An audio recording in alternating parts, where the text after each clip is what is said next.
I guess when we didn't look at this chip seal thing first, it's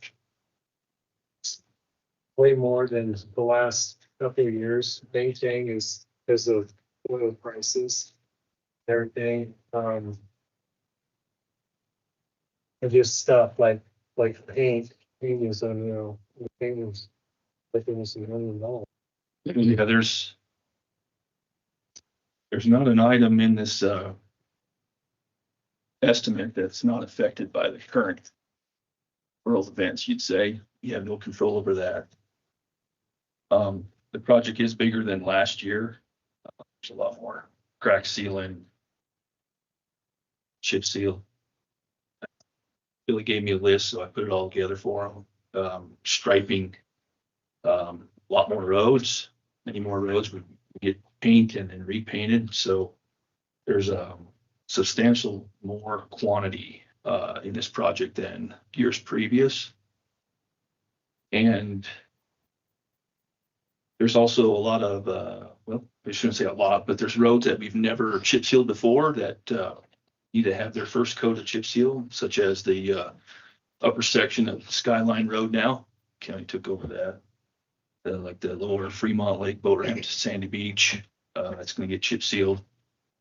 Chip seal North Piney Cottonwood. We didn't do it last year, so it'll get its first coat of chip seal this year. And then some roads that the county has recently taken over also, like Hidden Hills, Wild West Place. Those roads are scheduled to be chip sealed in this project. But yeah, the big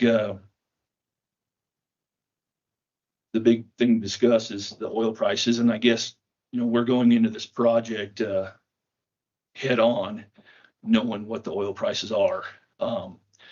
There's a lot of projects that were already bid out by, departments, highway departments and other entities. When they bid them out end of February, oil prices have gone up probably $250 a ton at this point. So, those contractors will probably be going to those owners and asking for change orders. I mean, you can't expect a contractor to eat 40 or 50% increase in oil. So we are bidding this late, but we are going in it head on, knowing what the current state of oil prices is. And again, there's not an item on this estimate that's not affected by oil costs. This is oil strong project. So this project, well, you guys don't know during budget, but we're not. This is basically be our only project, except for Reardon, which in cattle guards that was budgeted last year. So this will be the only project we have, and we were going to use the gas tax county road fund for this project. I got with Janess and Jessica, sorry, and we have 12,672,51539 in that account. So that's what we were going to use to do this project. That account's funded via fuel sales. Yes. So how many miles of this is chip seal that you'll be putting over top of chip seal? It's not all new. Not, like last year, I've been really cutting because, the revenues. Last year I cut way back, and this year when I went and checked roads, I think because of the lack of snow and stuff we had, I had really bad cracks this year. I don't know if it was just from the way the frost and stuff is. Some spots we had no frost, other spots we had lots of frost. I don't know. I had a lot. That's why there's so much crack sealing on this. And then, I'm just doing I'm letting the chips wear to where you can't even see them. And last year I cut back a lot and stuff. I mean, I know this is aggressive and stuff, but this should get us. I mean, we should be in really good shape because I've been putting off because we've been doing, the way we do the towns, the parking lots and that's got that in here too. So And that's always, a, you know, the paint, like I said, $1 million for the paint basically, but it's just something you gotta do every. So, What about the chips? You don't make the chips, you buy those from, this, yeah, we don't, I can't make them as cheap as I can buy them. So, this year we're getting them all from Milo. He's got, and he gave us a really good price on chips. So yeah, we'll get all the chips from Milo.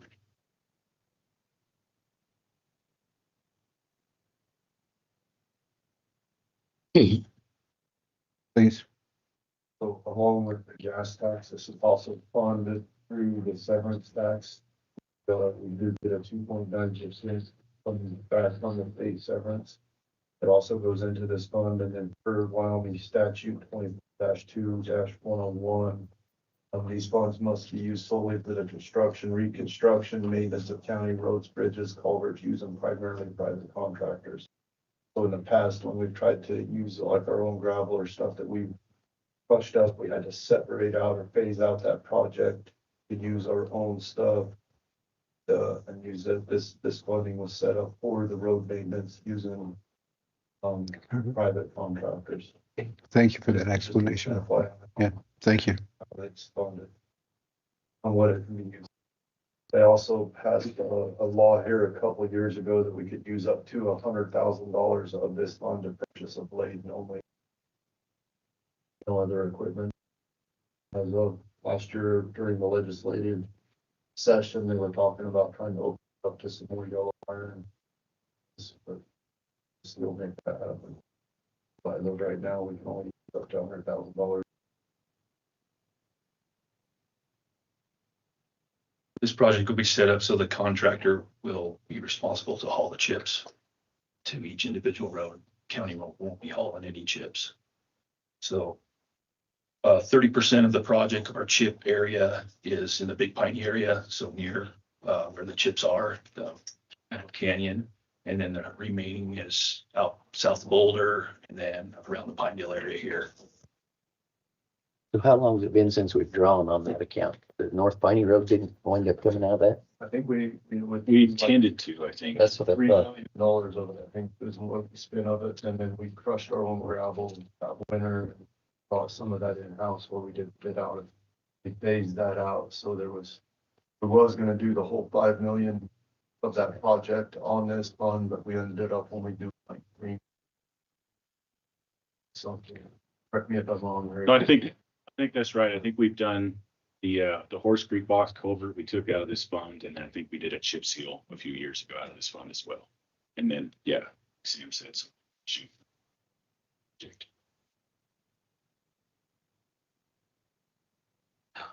So, and pardon me, Mr. Chairman, so 7,062,000. Is that a number that we're gonna stay at, or we're gonna jump up? No, Mr. Commissioner, I bumped up my numbers. So that's not answering my question. Is that number gonna be there, or is it gonna be more than that? That is my estimate. I've been strong in previous years, and I like to be strong on my estimates. I like to have the bids come up underneath that, but with the oil prices this year. Well, see, and therein lies my concern, because I'm reading into this like maybe I shouldn't, but I'm looking at that saying, okay, hang a 10 or 15% on top of that, and you're going to be fairly close to what this estimate actually will be, maybe. And then I go back up here, the mobilization, that's always been a stickler with me. When the mobilization of the folks who I assume are going to do the project are within Sublette County, and maybe they're not, I don't know that, but if so we're looking at a series of roads, so that mobilization includes moving around to every one of them. Yeah, that's correct. That's correct. And we've never had been here since 1998.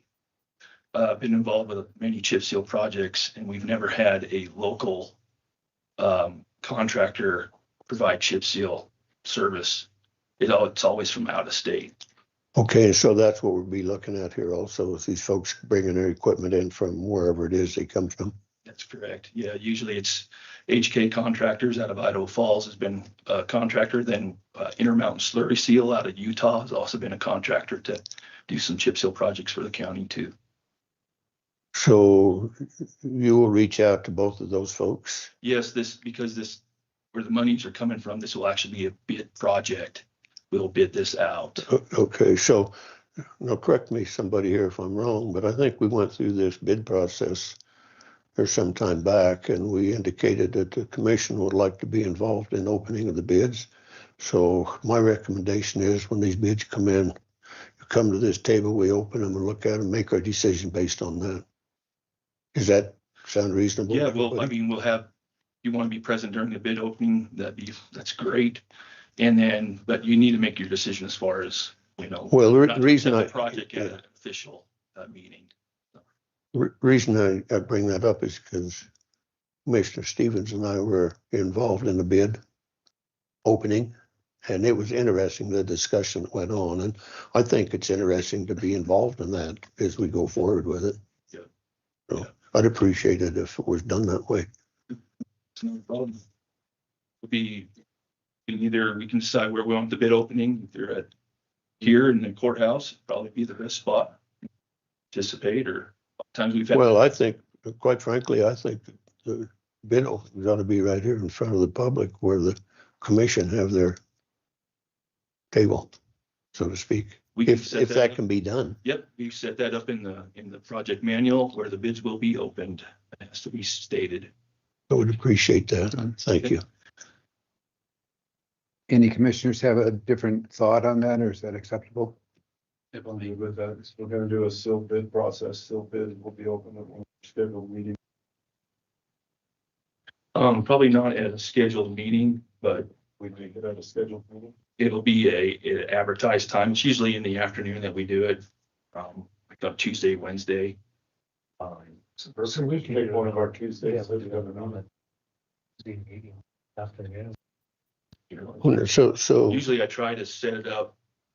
We try to open them up before the meeting, because that way when you see them, then you can decide. Because we got to go through all the bid items, their bids, and vet them out, make sure the numbers are correct. So I wouldn't want to be opening the bids and then have you approving right away without vetting those bids first. It's understandable. So I usually have them, quick turnarounds like the day before the meeting, which we've done in the past. We can, for a couple days. Sure, I think the consensus of the board is to open them here at a public meeting and then would move forward from there. Thank you. So we're good to move forward. Any further discussion on the chip seal project? Move forward with the chip seal project like we did today and submit this. With this proposal. I'll second I have a motion and second, proposal of $7,062,262 on the roads mentioned before. I have a motion second. Any further discussion? All in favor? Any opposed? no, I'm not opposed. I'm Okay. on the I side. Okay. Motion passed. When we, thank you very much. When we do open the bids, the town of Pinedale is going to participate also with this project. So we'll have an alternate bid schedule for them. And so they'll be responsible for their portion of the project, just like they have in years past. Agreement with the town and everything. You might reach out to Marbleton. They're gonna try to do some chip sealing, and I don't know how far in the process they are, but they may want to try to tag on to this. I certainly can reach out and see if their engineers already doing something or not. Last year was the same contractor. HK did Right. the town of Marbleton, and then they did the county. And it worked out good for them because they ended up coming, they did Marbleton first. Can you verify that they're not double dipping on the mobilization here for the different projects? You know, each mobilization is separate. I mean, It's- when it's- they bring all their equipment here, it should be one mobilization period, not three separate. You know, they're bidding on each project. I can't. Please lean on them in that regard. It's only one trip. Thank you. Okay, I guess we can, Yeah, I just got a couple things. Got the Reardon draw plans out for that multi-plate replacement. It's supposed to, bid open's supposed to be the end of this month. Did you want me to reschedule that to open those at a meeting or do it like we've done? Like Aaron You said, know. we just go through and check the numbers. Yeah, no. And I guess maybe it's just me, but You guys are welcome to. yeah, no, I understand that, but sometimes these Tuesdays are my day away. Mhm. And so I would prefer to have that kind of stuff happen here when I am away, so to speak, here. So if it's not too inconvenient, yes, I would appreciate that Okay. opening here. Would it be possible if we scheduled it? Maybe opening in the later part of the morning and then we have a couple hours to go vet those bids out and then bring them back in the afternoon and make Yeah, sure the numbers that check sounds out. very reasonable. Cause I would feel very uncomfortable opening up a bid and then you have turning right around and approving that bid without vetting the numbers. None of that mentioned immediate approval, only the opening of the bid. So I don't think that there's any concern in that regard. But if you'd like to have it open first thing in the morning and then come back later in the day, that's another topic. So well, Absolutely can. yeah, the approving, what I'm trying to streamline time a little bit. If we open it at one of your meetings and then wait 2 weeks till the next meeting, see, I'm just losing some time on executing the contract documents. And 2 weeks is kind of a fairly large period of time, and since we're so late in the year, so that's why we usually open at a time before the county commissioners meeting, vet those bids, and then bring them to you for approval, because it's just saving us a couple weeks between your meetings on getting the contract documents moving forward. I appreciate that. Thank you. But the commissioners have asked for it, opening of the bids at the table. Schedule them. Right, no time to vet it and get back. And if you don't, we'll try to come up with an immediate option. Yeah, it doesn't take long, but Sure. I'm fine with that. I'm fine with it. I just would like some time to vet the bid before, Sure. and then also try to maximize my time on getting those contract documents. I recognize, but we want to make things more transparent to the constituents of the county. And if we can put you ahead of Mr. Pape for the bid opening and put you at the last under old business for the approval, if that works for you. Yeah, works for me. Great, thank you. Appreciate that. Thank you. Of course, no, thanks for understanding. Well, thank you, because I'm just having to wait another 2 weeks to start executing the contracts. Sure, I get it. Thank you.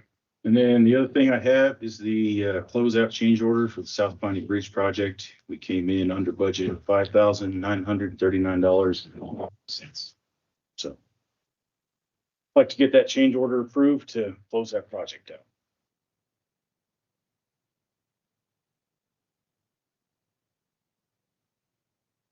Change order. I make a motion to approve the change order. Number 1, Southbound Bridge Project.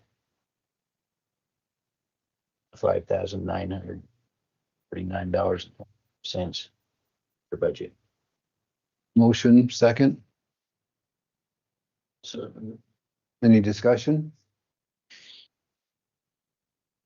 All in favor to sign the change order? Aye. Any Aye. opposed? Motion passed, One clarification, please. does close out that project. Yep.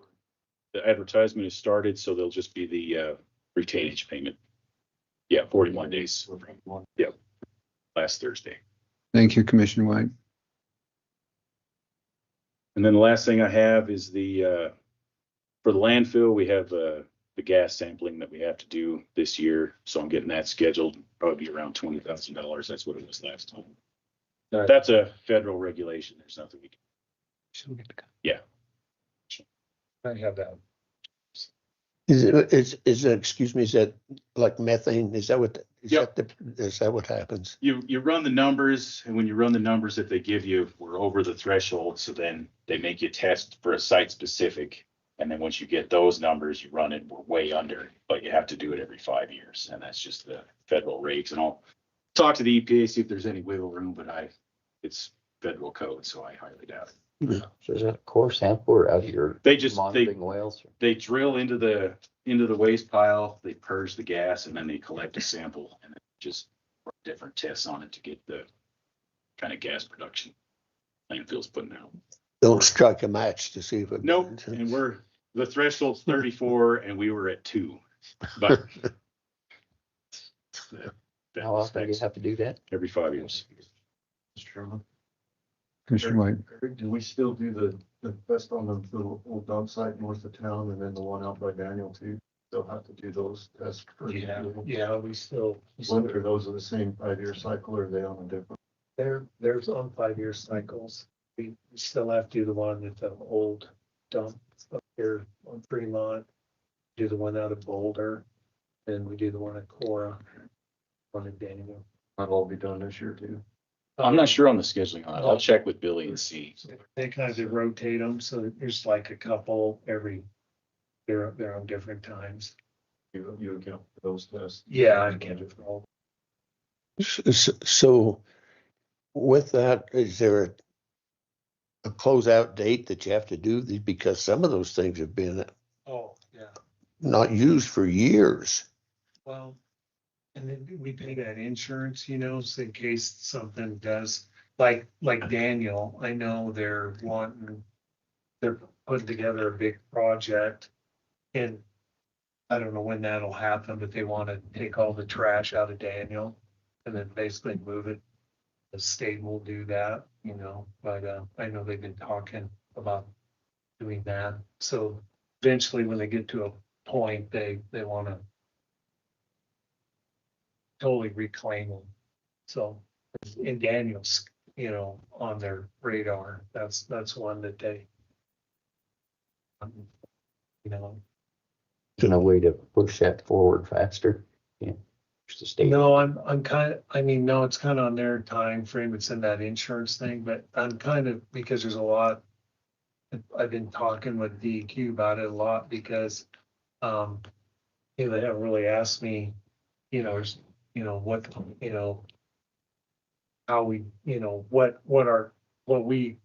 how we're gonna, do we get compensation for taking it all to Big Piney, or is it, out there, and then, there's a lot of stuff, shooting range out there is built on top of it, so how we, is this in part of this of getting that rebuilt and stuff like, so there's a lot of unknown answers right now. So let's assume for a moment that it's all cleaned up, then this test goes away, or is it still going to be in place? Then it's done, then we don't have tests no more. They're talking on that cleanup, Billy, right? They're talking coming in, excavating all of it out, hauling all of the old trash. Yeah, and bringing in new material. And bringing in new material. And you got, like you said, you gotta find out, are they gonna build our infrastructure that we have to destroy to excavate that whole old? Correct. Then is any of our other old sites on that same Not as, EPA? it's on there. They said eventually they'll get to all of them, but there's no dates. And do you know what caused them to jump Daniel's site up on their list over other sites? No, I really don't. It's just on their list. I think that's the biggest one that we have.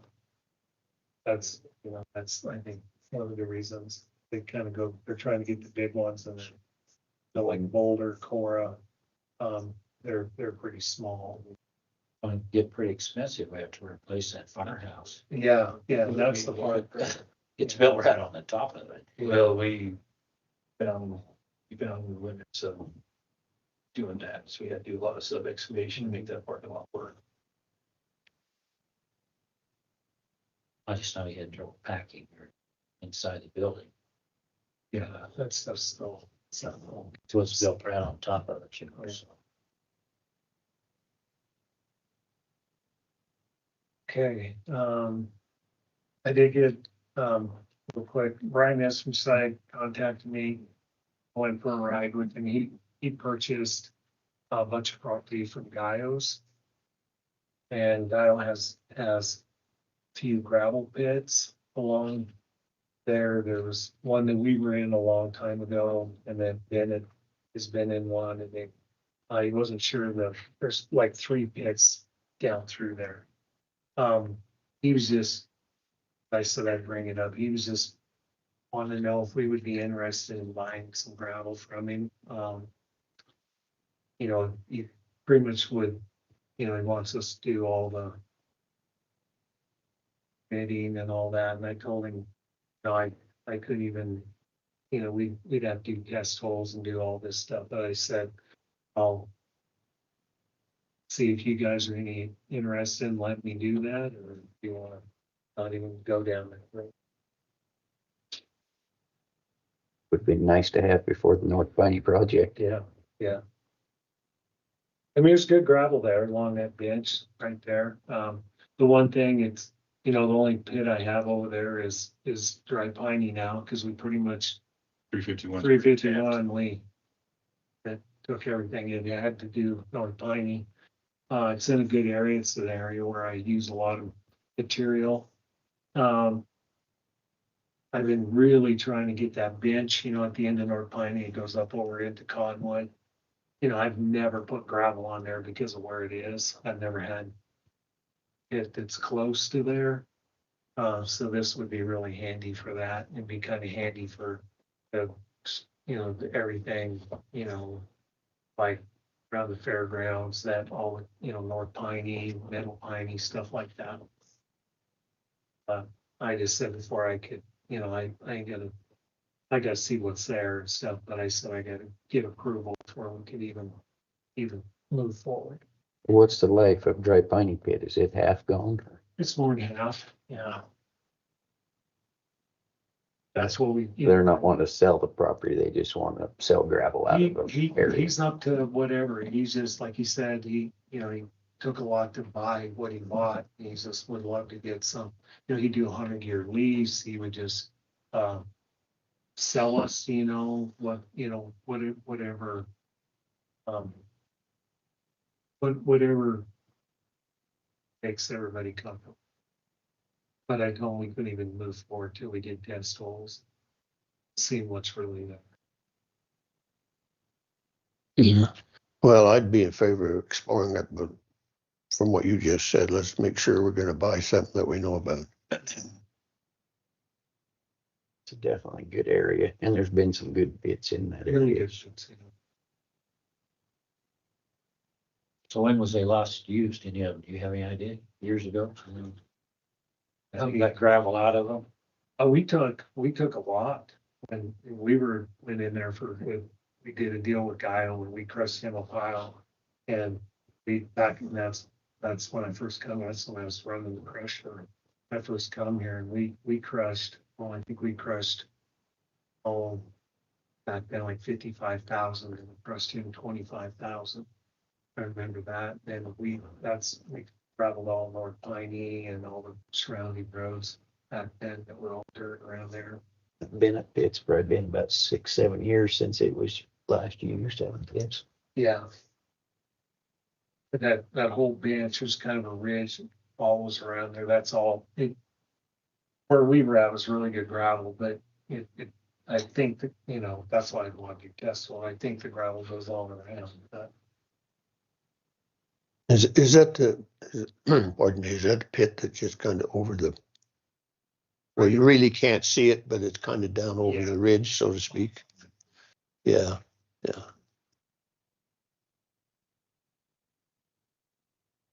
Billy, do you have any estimates on how much it would cost you to do some test holes and then some engineering? How much we got, what it be, and then put together something in our mind to justify the monetary value of it. think we did when we did Cottonwood, when we did all the, did what, 40 some test holes there. Yeah, I think so. And then that was, I think it was like $7,000 or something like that. What we did. That probably sounds. Yeah, and then that's what I do then is, I see with the depth and then what area, whatever you guys would want to do, if you want to do 20 acres, 40 acres or whatever. And then the way we did like Bowsen is then we took what the gravel was there and what the estimated cost was. And then that's how we determined what we paid thousands. I don't have to cover that in your budget.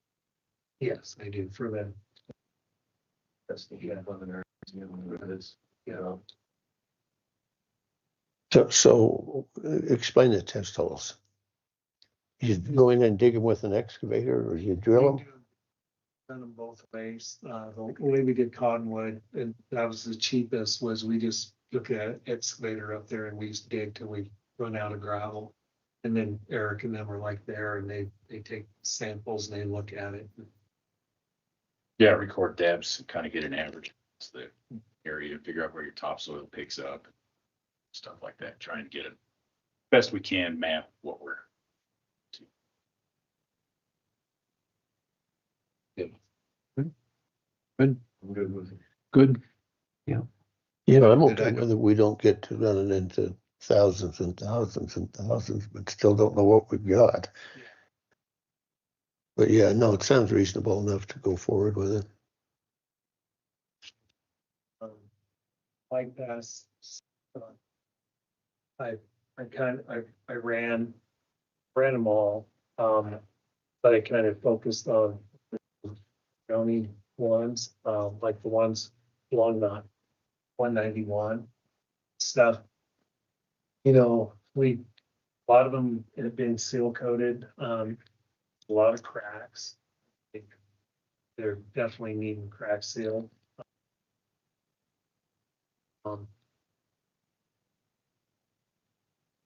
They've been neglected, so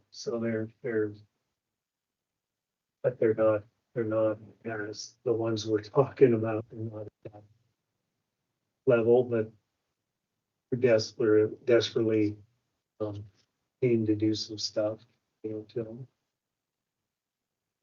I do have a smaller crack seal machine, that, I could in spare time try to get them done.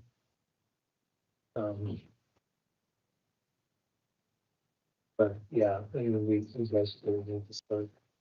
Some of those cracks on the bike paths are wide enough where a traditional crack seal is not the right product to use. You need more of a emulsification or The like a ones, chip. like the ones I'm talking about though are, but yeah, then there's like the ones that I did last year where I did with Durapatcher. Them are more than cracks there. But I kind of focused on the ones that we could. I didn't want. No, go ahead, Sam. Any estimates yet? I did, I can get them put together. I did get the mileage and, the stuff like that. So the question I was gonna have, no way you can tie into some of that stuff with what we just looked at here for the county roads? Thing is the equipment seems bigger. Like what they bring in to do roads. I mean, yeah, sure we could in the future, but I know it's a lot of times the companies that do it or crack sealer machines and I have to get you down. They just I think what they pull their oil pipe. Vickery's question was there any way to tie it into gas tax stuff? But I think that gas tax were limited to only county roads, which I don't know if we consider a bike path a county road onto that. That might I think some advice from a lawyer. yeah, I think in the past it was the one We always did the ones that are joined to the roads. The gas tax money. Ones that are separated from the roads might. So, So there's one more reason to look at these bike paths as adjoined to the roads, less maintenance. Yeah, unless, because we keep up with them. Yeah. I know they don't like them because, Oh, yeah, they're more dangerous, but but the one along 3 Mile Lake, I mean, not in wood, we never had any accidents. Sure be nice on that Willow Lake Road. Yeah. Oh, it is. Yeah, That's gonna, I mean, if we get it away, it will make any difference. yeah. That's never gonna work. We have the county has roughly 6 miles of bike lane that is attached to county roads. And it's just 2 county roads, actually. It's Fremont Lake Road and then guy, Mickelson Lane. North Piney should have looked that over up closer.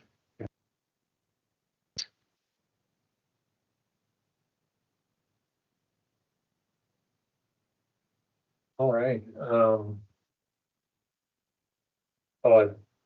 one, Rich, I got with the Forest Service down the Marsh Creek, get an update on that. They're working with Eccles. It's kind of you gotta deal with the ranch manager, and then the ranch manager deals with the attorneys, and so it's kind of a slow process, but they think it's going pretty well. He's said that, he knows that the road needs work and stuff like that, so they're still working with that, and they're trying to get, to see if he's up to giving an easement. Bob Hare was totally in favor of it. Bob wouldn't be interested in taking the whole road onto his side. Bob will give whatever.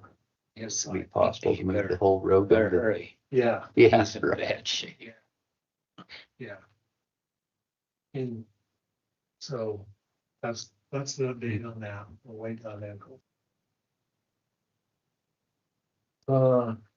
That's really all I got for Road and Bridge. Waste management, everything we're carrying on down there. Everything's good there. Transfer station, Ryan's here. His contract's coming up due into June. I've been working with him. I kind of, when the county took over doing the transfer station, and instead of doing the hauling, I kind of changed Ryan's contract. Just the way we did it, we kind of went to just a steady load fee instead of tonnage and load fee and everything. So we've been just at 270 a load, and Ryan's just wants to stay there. And it changes every year. And then we had the last couple of years haven't been, is we haven't had to do as many loads. We're anywhere from 8 to 1,000 loads, 800 to 1,000 loads. And then he also, a lot of times, the county tries to haul the metal and stuff like that, but when I get behind, I'll have him haul, and then, metal. So he'll haul other stuff, sometimes tires, stuff like that. If we're behind, we get behind on them. Other than that, this contract's pretty much the same. We did talk about the fuel service charge. The way it was, it's kind of a 3-month deal. Kind of wanted to go month to month with that. Kind of would be better and easier, but I mean, that's stuff that Clayton can look at. I just didn't know if how you guys want to move forward with this contract.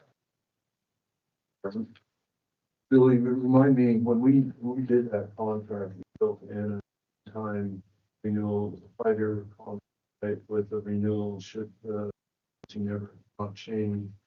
Side of a simple inflation and fuel cost things and renewal.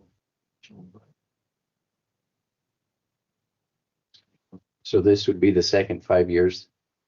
So time for it to bid. This will be the second 5 years. Okay. Second and renewal.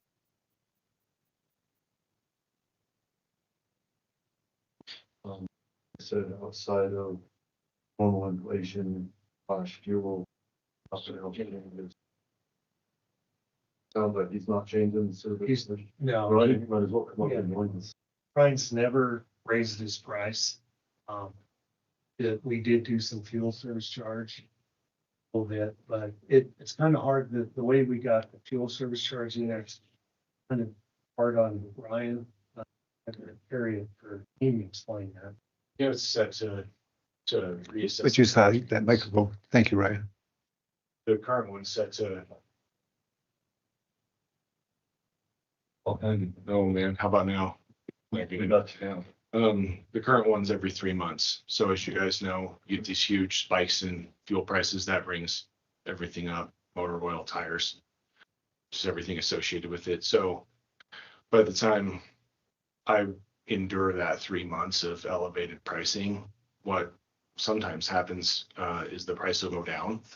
So I've went that 3 months at this elevated cost, and then when it's time to assess the fuel surcharge, the price has dropped, and I've just went that 3 months without making any money or sometimes losing money.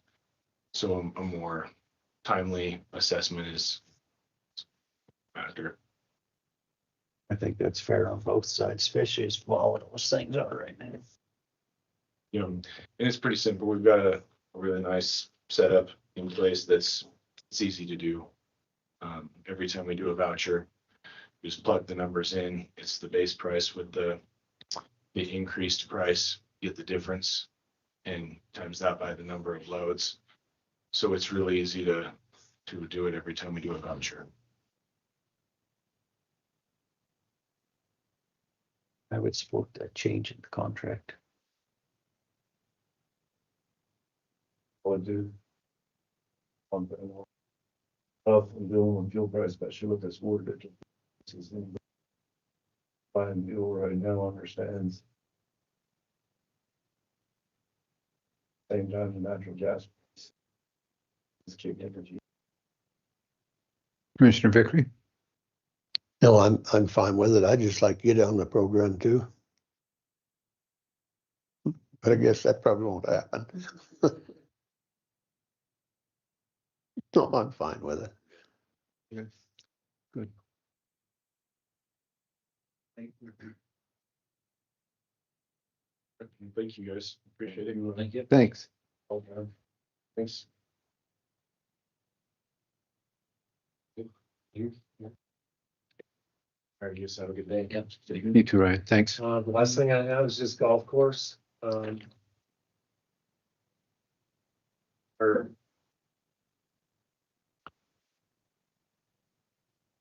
biggest thing out there right now is water. I haven't really been able to water, so your key boxes and some, we're watering the greens, but key boxes and stuff is real dry, but they might help. I've been trying to really run the wells, so I'm just running the wells right now to do the greens. Cause state only, our permits, only good for 14 acre feet, which is 4.5 million a year. And last year, I had a lot of irrigation water and I still went way over that. So I know the course is dry, but I still, I don't know when they're gonna open that ditch. So I'm just trying to push as long as last year I didn't even start water until mid-June because we had snow and stuff. So this year where we had no snow on the course, so it is dry. We are doing what we can. We find, new greens guys started last week.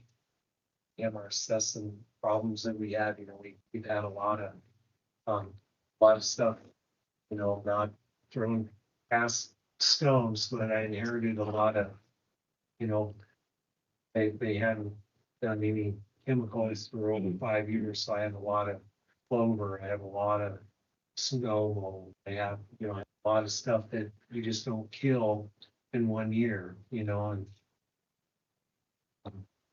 we're working on that, on the greens, we're aerating them.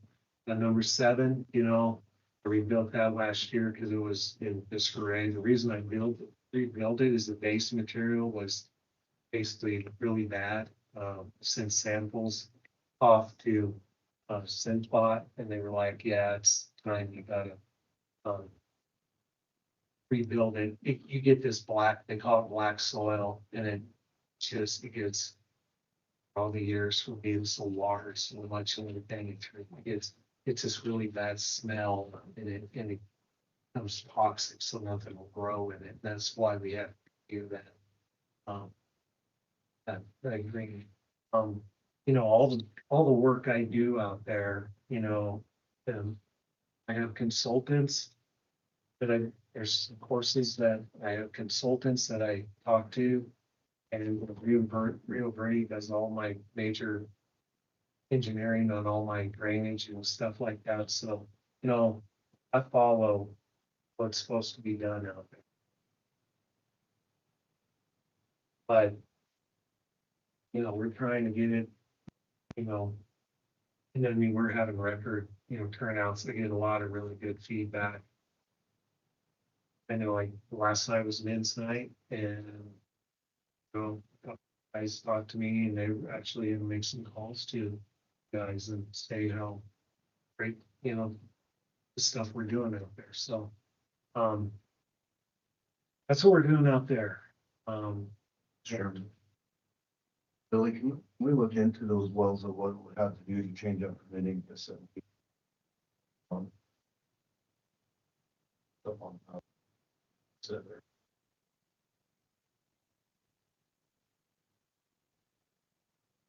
Thanks. Anything changed? I'll look on that. So they're metered. They're metered, yeah. What's their capability, do you know? Will they Well, produce? I had White Mountain when we did them, we put pumps in and stuff that can run 24/7, and it most, I forget exactly what they rated for, can't remember. I have no idea. Anyway, they, and last year, towards the end of the year, I was running 24/7 and, they would keep up. But I just got in trouble. State, because I kind of went over. Billion gallons. But, so it went over. If I may come next meeting, today's kind of tight, but next meeting, maybe we could, if the rest of the board would have an interest. We see the expenses come through all the time and they're enough to choke a horse. Yeah. Yeah. But we don't see the income coming in the door. And maybe if we could get an idea of what actually is being made would help from a medicinal standpoint on the on the expenses, if that makes sense. I can tell you real quick. Oh, I didn't mean to go into it today, but okay. So prior, when I took over in June of 24, the biggest revenue that they ever had out there was 261, 188, 25. June of 24, to the end of the season, we ran 389, 577, 11. Last year was my full year there. We ran 487, 149, 40. And this year openings, I mean, we're running $13,000 days. It's unheard of. Last year, my busiest day was around 9,000. So maybe, excuse me, maybe if we could have a cumulative up to the date of the report, because then we can I think that makes sense. So we can hopefully see some inflow and go from there. Does that make sense? Chairman, I just came up because we had put on the agenda to talk about the merchandise, but Yes, did we decide that if we were in a negative on the merchandise account, we needed to bring it to the commissioners for a budget transfer? yeah, so what I've been doing, so like the merchandise that we buy, and it's like a rotating door. But we haven't been putting it back in. And, so we're kind of in the negative right now, because I also been using that, because we've never done a transfer, I guess, is what. And I also believe we're in the negative because of taking over the restaurant. Yeah, so Taking what? Over the restaurant for portion. the bar. Why are we commingling accounting funds with golf course and restaurant? So. You jump in here and see and understand what you're saying. So right now, we have a line item set for golf course expense. Revenue that's made off that golf course comes into a big pot of revenue, of their revenue, so it's just like. So we've never funneled that revenue directly into that account to account for going out of that account. Right? It's not, it is actually separated because it's restricted, But so it's separated in two different Yes. pockets instead of yes. being the same one. Revenue should come into the same as it's going out. Understand that, right? And we need to, Billy needs to use it as it comes in to purchase alcohol for the bar. Bars. So, yeah, we just wanted to know because Billy had planned on taking over that portion in fiscal year 26, that we may need to come to you for a budget transfer to move more funds. So, Should go out. yes. I said I have a merchandise account. And so all the money that we take in goes in. But we haven't, we said it, back in the day, we talked about having a revolving door. So I only use what we have. And so we had to have beer. So I've been like, that was the only place I could take it out of because we're getting revenue back on the beer. So put in merchandise, but I'm in the hole, because we've never done a transfer.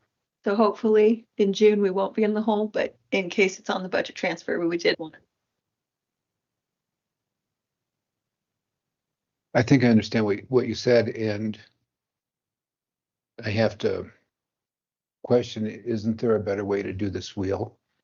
Where, Well, we haven't done the will yet, so because how I look at this is in a business standpoint, if we have the cost of goods over here from the golf course, the money that comes in should be assigned specifically for that. And that is a self-funding account. And in conjunction with that, you have the same with the liquor license. So I get confused why we're having a float of one entity to another.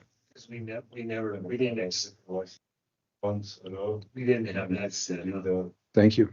That's. Yeah, I think since if we set up a separate account to fund the liquor license side of it, merchandise stays alone. He doesn't have to pull out of his merchandise to fund the liquor side of it. thank you for that. I had no idea, but if we would set up the appropriate accounting methods to do that. And Emily has, she set up different revenue accounts for the liquor, for the restaurant and for merchandise. So she has 3 restricted We accounts. just didn't have a store. Thank you. Appreciate it. So then we'll get those reports from Emily on a monthly basis. Yep. And then you'll balance them. Great. Thank you. So, Mr. Chairman, just one comment. So yesterday, I don't golf. I tried it once and said, hey, this isn't my deal. And so I very seldom get out there, but I talk to folks that do. And the issue that I was discussing yesterday with an individual who goes there a lot was in the last 2 years, that pro shop, I don't even know what it has been as good as you could find anywhere. So that's just one little piece of the pie. I just wanted to mention that whatever's been going on versus what's going on now has made significant improvements that portion of it, and I don't know about any of the rest of it. Sure. And I appreciate that statement. I recognize that unfortunately, like some of our other capital holdings, we're going to lose money on it. It's just the nature of good governance. However, when it comes to the liquor license or the inventory, that should be self-funding, and we should actually see a substantial margin in those categories, if that makes sense, to offset some of the payroll or maybe future endeavors there. And that's kind of what I'm looking at, Billy. Yes. And like in the merchandise that there's, we can, because, you're dealing with, like Callaway, Ping and all that, and they tell you, you guys sell all the same price. So like, like Dick's Sporting Goods, we all got to sell at the same price because that's part of it. So it's quite a bit of markup. So yeah, so that, it does generate. Correct. One in alcohol. Just going about I was just gonna tell them about how we have to do the liquor is Yeah, just because it's a little bit, outside of the board is still going to see the vouchers come through on their AP, but because when they order alcohol, they have to pay for it. We're going to be doing an ACH payment every Wednesday for the liquor. And it'll just come in every 2 weeks on your AP statement. And to what department will that charge It'll be, cross at? It's actually the restricted account that the revenue is going into. It's called golf course right Sure. now it's or something like that. We'll have its own like bar or whatever Mhm. now, right? Mhm. Okay, so we'll have an income for and an expenditure for bar, just fine. Thank you for that, Jessica. All I got. Thank you. Yep. Nothing else? Thank you. Appreciate it. I'm gonna reset this to see if I can get the camera to work. We're going offline for just a second. Okay, we'll take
is the procurement policy. And what has transpired is the different departments got together and came up with their own suggestions based on the initial draft of the procurement policy that we passed out initially. And if you'd like to go through that and identify department by department, that is wonderful. If I can find mine.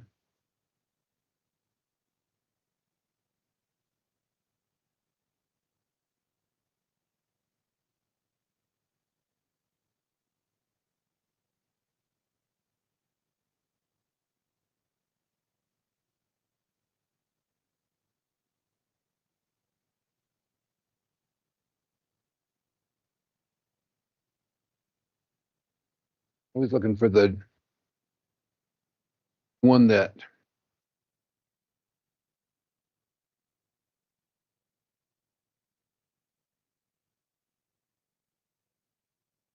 Clayton had prepared. Thank you. Since it's here. Great, thanks.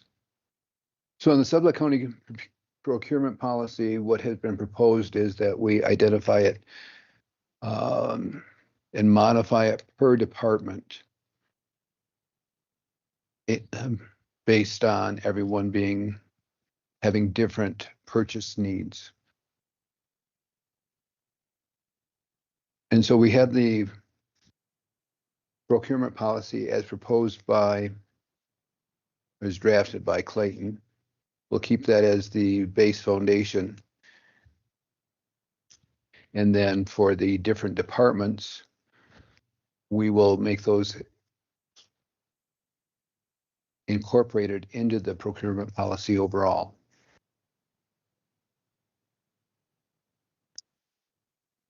So the first up, if you have it in any order,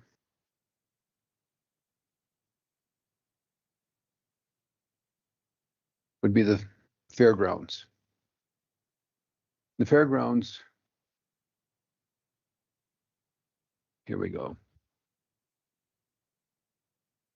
So what we have in the original procurement draft for all departments is purchases under $7,500. The individuals will make a direct purchase, including professional services, without seeking multiple quotes. Purchases between $7,500 and $35,000 are to obtain 2 quotes whenever practical, and purchase over $35,000, the formal sealed bid process is required.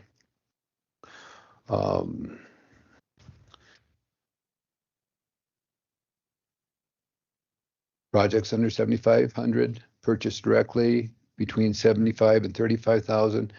Informal quoting process, and projects over 35,000 require a formal bid. And the fairgrounds came up with, they want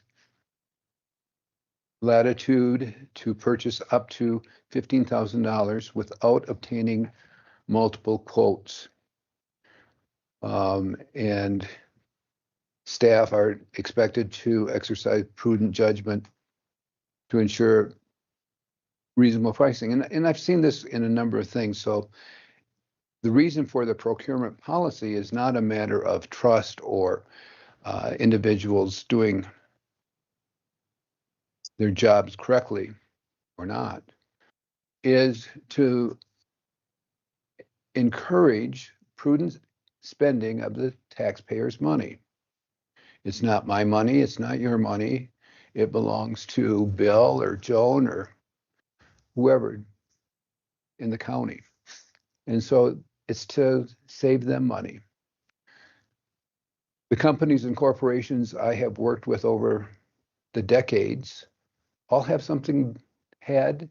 have something comparable to this. If I want to spend money for my department, it's not my money. and I recognize that. It's up to the owner of the company to approve it. And that is true in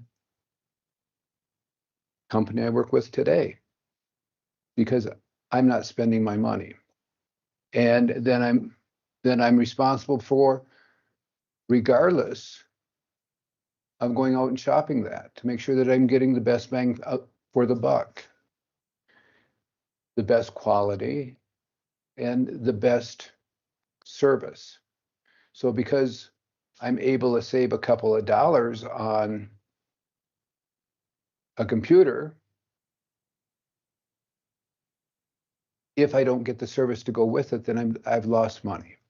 But if I can incorporate everything together and come up with a package that shows that I don't have the exposure, then that's a prudent way to go. So the individuals, department heads and departments, they say, well, we shop. And I'm going to stop right there for just a minute, going back to what Commissioner Vickery said this morning. We have a government program available for us with Road and Bridge that we have not been taking advantage of, 50% off on tires. We are able to pick up labor and materials at cost without markup. So we can say that we're taking advantage of it, but we can document that we're not. But it's not a matter of anyone doing anything incorrectly. It's only bringing it to the forefront so we can identify and try to work on saving additional monies for the constituents. And I think that makes sense. So when we go through here, and every board member has a different opinion, and they're all right.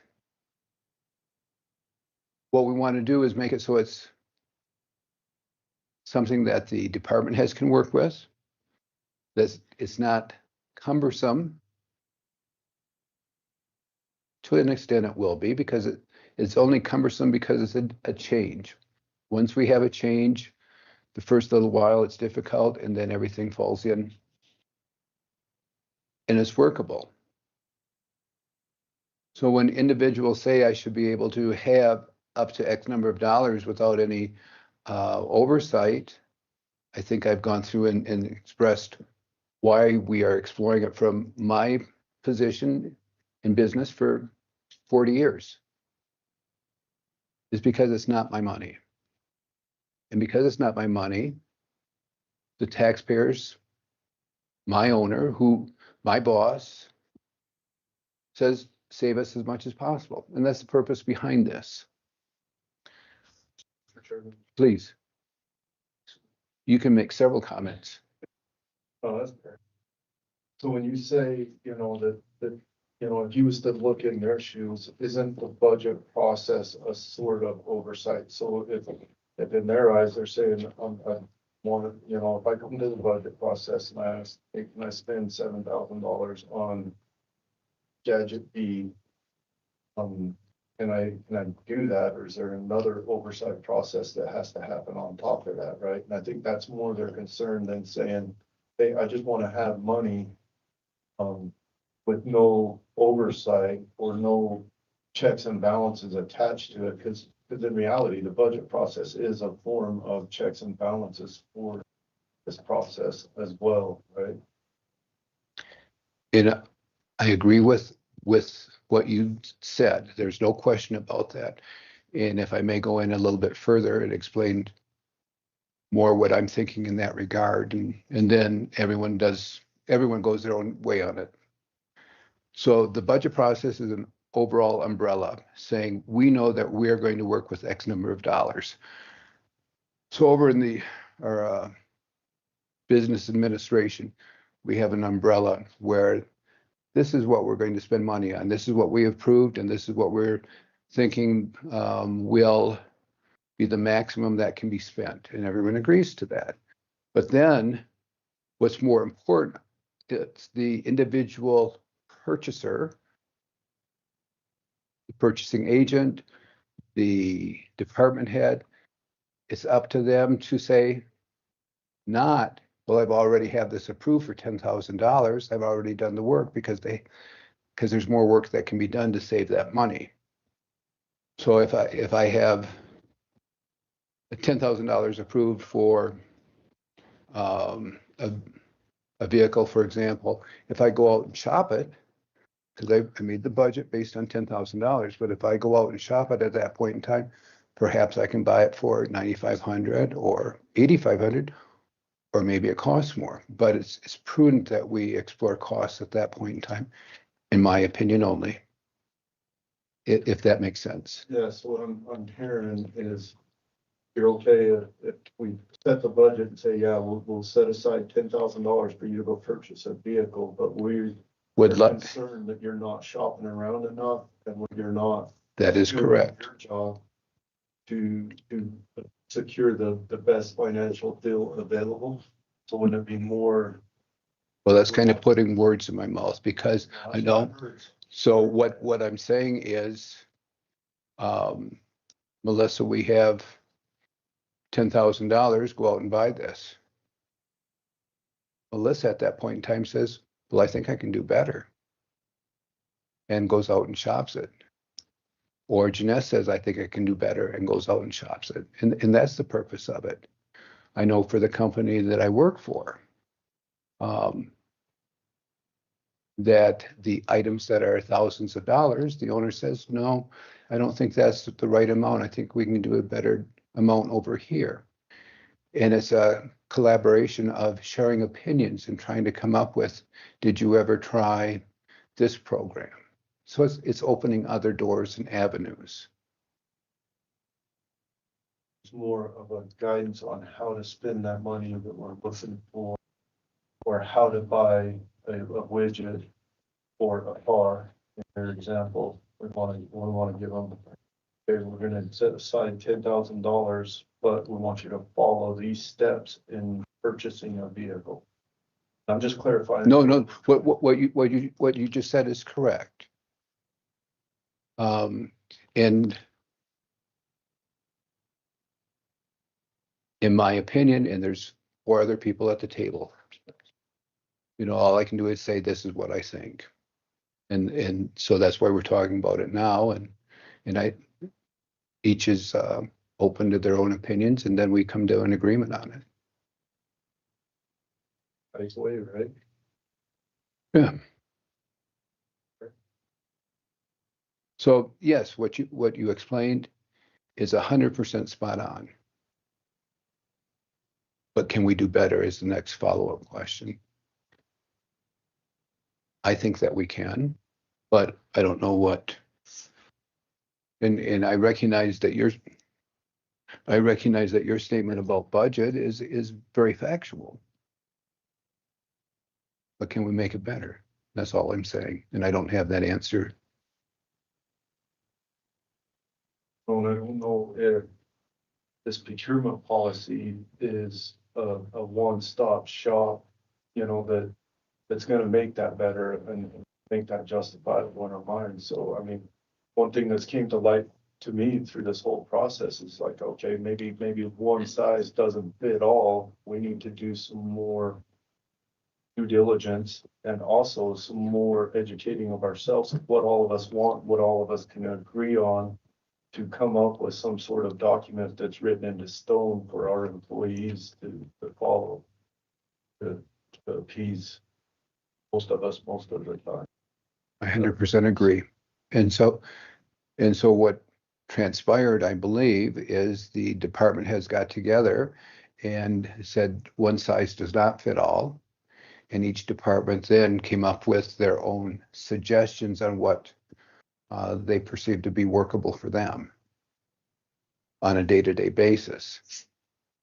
And then the ultimate decision comes back to us as a board to say, I'd like to modify this, or this is acceptable, or have you considered doing this?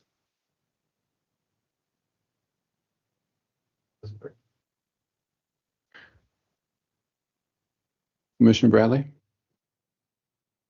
Well, I agree that our budget process holds a lot of weight and holds a lot of value, and I don't see that. I mean, if you were confused prior to this, the department's heads have done just what they were asked and found something workable for them, but we might have to be a lot of years trying to remember everybody's numbers and have somebody interpret it for us. I don't think this solves the go out and shop things. I mean, our department's heads should know that. If there's an issue, I think it can be addressed with each department head. I don't know that we're there yet with this procurement policy. I appreciate that. And Thank you. Way to the budget and setting things that we can trust our department heads to go forward with at that point. Okay. Commissioner Vickery? Well, I think all of this relates right back to the budget process, and when the departments put their budget together, they're going to include some of the things that they believe they're going to need down the road to continue the viability of their department. But there's a lot of things that occur that nobody knows about as we go forward. Some of them are fairly significant in expenditures. And even though there's a big threshold of money sitting in this pot, unless it's an absolute necessity, when these things get up to the 20, 25, 30, 40, $50,000 range, then I believe they need the authorization to go ahead and buy them. But most of the stuff, unless it's not a hurry up and get it done, can wait to get authorization to spend that money. And typically they're going to get it, but it's good to know that they have to come to say, hey, we've got this issue we didn't know about. It's going to cost $45,000 or whatever that number is. What do you think? And it gives us that opportunity to say, yeah, it looks like it's reasonable. On the other hand, comes in and says, hey, we want this. What do you think? And you can look back and say, well, you know what? That's a nice want, but we're not going that route right now. We're going to wait. So I think there's some give and take in this thing, but I think overall, when you get up to spending $20, $30, $40, $50,000, there needs to be some oversight for the folks who are going to sign off on that, which is us. So that's my take on it. Thank you. I guess I'd like to add one more thing. Of course. Just an example, the sheriff's office had something a while back at painting the jail of 110, 15, 20,000, whatever it was. That's something we approved during the budget, but when we see that budget in June and forget about it 9 months later, comes as an eye opener again. So It does. So there, how do we do some budget refreshers at what's coming down the track, or maybe this procurement policy opens that up, but you know, there's a lot of things we approve and forget 9 months later. So. And that's why we're talking today. Commissioner White? I didn't know if you wanted to add anything in addition, because you were giving an overall, I thought maybe general view of it, things, maybe you had more specific items you wanted to talk about. So I just wonder if, if we should more look at this procurement policy like items, right? A vehicle purchase. This is a policy that we set in place, how you purchase a vehicle. That way we all have proof that we did our due diligence. We can go to our the people that put us in this office and say, hey, look, here's our policy. This is how we purchase vehicles every time. But Billy buys a $40,000 load of fuel. It's like, well, that's covered in your budget, Billy. You can handle that. Billy wants to buy some yellow iron. We have a procedure of how that yellow iron is purchased when we do capital improvement on some of our buildings. You know, and maybe painting is not one, and shame on us for not remembering that when it does come 6 months later. But maybe it's something more that we need to distinguish out. I'm just trying to get a workable document that's gonna, one, help the county, two, help us do our jobs that we were elected. thank you for that. Well, I think we all know here that we're at a disadvantage anytime we go to buy anything, pay more for utilities, phone, everything. So we have a tendency to not get many people that even bid on something when we want it. You know, we'll get one bid, you know, so look, you know, so we're kind of under their mercy. The only thing we can do here is like upcoming budget is look it over a little closer and May have to cut it because of revenue, and that's the only control we'll have over people having to look and see what they're gonna spend. I mean, they may have to get a little more particular if they don't have the money in their budget. Thank you for that. So stick with me just a minute. You say that. I don't want to get him started. So what happens is it boils back to the budget process, and I recognize that. And it goes from, we can come up with guidelines and suggestions or policies on how to work things. Or the other extreme is, if we don't like ultimately what you're spending, we're going to cut your income. And at that point in time, you've lost the latitude to operate accordingly. So we have from, in my opinion, one extreme to another. So what I'd like to propose is that not for each of us to take a look, and the departments have provided us with the different procurement areas that they find workable for them. And we sit down and take a good hard read through and see if we can, as a board, determine a viable plan that we can all live with and move forward with it, rather than rush to get it done. Because we have one extreme to the other and some in the middle maybe, and maybe no one's even on the same page. Does that make sense? Giving us one. I'll be stuck with you for a minute. Yeah, you caught it though, but it's what, because ultimately what occurs are the taxpayers elected us to prudently spend your money. And it's not up to the department heads to say, this is how we want to operate. It has to come from the top down. We have to say, these are the methods that we are comfortable for expenditures for the county. And the department head over in swimming supply shouldn't be telling me that they're doing a good job unless I can verify it. I think that's how it ultimately comes down. So let's take some time and consider, we can bring this up. This is nothing that needs to be settled today. And going to your statement, if we set it, we'll be kicking ourselves later. So we have time to shop through and come up with what's an appropriate method to do this. Does that work? As far as I've looked at it, a lot of it sounds real well. Okay, Uh-huh. I'm real happy with it. I don't know if you all are, I mean, what I've read, but I'm sure there's things in there that could tweak it a little bit. Okay. And so the next time that we chat about this, rather than trying to say it's a good idea or bad ideas, is let's actually get down and take a look at a couple of the different examples that came forward and see if we can talk about how we perceive this to be and how we could implement it into a purchasing situation, if that makes sense. So do we look at the county having a purchasing agent? Billy calls and said, Joe, I need a new Uh-huh. thing this year.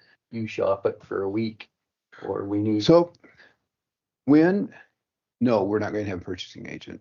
However, I worked for a company that had a purchasing agent and he saved tens of thousands of dollars. There's proof of huge savings, but Correct. So that's the other end of the spectrum, and we there's just instill it into our department heads. correct. Take the Correct. time and shop these things. That's the purpose of our discussion. I believe so, Commissioner Bradley. So next meeting, we'll just set aside 15 minutes for a casual chat about this and work on getting this put together. And it might take one meeting, it might take 5 meetings. Is that workable for the board? Good. Great, Yeah, I'm fine. thank you. There will be no discussion with department heads about procurement today. Up next.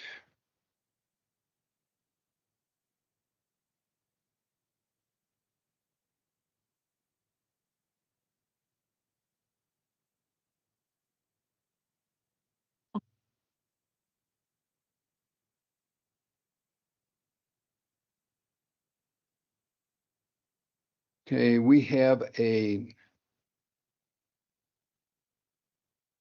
informative session where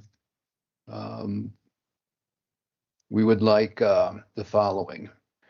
We'll have Carla come up and chat with us for about 5 minutes, and then we'll have Mary Martin come up and chat with us for about 5 minutes. And at the end of each talk, commissioners can ask questions and give comments.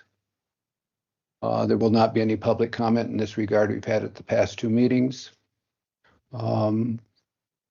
We've already been told by the 4-H what they're going to do, and that's basically what we're doing today.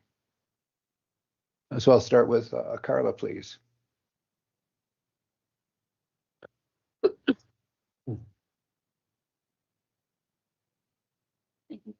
Thank you. Microphones. Thank you, Chairman Bernard, Commissioners. We really appreciate you. Can you move that mic up towards you? Appreciate you Great. giving us the opportunity to be here Thank you. and for your time.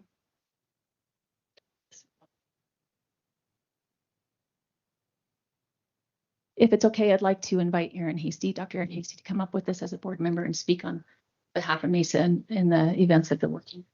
Correct. We can accept board members or employees. Thank you, Carla. Thank you, Commissioners. Chairman and Commissioners, I want to start on Mesa's behalf by just expressing our deep gratitude to each of you for your support of our organization. We really appreciate that you see the value in the work that we do, and we really appreciate your heart for some of the most vulnerable members of our community. Thank you. Over the last month, we at Mesa have been working hard to address the concerns that 4-H has raised about the draft lease agreement. We have been committed to the working group process, and we have done our best to be good faith partners in working toward what we had hoped would be a mutually beneficial outcome for both organizations. We were disappointed when the 4-H working group members chose to cancel the second working group meeting that had been scheduled. And we were sad when we learned of the 4-H Council's decision to reject any possibility of Mesa's presence on the property. If you have any questions for us about Mesa's conduct throughout this process or about Mesa's operations more generally, Carla and I can field those questions today. Otherwise, Mesa's work continues. This week, we are starting our 15th season of lessons. We have new and returning writers, and we have new and returning volunteers. And we are going to continue to do everything that we can to find and build the right home for Mesa. We really appreciate your support, your heart for all of the youth of Sublette County, and for your time today. Thanks for having us, and we welcome any questions for us you have. Thank you. We'll open it for the commissioners to ask questions, comments. Oh, I don't. We're in good shape. Thank you so much. Appreciate it. 4-H, please.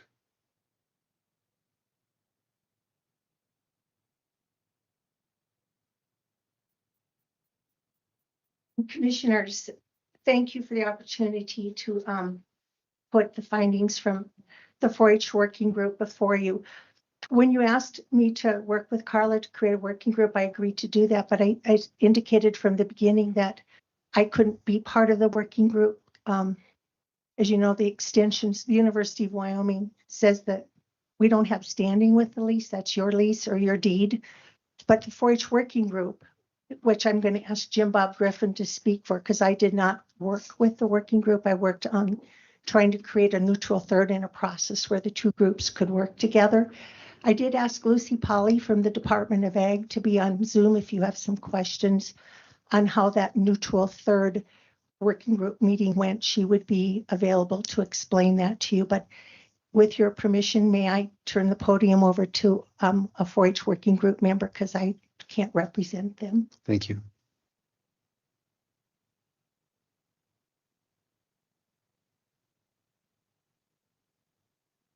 A lot harder than I thought it would be. So we all met with Mesa at the working group meeting. I thought we had a really good meeting. We went through several things about Mesa working with 4-H, and they did not want to work with us. They wanted to have the property solely for themselves, and there was multiple things that we've explained in our memorandum that we've sent out to you guys, that the two groups can't work together because it was too much one-sided, and there was no way that 4-H would benefit from any of it. So we chose to go that path and hopefully try to help Mesa find another piece of property that the county owns to have a better place for them to meet their requirements. So if you have any questions, any of us. Okay. Well, I've got one. So, and I talked to you on the phone. I'll just say who I was talking to. Mhm. I thought it looked like future looked good. Okay, we talked. All that there's possibility of working together. So what happened? Where did the division all of a sudden, because I was under the understanding I had the possibility of working. Well, we thought we were going to be able to work together as 4-H, Pony Club, and Mesa, and they informed us that the only way that would work is if one of them was there to supervise anybody else that would ride in their facilities. So I've heard other things brought up. I just like to know what happened, because I've heard the deal about the acres, that was a major concern. So that was, over half the land for sure was a concern. On the original on the original stuff that QEP requested, there was no horses were supposed to be on the property except for pasture rotation, demonstrations, and trail rides. So as the working group, that was one of our things that we were like, well, they want to keep horses there year round. QEP had asked not to have horses there year round. The other piece of that is, they have commercial riding lessons. They have adult riders. 4-H property is supposed to be for youth. So those are a few of our bullet points that we've also spelled out in the memorandum that we sent. So this came about after I talked to you. Yes, sir. That's where I'm kind of messed up, because it looked like everybody could work together and make this. I'm just curious.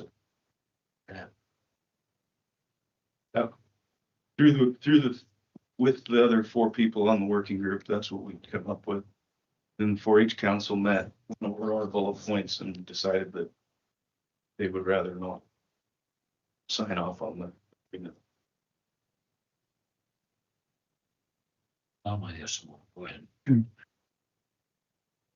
Mr. Vickery?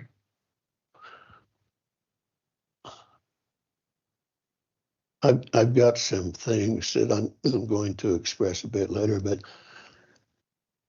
when I read some of the issues that have come about, and the only one that reached out to me as a commissioner was Jim Bob, and he and I had a couple of really nice discussions. At least he didn't throw the phone away and I didn't either, so I assume that was a positive thing. So I read in some of this, and I'll dive in it a bit later when it's a commissioner's opportunity, that we understood, we've heard, and those are innuendos. You understood from who and you heard from who. What did you understand and what did you hear? Because the folks that were involved in this or became involved in this was the five that are sitting here. And so normally what you would do when you hear something is you go to that individual and say, hey, what did you hear? Because I didn't hear anything other than what Jim Bob and I had discussed. So from my perspective as a commissioner and being embroiled in this thing, I thought it would have been the proper thing to do, I guess you would say, is to reach out and discuss this and say, hey, what do you think?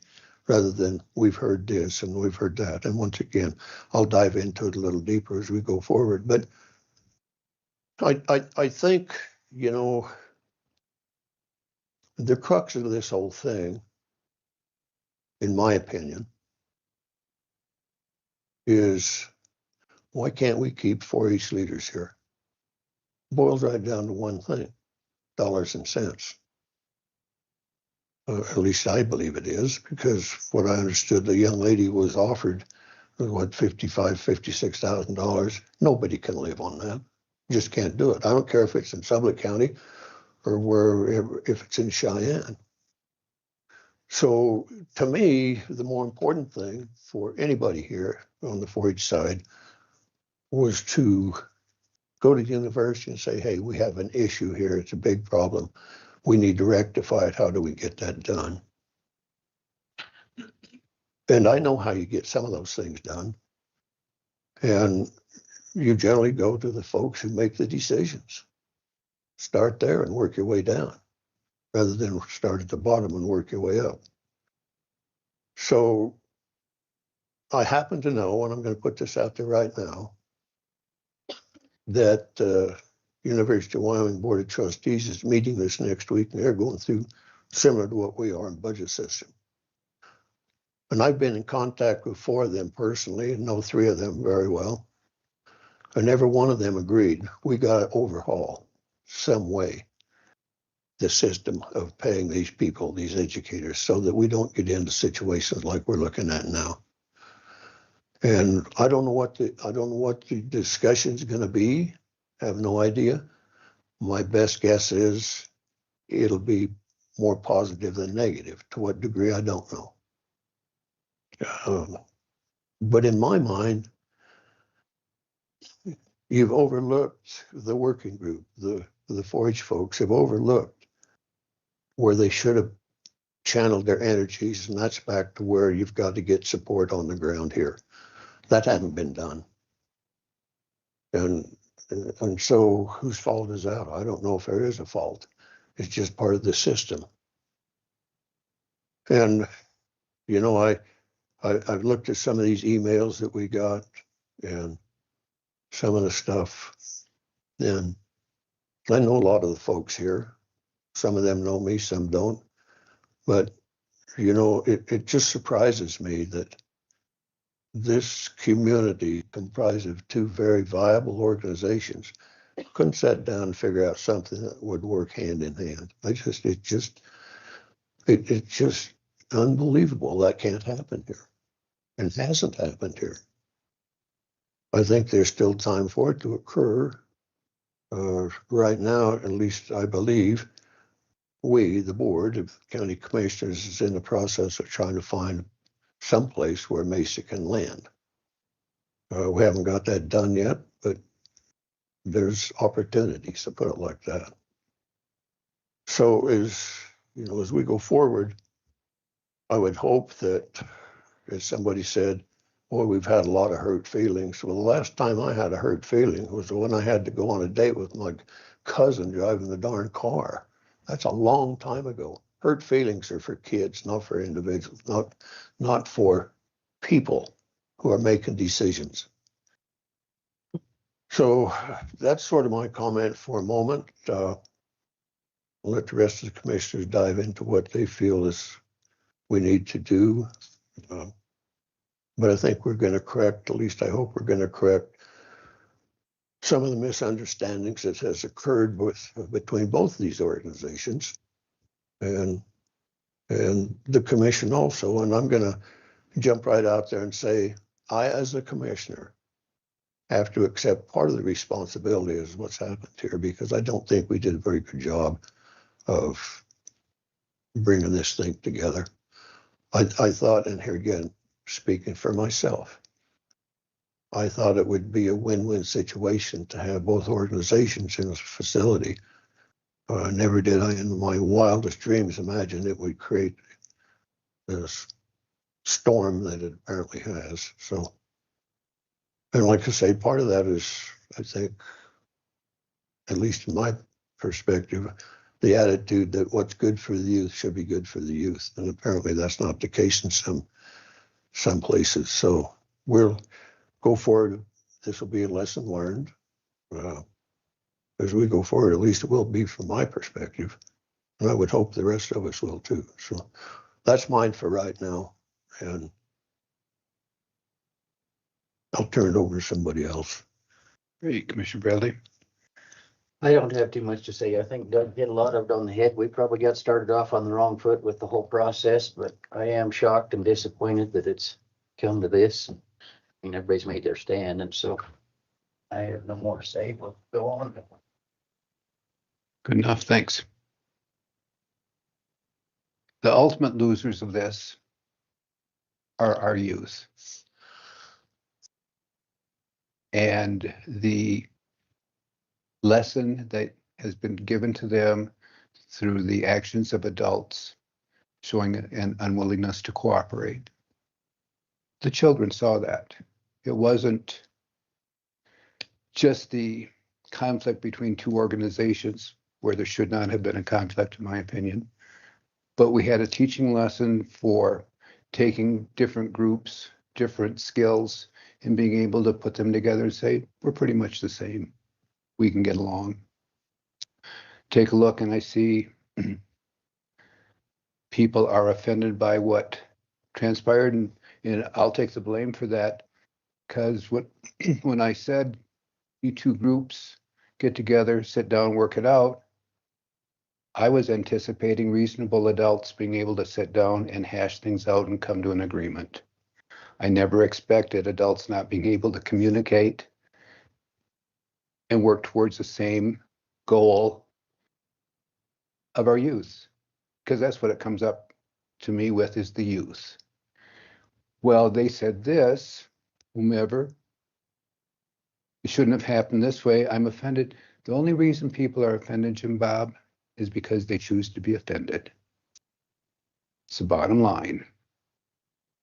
We had the opportunity to make something really good out of what was there. And because we didn't care for the people sitting across the table from us, we decided not to do it. And that was the bottom line right there. I heard a matter of like and dislike. But I heard good things come from each side of the fence about the value of the program the other was working on. Well, you can't drive across the property. Okay. In my mind, you don't drive across the property, you come up with a different way to do it. Well, you can't have that much property. Okay. Well, how much property would you like us to have? And that's worked out. All of the things that were thrown up as obstacles were obstacles because they were made to be obstacles. And the only one that suffered, and I believe this, are the children. And you say, well, they're adults. They're riding there as adults. For gosh sakes. Have you ever been to one of Mesa's events watching the adults ride? This is how aggressive they ride. We have an adult behind the horse. We have an adult on each side. We have an adult in the front to make sure that that child or individual doesn't fall and hurt themselves. And that rider doesn't care because they're having the time of their life being able to ride a horse like people throughout the rest of the county. And that's what we're taking away. You know, granted, 4-H, you got your way on this. I recognize I can't do anything about it. I recognize that I had faith in adults that I shouldn't have had. So it's a shame. My gosh. That's all no, it's not. We got in here about the cost of the county paying. This is how petty it got, Jim Bob. The county shouldn't pay for the road and for the well and some of the things that are going on there. That's county money and we shouldn't be paying for that. Whatever it was, $30,000, $40,000, and we trimmed it down. You know how much we've given, the county has given, donated to the 4-H in the past 10 years? Over $3.3 million. And you're standing up bitching about us helping another organization for the tune of $30,000? Where does your organization get off saying that? How can you do that in good conscience? You need to look in the mirror. That's all I have to say. Please. So I'm sure this is gonna go over well, and we probably didn't handle it just like we should have, and we also recognize that. But this has turned into a power stroke, okay? And if anybody out there don't agree, you're not looking at it. It's just a power struggle between a group that weren't informed, and they build up on us, and they'll never give in. Okay? It's just not gonna happen. It's bothered my decision by him being that way, okay? I'm 100% for Mesa getting that ground, and I'm not gonna drop it yet. It's not gonna be dropped today. So I don't know, we may have to go to get a true ruling on what that says on that deed. And who's gonna, so it may take a bigger group to make that decision than us, but the county's name's on that deed. And we're representing the county. So we got the power to give in or not give in, and I'm not ready today. Another thing I'm offended by is people pulled out Mac's name that he shouldn't have talked about this program. Now, whoever said that, I don't have much use for you, okay? There you go. Now, Mac's got it from the heart, just because he's got a nephew out there. Had no decision on what he did. He looked at the whole policy, and that bothered me more than anything. Singling out Mac of not being able to vote. Thank you. Anything you care to add, Commissioner White? No, I don't have anything. Okay. Anything else, Commissioner Bradley? Sure. Commissioner Vickery? Jim Bob, you might want to sit down because that could be a couple minutes.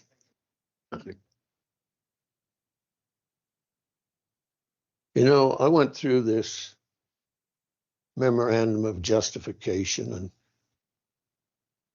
to look at it to see what was there for justification. And I suspect in somebody's mind, most of what I'm going to touch base on was justified. Some of it I don't. But as I go through this, somewhere's in here, there's a notation that says the working group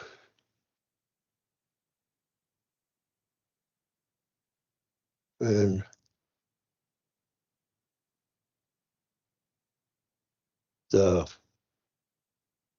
can't remember the name of the folks that operate the 4-H program. We're in 100% in agreement is what was here. And I think that's pretty important to remember as I go through this, because 100% on both sides, that's pretty unusual to get everybody to agree on just one thing. I've been here for several years and I can verify it doesn't happen often. So background and purpose is the start of this thing. It says, first notice 4-H received the Mesa intended use of the property came not through any direct communication, but in the middle of a county commissioner meeting, the only because 4-H representative happened to be present online. Don't know who that was, doesn't matter. The agenda item listed only 1020, Carlos Seeley, Executive Director, Mesa QEP land use request, excuse me.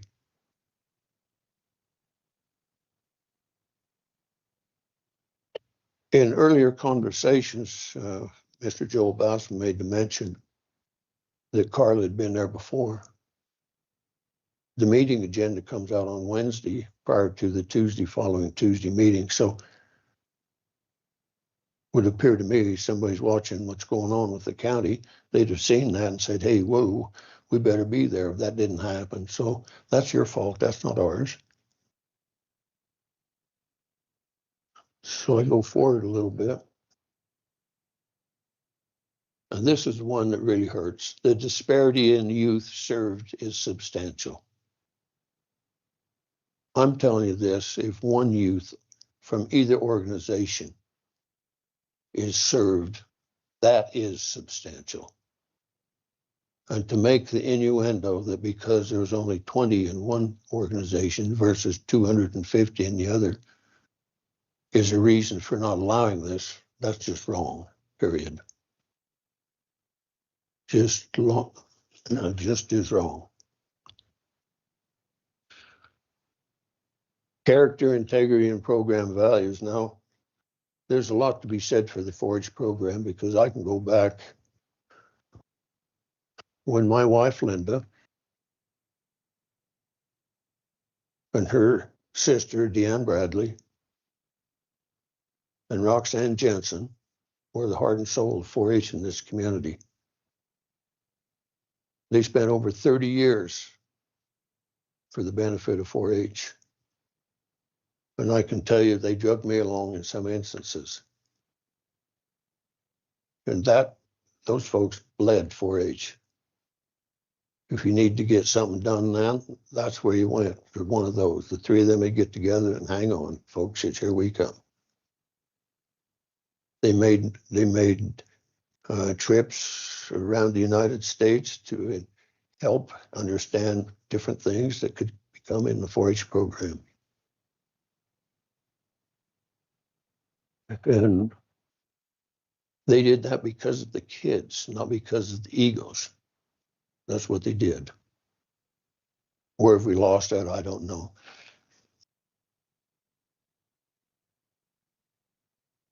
And here's one to me, when I go through this, says, the most striking illustration of a gap, a significant gap, is in understanding about the property's full potential. So is this, the newest UW Extension 4-H program director, who directly supervises all 4-H educator positions statewide, had no knowledge that 4-H had the ability to develop and operate programs on this land. Wow. They have had that property down there for 14 years, and nobody knew you could use it for anything else.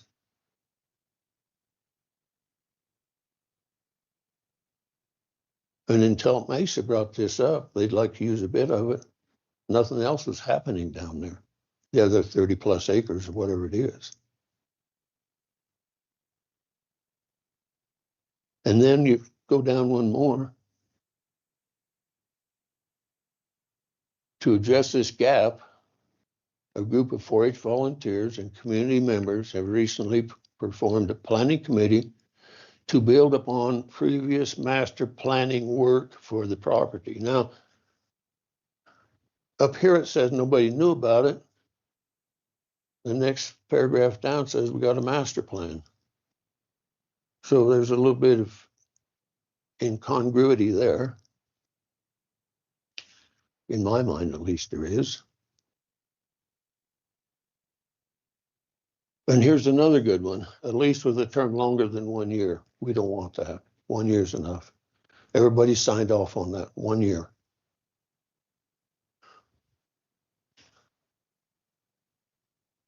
And Jim Bob and I went through this 1 year versus multi-year deals in our conversations. And from a personal perspective, my family operation leases somewhere around 15,000 acres a year. It's viable to our being. And it gives both entities an opportunity to improve what you've leased and the opportunity to improve for that leaseor. Most generally, it's a win-win situation. You go into those situations 1 year, you're pretty hesitant about doing anything because you're going to put in a pile of money, or you should. And then next year you get booted. So those kind of things, a 1 year thing, to me, it just doesn't make sense. But as I go down this, it says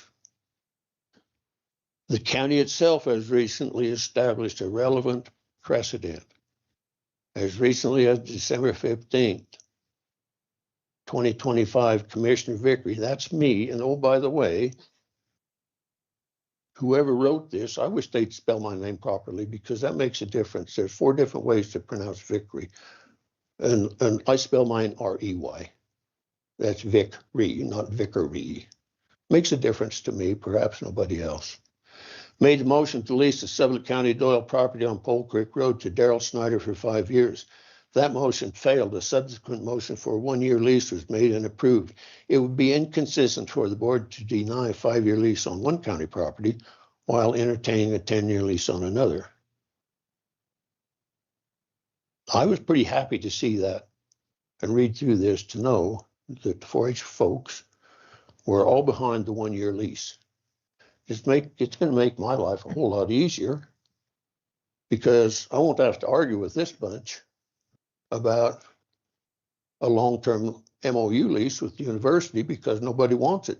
Well, I did, but now I'm going with these guys. When we put that MOU back together, 1 year's fine with me. It seems like it's fine with you guys, and I know these guys want it. They've already proved it, so thank you for that.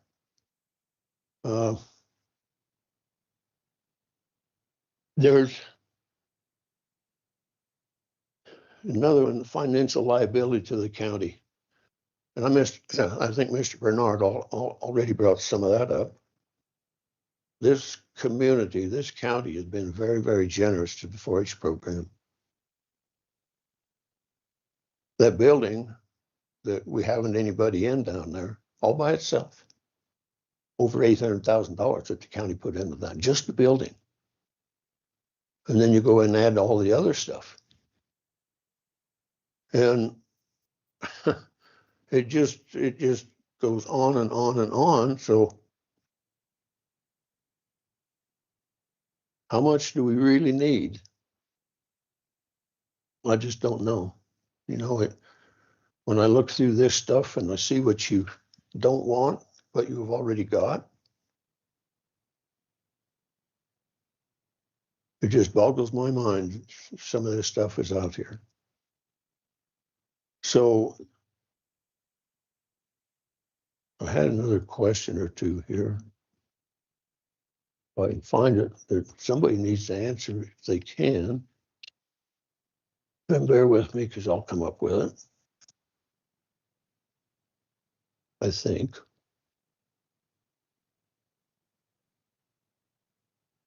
Oh, yeah.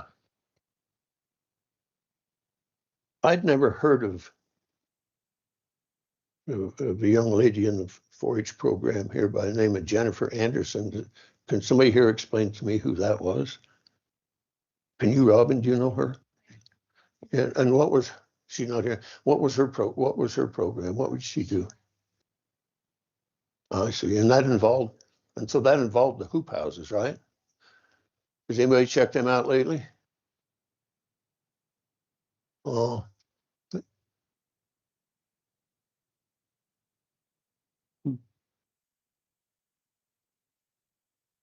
I guess they're in good condition. What was your question?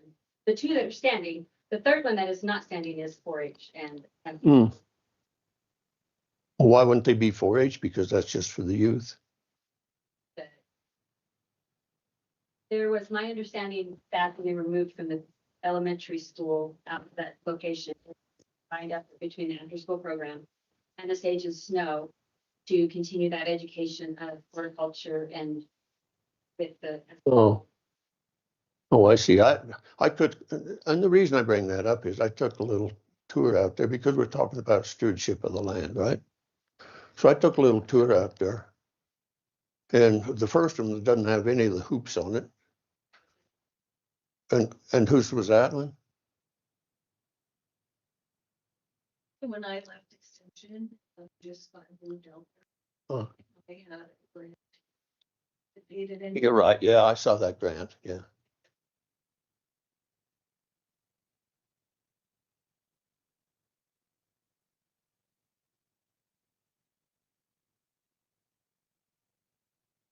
Yeah.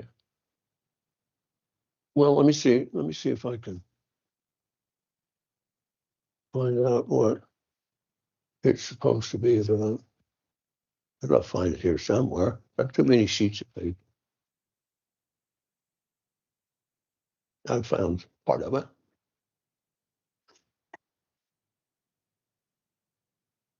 These hoop houses are an educational tool for the public to better understand how they work. It also addresses the benefit of hoop houses in general. It talks about how includes funding. No, that's not part of it. It talks about how you can grow all different things. And the one that I'm referring to has got sagebrush growing in the middle bit. We don't need to know how to grow sagebrush in Sublette County. Now, we might other places, but we certainly don't here. And the other two that we're talking about are storages for mineralic tubs. I guess that's all I can say what they are. There's a lot of them there. It's right now because it's winter and they're not heated. We do not have any of the plants in there. They will be coming in the next couple of weeks. Yeah. Those are used to grow the flowers that are put out throughout the community. I see. And so, yeah, they are mineral tubs because they fit the barrels and are an expensive way to not have to fill those entire barrels. Those days also have been given for the FFA, 4-H, NHS, those youth groups to come out and to help these members plant. Oh, yeah. It's not volunteer as far as that portion of it, getting it planted and out and designed. And then there is also the opportunity, and we've talked with 4-H, if there's any interest in horticulture programs. Right now, there hasn't been a whole lot of interest. Our Linda McLaughlin has done some educational classes with the youth, one just recently at the library. So it's always been an option and in an open agreement between programs to use those hoop houses. Yeah, that makes sense. Yeah, that makes sense. So here's another little deal. I know, you can dig this. This AI thing is incredible if you know how to use it. I don't know how to use it, so I have to rely on everybody else.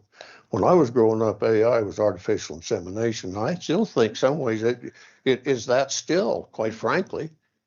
But well, Sam, don't laugh at me. Laugh with me. But really, I mean, that's what it was. Sorry. So here's another little deal, and I'm just pointing this out so people understand. Hopefully they do. So Shell donates $37,000 to Sublette County 4-H programs. This was in 2013. Says here, support for the 4-H after-school program includes funding for materials and a watering system at the after-school community hoop houses. Now, I looked at that watering system the other day, and I'm pretty sure it hadn't been used for a bit, and I can guarantee you that if you're going to use it today, you better go down there and get with it because it's not ready by a long shot to turn on and water anything. The same thing happens, not just there, but on the other side of that fence between Pure West and the 4-H property, there's another watering system that is destroyed. So I guess when I look at how we're taking care of the land, what are our obligations? And what are we teaching our kids? And that was brought up. What are we teaching our kids? we're a society that doesn't care. I don't think that's correct. I think we are a society that cares. And so when I read through this justification, I thought, you gotta be kidding me. Why would you put something like that together? AI generated, I assume it is. I see the little dit things through it, and I think that's what I was told indicates it was AI. It just boggles my mind. So I pretty much said all, except I'm going to leave you with one thought. There's a therapy business over here. I think it's called, what is it called? Altitude therapy. I think that's what it is, something like that. Is that right? Elevation. I should have remembered that one. Well, pretty close. Elevation therapy. And I had the distinction when my wife had her hip replaced, I'd have to drive her in for a while. And so I'd sit in that chair thinking, maybe I got to go do something else. And no, she'll be out here pretty quick. Well, pretty quick was always 45 minutes. And so I'm sitting there one day, and this is, I'm not a passionate person. Whoops, see, I can still do that without the pencil. I'm not a passionate person. I just am not. And so I'm sitting there, and this young lady come out of one of the rooms where she'd been in therapy, and I don't have 9 letters behind my name or to indicate where I've been or what I've done. But I could tell she was challenged just by her movement. She was challenged. And she walked by, and I'm sitting there at that chair right next to the door. And I said, how was therapy? Seemed like okay to say that. And she looked at me for a couple of seconds, and I'll never forget 4 words that she said. I ride my horse. Wow, okay. And then she looked at me again, and out the door she went. And I'm thinking, yeah, her mother probably said, hey, don't talk to strangers. And I'd have been a stranger right there, big time. I ride my horse. I didn't understand at all what that meant until we had the group show up, similar to this. That young lady came in with her mother, and the light went on. That's what she was saying. She was telling me her therapy was her horse. I'll never forget those 4 words. And I don't know if, in fact, that's correct, but for my mind, that was correct. That's what she was saying. My therapy is my horse. So regardless of which side of the fence we're on, we just have to remember that some are not quite as well off as others, I'll put it like that. And we just need to be able to reach out to people who aren't quite as well off, whether we don't like where they're at, we don't like what they do. And still it's Sublette County, where I believe every one of us care in some regards for what we do, how we go about doing it. I know the 4-H program has been invaluable to a lot of people. There's no doubt about that. Got kids leave out of here, 4-H in the backseat of their britches, or better for it, in all walks of life. But I'm telling you, some of the kids that come out of Mesa without that help would not have a world to look forward to, in my opinion. And so I support them. I support 4-H. It's a win-win for me. But the support for Mesa has got to come from way down here. It can't just come from a pocketbook, in my opinion. And when we looked at some of the things that, these leases were just no good. Well, not one time did I see where they had come before the commission to approve any of those leases. We never saw them. They were all just, hey, this is what we're trying to put together. At least I didn't see it. I'm assuming it would have been here. So that was just rhetoric, those leases. Those things, a lot of those things in there that were proposed by Mesa just weren't going to happen. This board was not going to let a lot of that happen. They were going to have to go back to their drawing board, along with you folks, and make something that would be amendable to us that's going to ultimately say yea or nay, in my opinion. So that's me. That's all I'm going to say on the subject. I hope when everybody leaves here, they have somewhat of a attitude that says, well, we can make it work however we do. And No decision. I'm tired of seeing emails that point fingers, get enough of them anyway, and they shouldn't be coming from these entities, period. So that's my take on it. I'm done. Anything to add? Sam? Dave? Okay. Everyone, thank you so much. We appreciate you coming and sharing the information with us.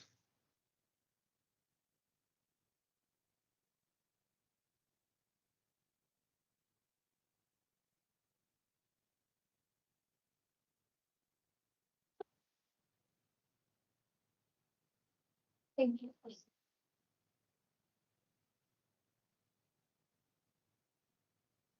For one. It has to do with the time that horses are used. Would you speak up, please? One commit or one correction, just for the record. Mesa horses are not used for commercial lesson purposes. And the first time that we saw that claim was in the memorandum of justification. So we don't know what's being referred to there. Thank you. Thanks. Appreciate it. Thanks.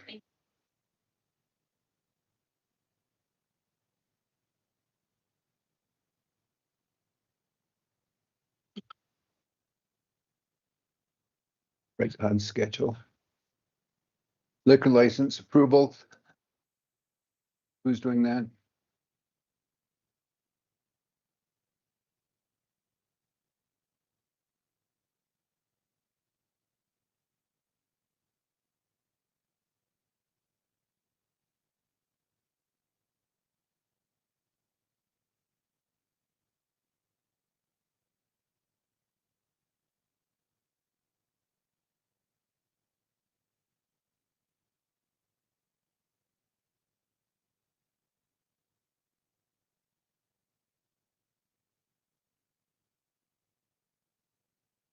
Oh, boy, look at all the liquor licenses. And get to them, I haven't got it. Well, I have a list of retail liquor license.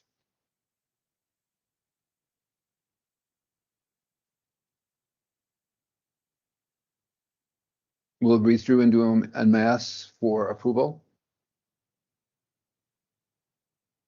She's on it. You can read them. You're welcome to. He's on them all at once. I make a motion to approve the following liquor licenses.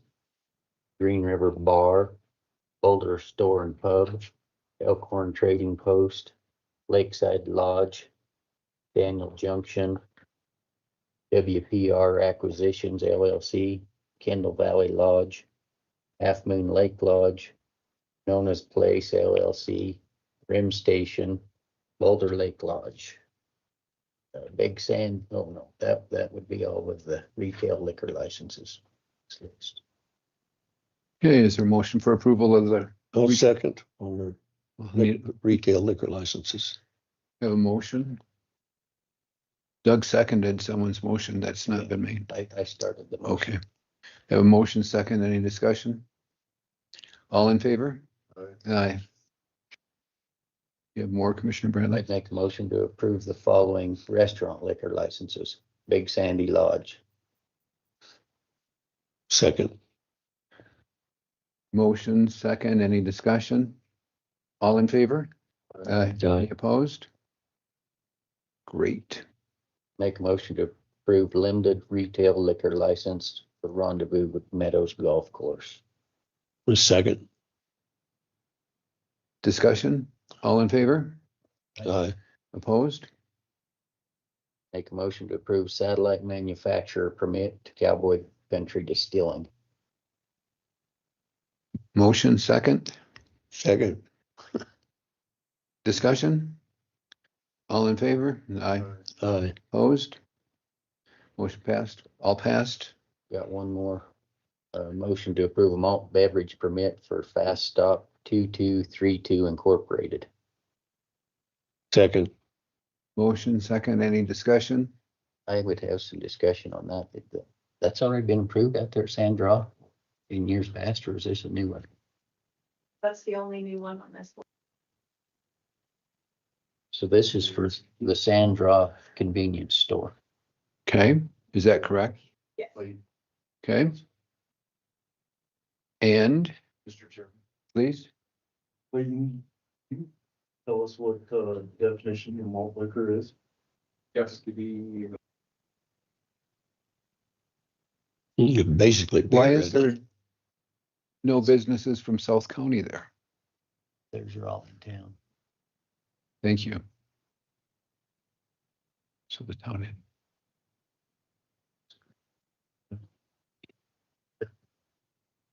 Well, this one's been brought up in years past and denied. Which one, the Fast Stop? This Fast Stop went out of Sandra for the fact they didn't want the working population to have access to beer that easily that close to the working environment. It's been years. Well, I didn't know about that. I just assumed that was just like any convenience store. You go in and buy beer and out you go if they got a malt license, no? Well, yeah, I think so, but it was questioned whether the county should offer this malt license out there in years past. I didn't know that. You guys ready? Mr. Chairman, Commissioner White, to your question of what the definition of malt beverage is, in Title 12.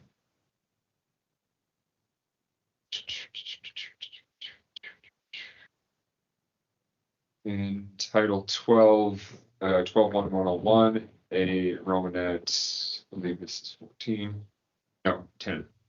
Malt beverage means any fluid, substance, or compound intended for beverage purposes manufactured from malt, wholly or in part, or from any substitute thereof containing at least 1/2% of alcohol by volume.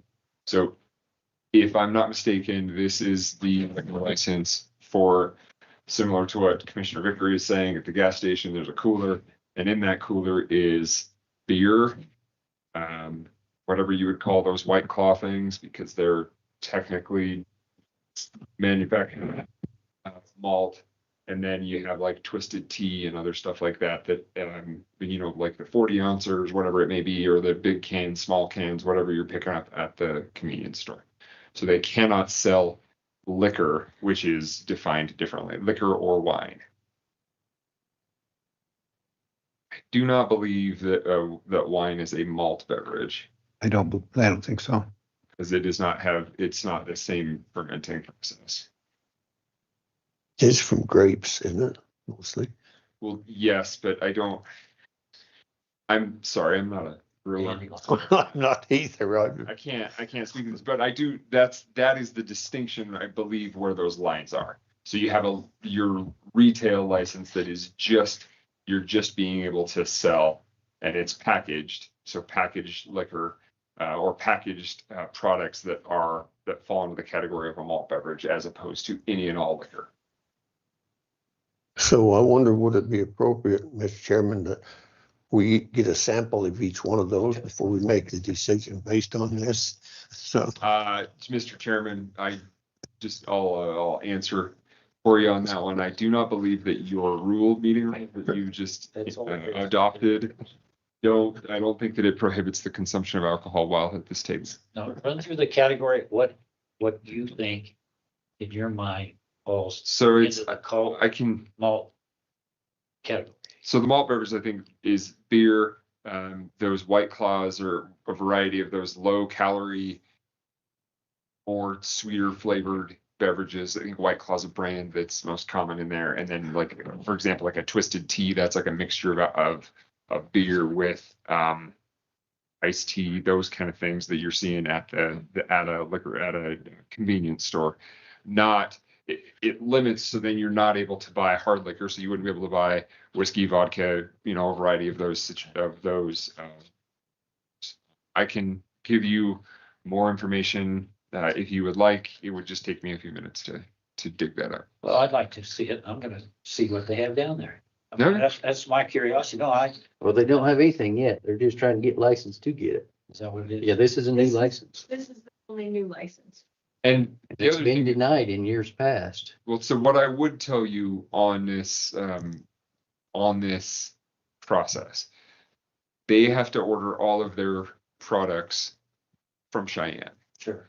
They cannot order products outside of their permit. So if you have the permit, that's the process by which they have your account set up at the state. And if you submit your order, you can't order. Yeah. You can't order vodka if you have a malt. But we've had places that'll fall into that category, but it showed up on their shelves. And I don't You know, how it shows up on their shelves. Good question. No, what I'm saying is, that's why I want to Yeah. see how restricted and how, just curious if we do okay it. I don't know. Sounds like, why was it denied? Well, before it was when it was busy out there and there were man camps there and they just didn't want to access alcohol with that close access to the working They wanted to personnel. drive to town, buy the alcohol, and then Well, drive back out. Well, but Yeah. it depends which side you look at. there. Just You get off work and you buy it all and consume it before you get to town, which is. depends on which way you're headed. I guess so. Yeah, I guess we shouldn't judge that. Questions for me on that? So are we supposed to deny this on the basis of what then? Oh, I don't know that we should deny it. It's been denied before. That's all I know with previous owners that tried to get it in there. Well, there's not a man camp out there now, is there? You said, I'll insert this and you all take it how you listen. The 5,600 man camp, they're gonna put in Cheyenne. The thing that says no liquor allowed. Now, Okay, what's the chances of that? that's different than. No, I'm saying, it's just brought up, but you got 5,600 people don't drink. All Mormons. Just not been drinking in their bed. They can't bring it on the facilities. I should see. Okay, Well, I don't know. Well, I don't know if it's any different from the Boulder store. probably So- in today's world, it's, have we made a we'll motion? make a motion to. Well, I seconded it, not knowing it was this big a deal. Oh, yeah. Yeah, I guess we've got it out there and it is seconded. Okay, so we had a motion, second discussion, all in favor? Aye, opposed? Next, Janessa Saxton.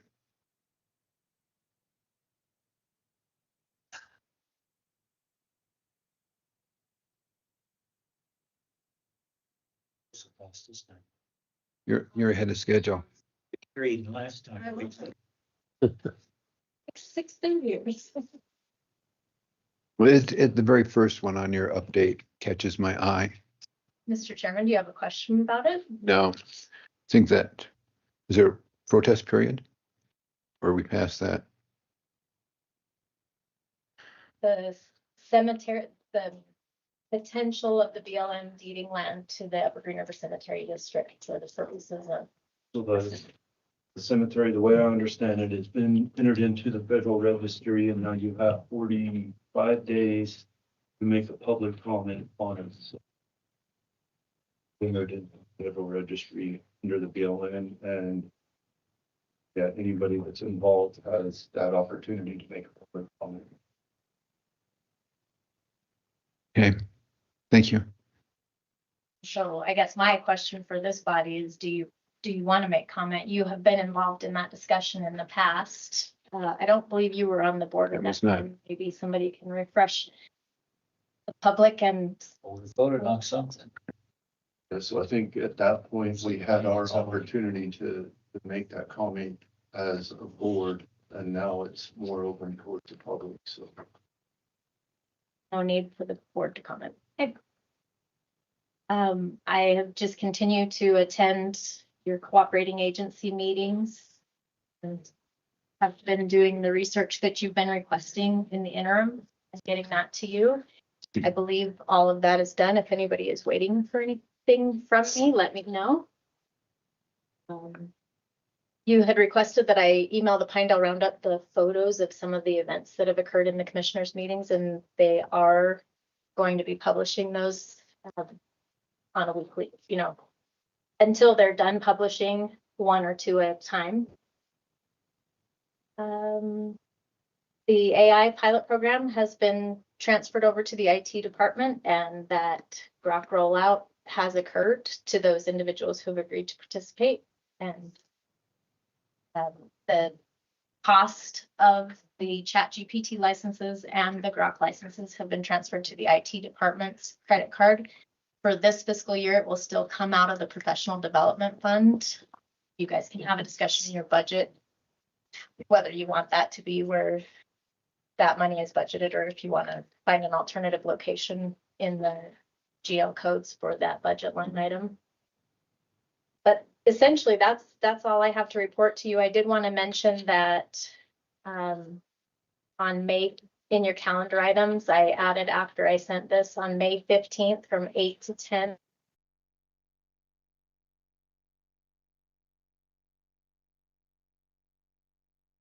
Paid in that, you can. And then also on May 20th at 1 p.m. is the FEMA Region 8 Risk Map Discovery Closeout Meeting. I'm not sure you will recall that Haley was working with FEMA on that, and we had Rio Verde involved in that. And I don't know what this closeout meeting exactly is going to entail, but I know. And there is a correction on the May 18th for the Sublette Antelope Migration Corridor. That's actually at May 11th at Whedon Pass. And then Some questions on that one we can discuss during the business. sure. And then just remember to bring it up. Okay. And then May 22nd, I believe, is the tabletop for the EMS. I am not aware of that. The only tabletop that I was aware of was last month for public health, but there likely is one. There is. It's a two-day event. I just came up here because I met with Craig from IT for his budget already, and he was budgeting for those ChatGPT licenses in his budget. So we don't need to take it out of the professional development. Let's not do that to Andrea.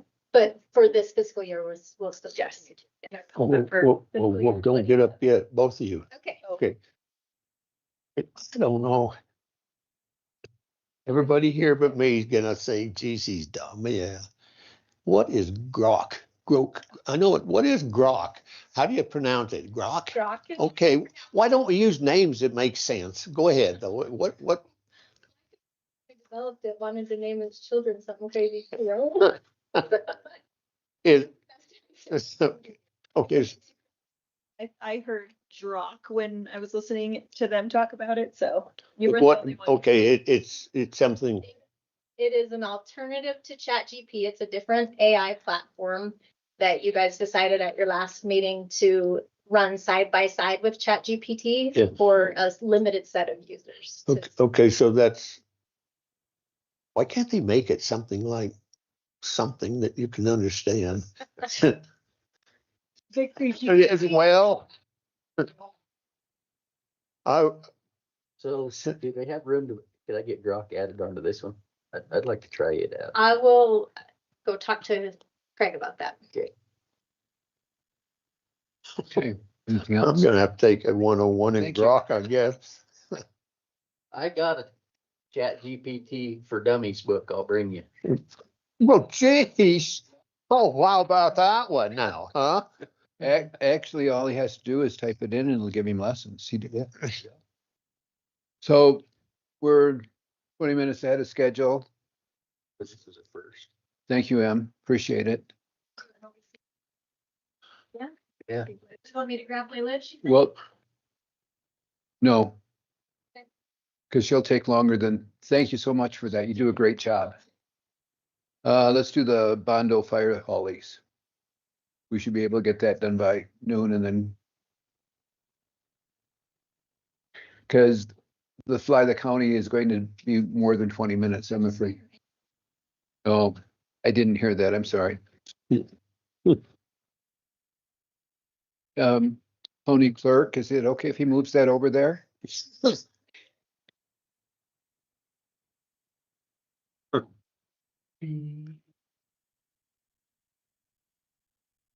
Oh, boy.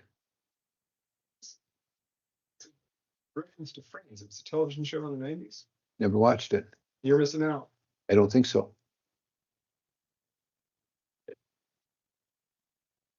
Agree to disagree. We can take a vote on it. Have you ever watched Friends? Well, yes. Have you What? watched Friends? Was I what? Watched Friends? Well, I did when I was 40. I haven't since, I don't think. It's been around for a while. Clayton's promoting it. Is he on it? Yeah, he's promoting it. Melvin, I think you're thinking of Seinfeld. Of Friends? Are they- No. You're talking about the So TV program, were you? I All think for basically one that- of the mailman did. He's talking about Cheers. He's talking about You're probably thinking of Cheers. Cheers with Ted Danson. Maybe. Cheers. Do you have a lease? Actually, I have a special use permit. Yeah, that's what you, Great. hey Clayton, that's the terminology you use. When he has a beer, I have a beer, we clink them together and say cheers. Down they go. Is that what it is? That's what it is. So is that beer a malt beverage or is that, what is that? Whatever. And you clink? Clink. Do you clink before or after you clink? depends. Okay. I don't know how to answer that question. Yeah, I don't know how to answer that one. He does, he just doesn't want to. But I have Commissioner, Chairman Bernard, I have before you to present a special use permit for the purposes of renewing the use of the land on which the Bonnet Fire Hall currently resides, along with the bridge building out there. It has been updated, approved by the Forest Service, and is ready to go for signature by Chairman Bernard. How many years is it for? If we could change that to one. Yeah, that's what I was thinking too. Wow, you guys sure are wild today. It is for 8 years. 30. So actually, so you guys, some of you may still be at the table. Samuel.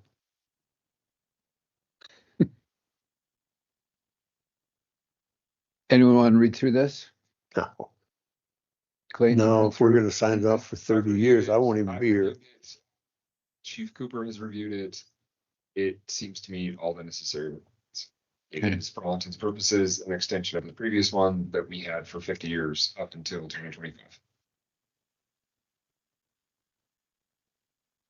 I'd make a motion to approve the MOU between Summit County and Special- US Forest Service. Special use permit. It's a special use permit on MOU. For use of the land that the fire department sits on in Bondray. Have a motion. Is there a second? I'll second it. Okay, this is for the operation and management of firehouse building, equipment, shop building, parking area, yard, pit, fire pit, flagpole, acreage, How many acres is there? 1.5. Yeah, I was gonna say it couldn't be over 2, I don't think. 1.5. Gallon tank and 30 feet north of the shop, 100 gallon. Okay, motion second. Any discussion? All in favor? Aye. Any opposed? I will get this submitted to Forest Service for their signature, and then I will provide it to Clark Rice for.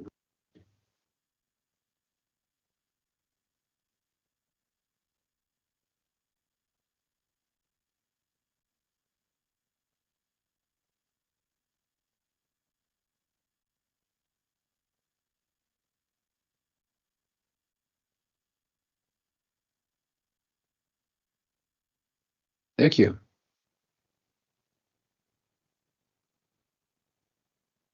Was Layla coming over? Oh, I thought I saw you go up to go get her. I apologize, Who's she after now? Layla. Oh, Thank you, Clayton.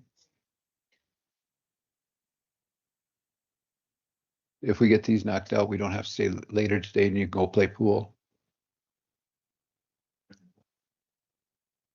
is what?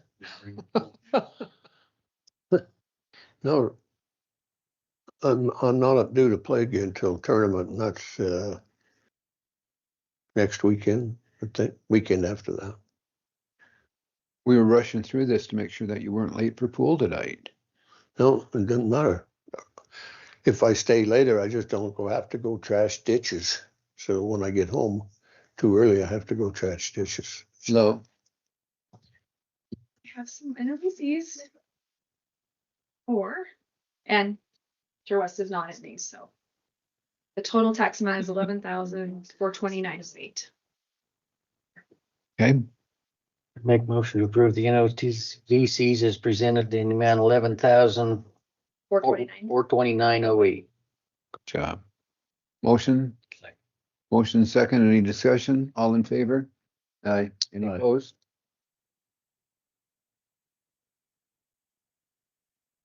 Thank you. EOG, Urban Oil and Gas and Wexpro. So back to this question, is everybody's natural gas in Sublette County valued the same at the state level?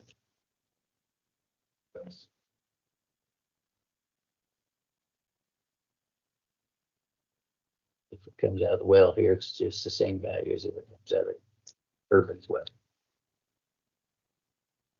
As I go through here, oh, I'm sorry.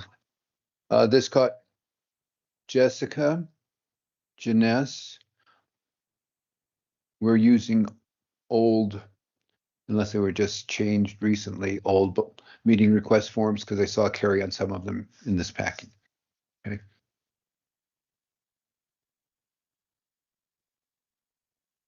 Is this Eagle View who you're proposing does the aerial? That's who she's done it.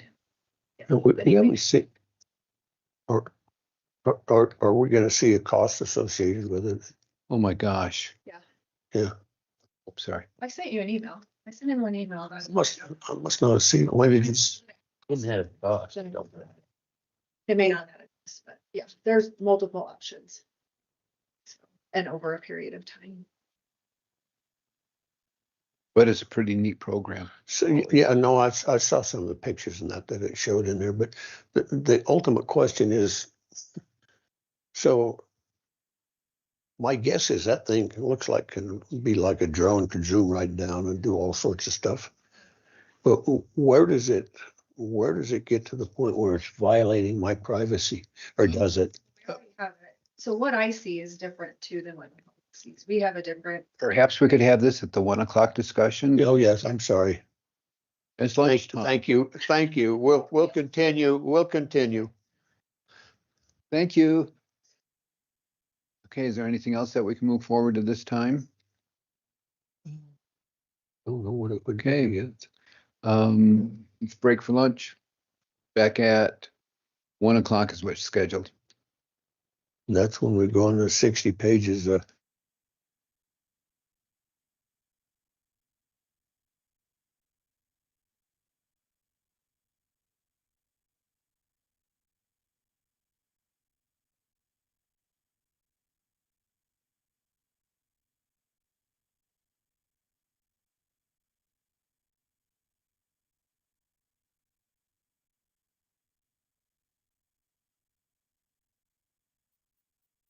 Upcoming week in that final competition.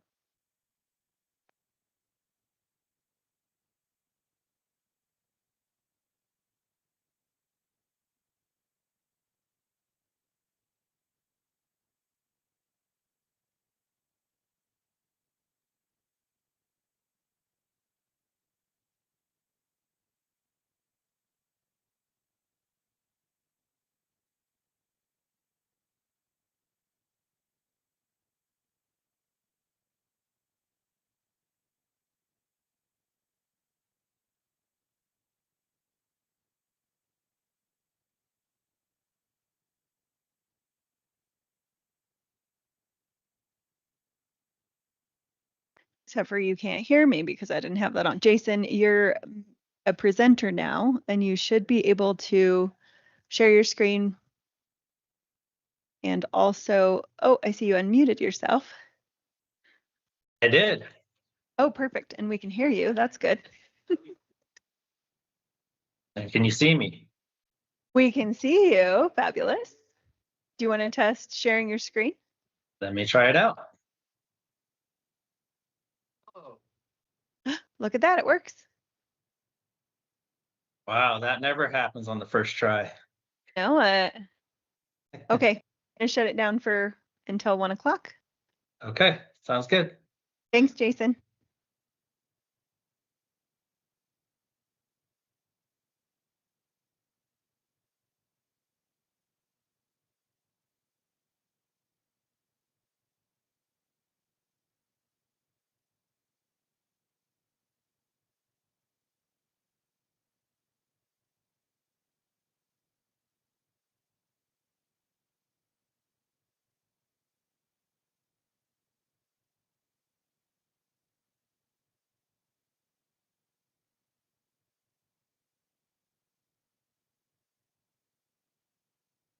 Hey, everyone. Thank you. Welcome back from lunch. I'd like to continue with our agenda. With next up is Layla Illaway, Fly the County. I'm Got you, Bridget. okay. Would you care to join us, please? Thank you.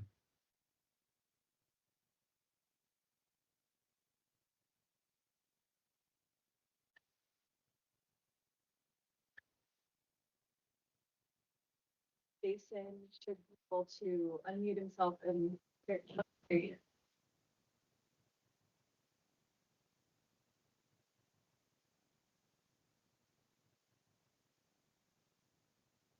Great.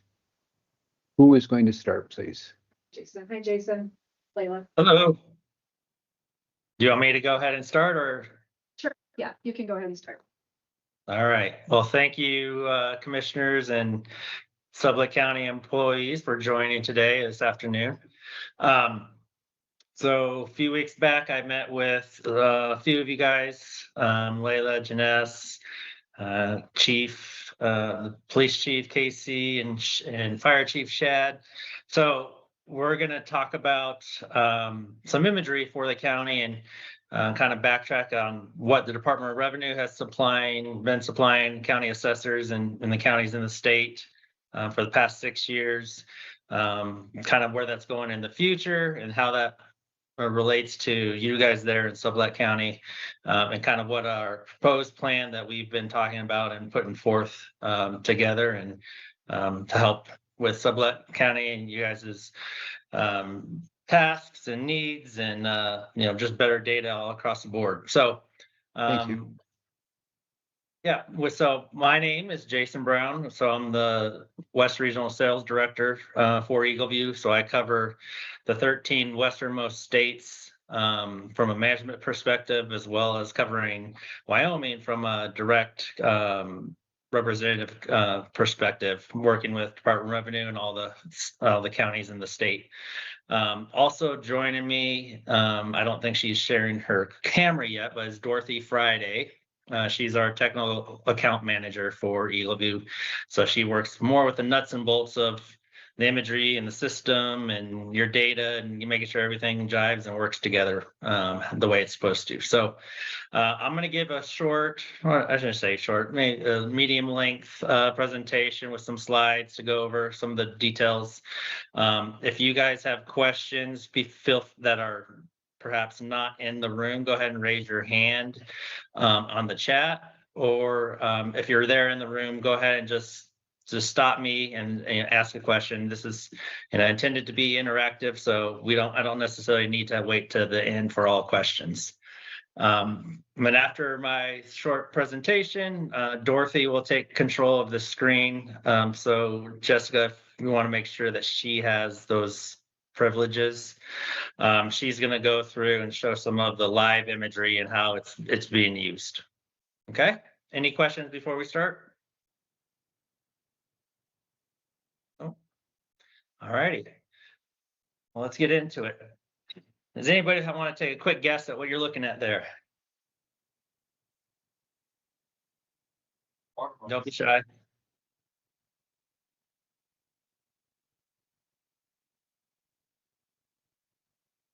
Any guesses? Sorry, I'm not hearing anything. Water bottle. Water bottle. Any other guesses? Oh, I don't know, could be water glass too, yes. yeah. Yeah. Water glass. Maybe it's a drop of water. Huh. It's a wine glass, or maybe like a water glass at a fancy restaurant. But the purpose of this is to kind of discern and show the difference of imagery. So this is your typical, what we call an ortho image, which is taken directly above a feature, above the surface of the earth, where you're looking directly overhead or looking down on top of that feature. So using this imagery, which has been great for years and years and years for mapping purposes, what you lack is that depth perception, or be able to see the sides of that feature. So, think of a house, you're only looking down on a rooftop, you don't see windows, you don't see doors, you don't see all the features that go along to that property. Then when you take a look at this image, this is what we call an oblique angled image. And this is what Eagle View, formerly called pictometry, has made a business out of for the past 27 or so years, is combining our oblique imagery from north, south, east, west, along with that ortho image, that directly overhead image, and combining all the imagery to answer all the questions that you may be dealing with, whether you're in property assessment, whether you're in public safety, GIS, planning, public works, what have you, right? So it's the combination of those two images that really answer the question. So if I were to show this image first and ask you guys, what is this? My guess is everybody in the room probably would have said but the same thing, right? Whereas the ortho imagery, if that's all you have, you're really just guessing. So we have one more. This one's a little bit more difficult.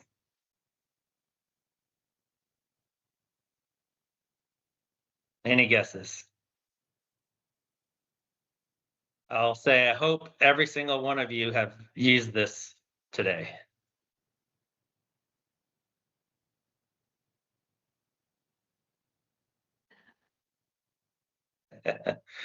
So it's deodorant, right? Again, if I would have showed this image first, my guess is everybody would have said the same thing.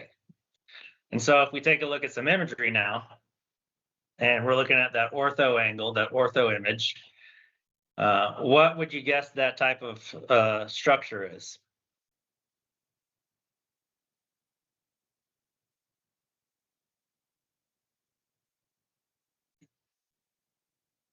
Any guesses?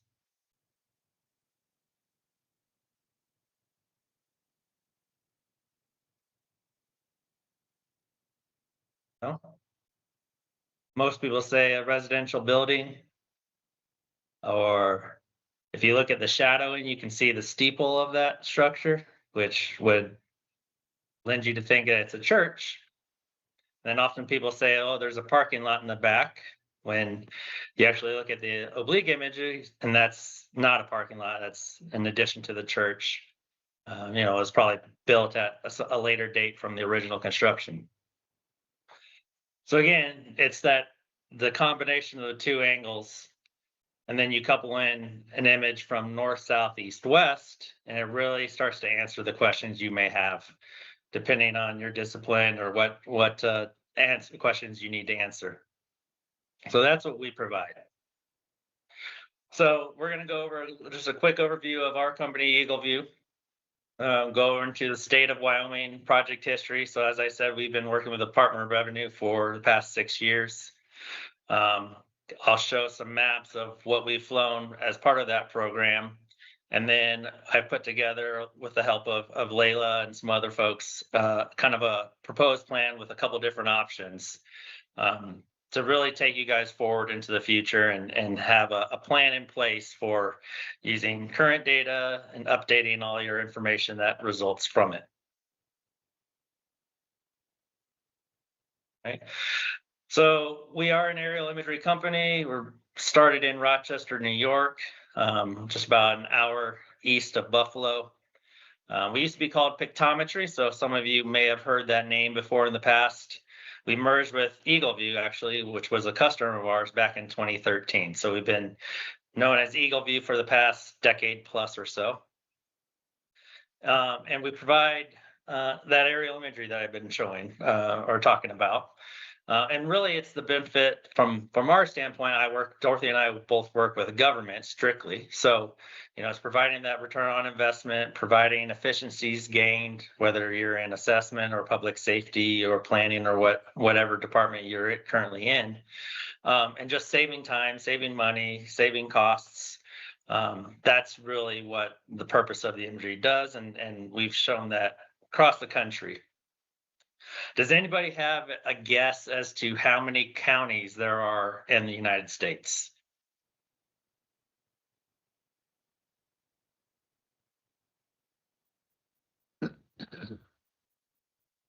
No? So there are a little over about 3,400, depending on you count parishes as counties and whatnot. We have more than 50% of all counties across the United States are customers of ours. It's a total of about 1,700 counties. And that doesn't include many customers in Canada as well. So we have a really extensive library and reputation of imagery and working with government.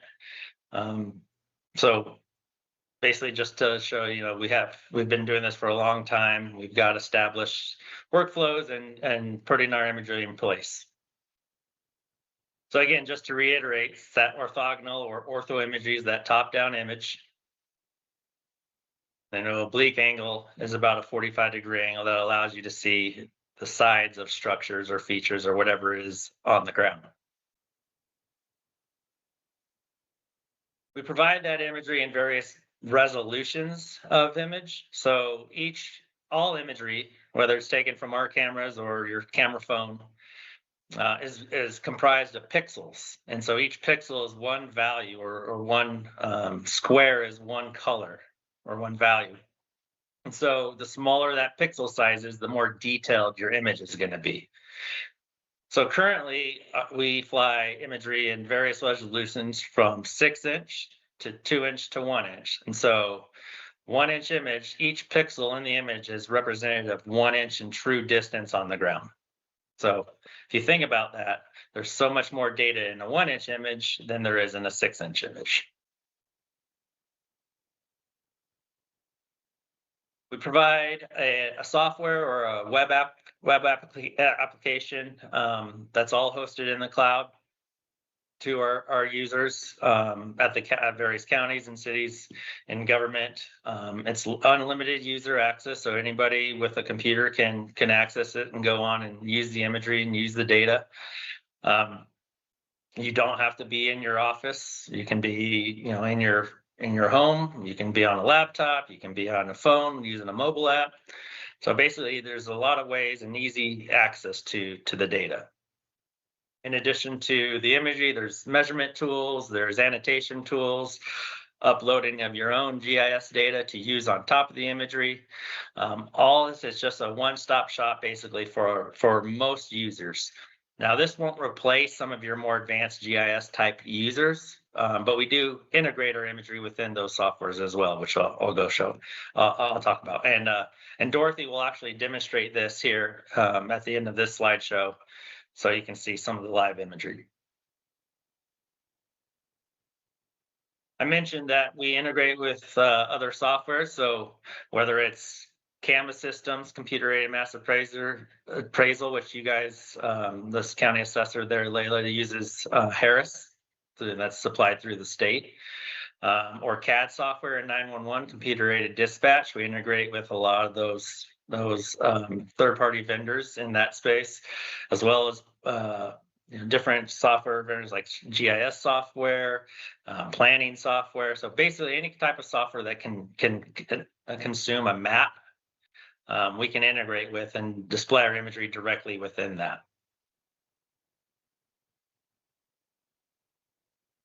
So if we look at the Wyoming Department of Revenue project that we've been conducting over the past 6 years, it actually started in 2020 was our first flight. But this shows our second flight just because the things I want to highlight are areas that counties have added on. So through the contract, there's a pricing schedule, and there's ways that counties can buy up or add on to those projects, all with the need to go to any type of solicitation through like an RFP process. You can buy directly through that contract that's been vetted by the state.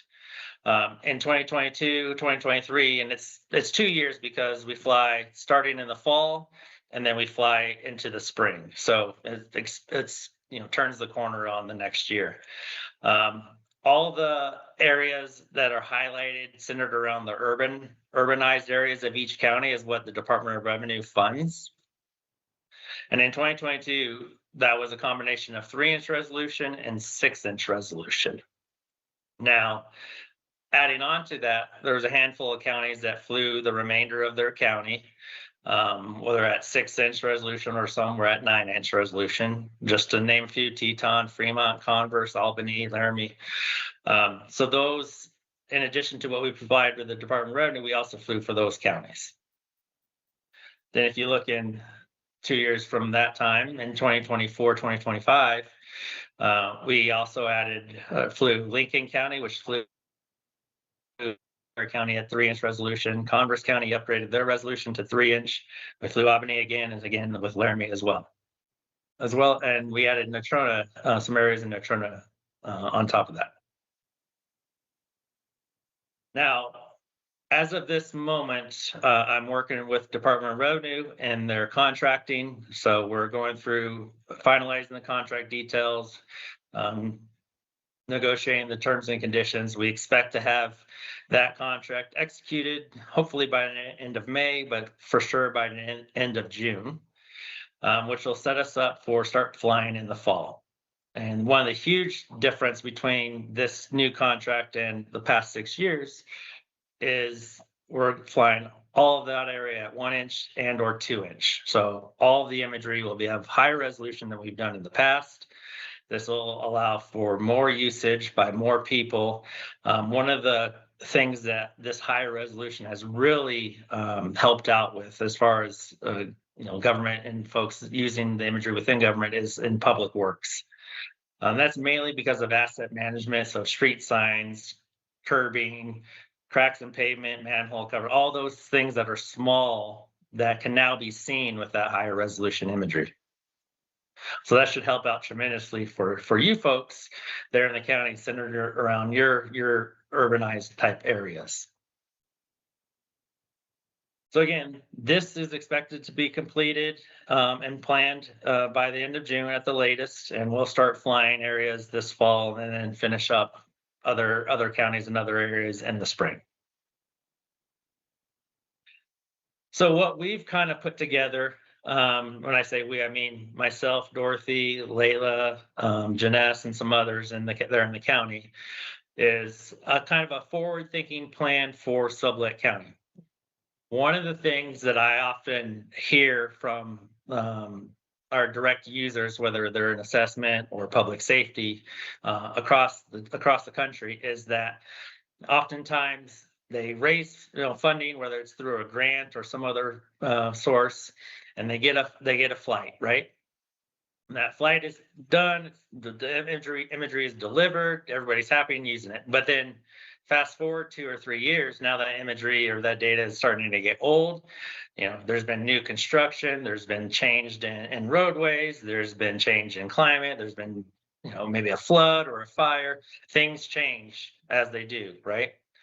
But there's no plan to have that refresh or a recycle of that imagery. It was purchased or planned as a one-time thing that would fix at that time. What I do and what we do as a company is try to get our government customers to look at it as a forward thinking type cycle. So most of my customers across the country fly every 2 years. Some fly on every 3-year basis. As you saw with the Department of Revenue, their plan is a 6-year plan where we're flying every 2 years. So there is an update, and so everybody's data, whether you're in assessment, public safety, GIS, planning, can now use that data and update all their information. So it's current, as much as it can be. That way you can model workflows based on that new imagery and that new data to be current, so you're always moving forward and you're never behind because it's outdated information. So what we put together here is, if you look in the green and red color, so those are the areas that the Department of Revenue has funded or will be funding. So we'll be flying those regardless. And then what I asked Layla to provide was kind of the areas of all your improved parcels that matter to her for evaluation, that's the pink area. So that would be also in 2-inch resolution. And then everything beyond that is more of your extreme rural areas where there might be national forest or BLM land or just areas that don't have much development on. So those would be flown at a 6-inch resolution. So the difference in resolution, there is a cost difference, because when we fly a higher resolution like the 2-inch or 1-inch, we're flying it closer to the ground, which takes more flight lines, it takes more fuel costs, more image processing. Everything's greater when you fly a higher resolution. So when we fly a lower resolution, we're higher in the sky, our camera's been able to capture more of the ground in one shot. So we're able to fly it more efficiently or more quickly because we're at a higher altitude. So all this together, this is kind of the plan. So we wouldn't fly the entire county every 2 years. It'd be flown in this proposed plan this first year, whether it's 2026, perhaps it's 2027, depending on, that's a call we can make and leave that up to you guys. But let's just assume it's this fall. Then we would fly this entire project all this fall and deliver that imagery. Then in 2028, we wouldn't fly any of the 6-inch resolution because largely those areas don't change as often, right? We would fly just the improved area parcels and that 2-inch resolution, because those are the areas where someone's going to make an addition to their house, someone's going to put a shed up, there might be some construction in highways or roads or what have you. So those are the areas that are going to change more often. So we'll fly that every 2 years, and then the county-wide plan will be on an every 6-year basis. And then what we do is we take the total cost of that 6 years, average it over the lifetime of that term, and create a single annual budget number. So you would just pay that cost every year, rather than trying to front the entire larger project of the county-wide, because you guys have such, a very large county. That might be difficult from a budget perspective. So we annualize that cost over the life of the term. So this plan going forward will coincide with Department of Revenue and flying every 2 years. So when they update imagery, this would also update your imagery. And you can count on it, right? You can know it's coming, and you can plan all your information and your workflows and your modeling based off that new data. So this is just one instance. And I did have a little note there, because that countywide project is so much larger than the other two. Our My Finance might require a little bit larger payment in those first 2 years. Now, I'll fight for it to be annualized, but just a caveat that they might require that. And we can go down the road when we get there. Now, another option would be, instead of flying ortho and obliques countywide in that 6-inch imagery area, that yellow area, we would fly only ortho imagery. And the thinking here is, largely that's just all rural area. You might not find as many structures as you would in the improved parcel. So the oblique imagery might not be as needed as you would think. There are, use cases and benefits to having that, but from a cost perspective, maybe this is an option to find a middle ground. So that cost, as you see on the screen, basically reduces the annual cost by about $20,000 a year. So over the life of the term, you're talking about a reduction of about $120,000. Okay. And these, go ahead, was there a question? Are your figures, is Department of Revenue charged on top of that, or is some of that cost gonna be shared with Department of Revenue? No, And- these costs do not account for that green or red area. Those are already being factored and paid for by Department of Revenue. So regardless of you guys, if the county itself does anything here, you guys will still receive that green and red area. How does the Department of Revenue decide what areas they're flying? Seems like they've missed some important parts. So they only have a limited budget, right? And they have to spread it across all 23 counties. And how we came up with these areas are basically looked at the parcel density across the state, because where the parcels are more dense there's more property, more structures. So they felt that that was the biggest bang for their buck. Now, obviously, looking at the pink area, which is also your other improved parcels, flying all of that area from the department, but by the Department of Revenue would be beneficial. They just don't have the funding to do that for every county. So they had a finite budget. So just so you know, they're spending about a little over $2.5 million every 2 years to fund these areas throughout the state. So can I say too, last flight, we asked them to do partially down in South County because that's where our review area was. So they didn't do that last time for us. They did more South County for us. We can request. We can request different areas. Yeah. And one of the other things that I'll show here in a second is it is beneficial to fly the same area at, 2 years later, because what we do is we put it through a change detection process called Change Finder, and we identify structures that have changed in that time frame to then help officials, whether you're in assessment or public safety, dealing with addressing, making note of those changes so you can update your information.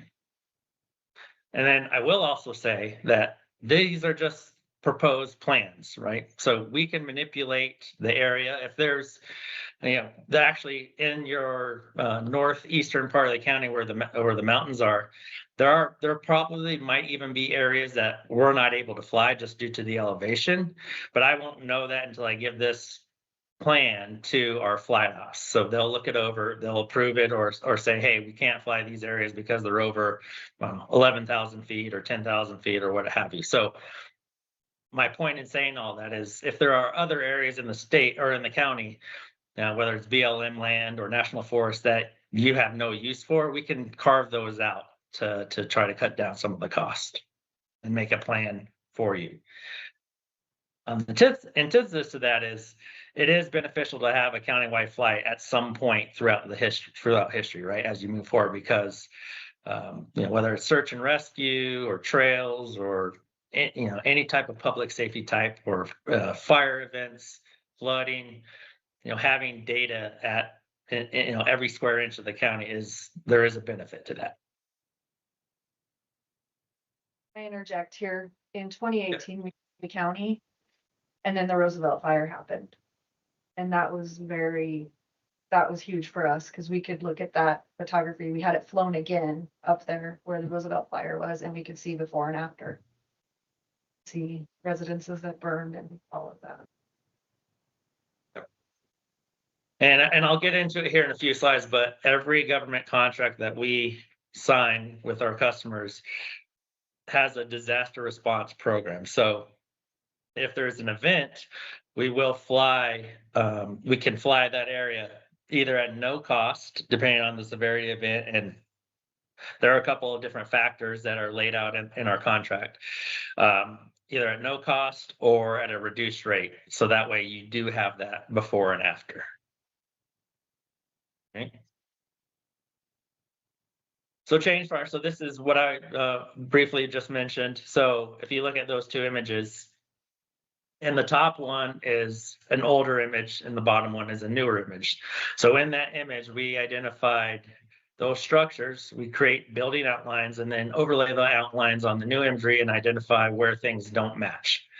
So that green outline is a changed structure. So if you see that house changed from the top photo to the bottom photo, then the yellow one is existing, meaning it didn't change from one image to the next. The two orange ones are new construction, demolished construction. They were there and now they're not. And then the blue outline is a new construction. So it wasn't there, now it is. So we classify all those outlines and provide that data to the county so they can go through and say, show me all the new construction, and boom, pops up and they know exactly how many structures there are, where all the properties are as far as the parcels go, and they can update their information right away versus trying to tackle the entire county and go around and find new construction or find things that have changed just blindly. This points you in a more, targeted approach. Typically, we see about 15% or so structures change or there's new construction in a 2-year time frame. That's about the average across the country. So targeting that 15% right off the bat is going to be much more beneficial to your staff than trying to look at all 100%. Oops. We also do something similar on top of that, especially for our oil and gas areas of the county or of the state. So we did this in Converse County, and we do it every time we fly, is we look at all of their oil and gas operations. So in this example, in 2017 versus 2020, you can see there was a new pad or ground disturbance created. So we provide this to Dixie Huxtable, who's the assessor in Converse County. She updates all her personal property renditions with the oil and gas operators, updates them on what she's seen in the imagery, and sends them a tax bill. And from everything that I've been told from her, the operators actually enjoy this because half the time they don't even know what's on their properties. So this gives them a good inventory of what they have, and they can pay accurate taxes. So something to consider for you guys, because I do believe you guys have some oil and gas operations. You wouldn't need to do this for the entire county, obviously, but you can just carve out those areas that it would impact as an option. So just some quick run through on some use cases. Public Works, I mentioned Public Works and asset management. So using that higher resolution can help, like I said, street inventory, figuring out damage to roadways, potholes, just anything you can see in the imagery. If you can see it, you can document it. We've had cities and counties do tree inventories where they measure the height of a tree, plot a point at the base of the tree for the latitude, longitude. They can create that database. We've had fire hydrants databases just by plotting a point, because you can see things that are tall, like signs, hydrants, things that are tall and slender in nature from an ortho image are very hard to sometimes pick up. But using that oblique angle and the multiple angles, they're much easier to see. So you can start creating a database of those and understanding where things are in the county. Public safety is a huge user of the imagery. Like I said, we integrate within their computer-aided dispatch. So when a call comes in, our imagery automatically updates to the latitude and longitude of that call, and we get that information from the CAD software itself. So call taker picks up the call, their imagery updates to the location of the call, and they can use the different tools and the different angles to really understand what that caller is explaining or describing in the call. Then that call taker can reinforce first responders with what she or he are seeing in the imagery, and everybody all around is now more informed of what the situation is. It's also, all the imagery is date and time stamped. So unlike a Google Map or Google Earth type image where you have no idea when that imagery was shot, all our imagery actually has the date. So that day that imagery is collected. So you can use it in court of law to, for property disputes, for traffic incidents, for any type of court case that you may need to see a picture of where that location is.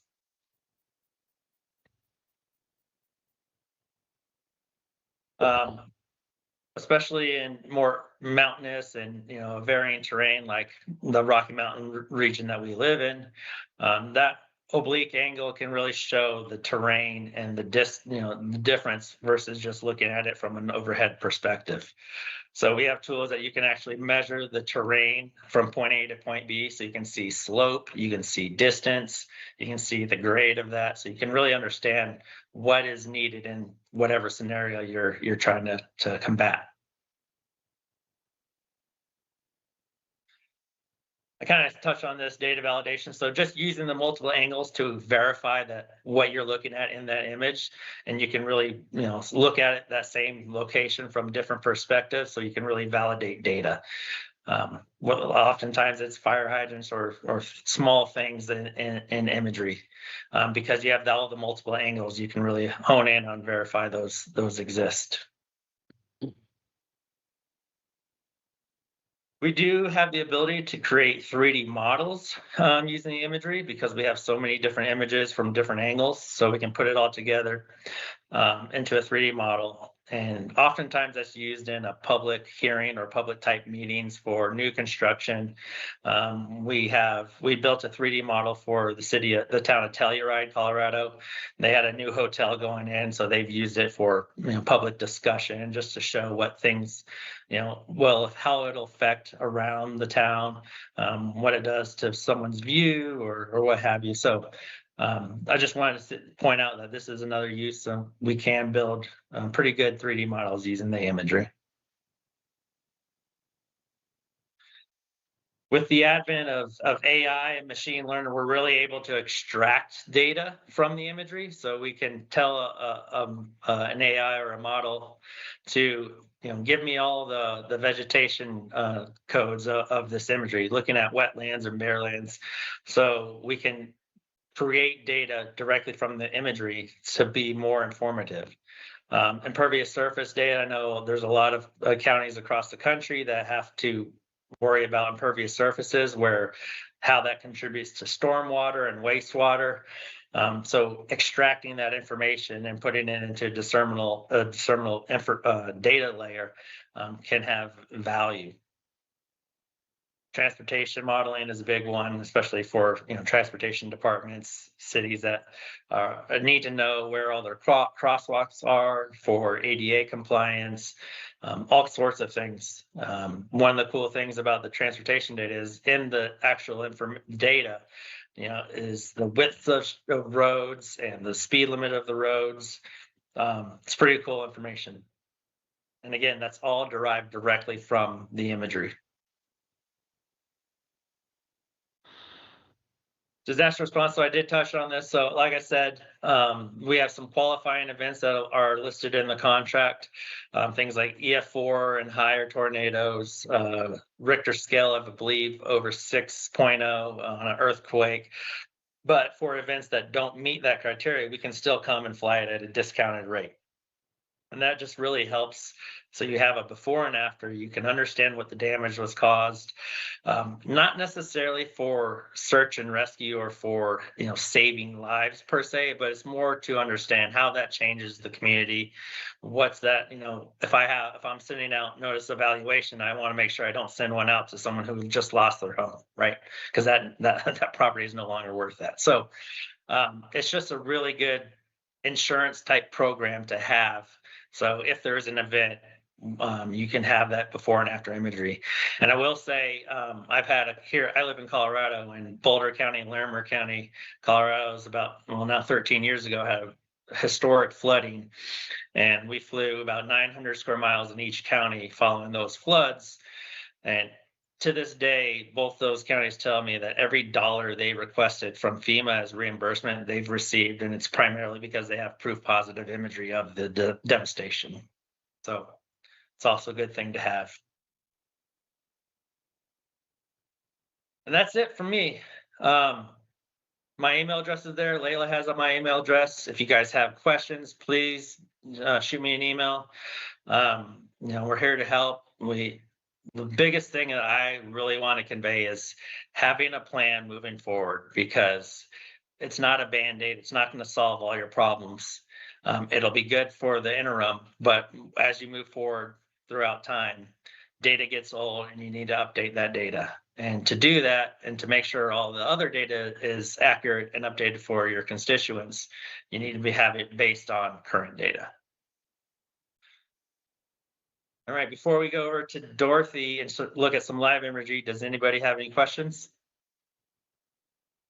Mr. Chairman, yeah, I have a question. You're showing all different uses. Does one individual, is it just one individual, or does each department have their specified individual that's going to do their looking, if you would? How does that work? As many people you want to use it as you want. So every person in the Sublette County government can use it. You can share it with any governmental entity within the county. So if you just want one person in each department to manage it, fine. But I would encourage you to have everybody have access to it. Well, I'm thinking of the sheriff's department and say the assessors got two different uses. They could be both on that at the same time doing their thing. Is that correct? That's correct. Yep. Okay, that answered my question.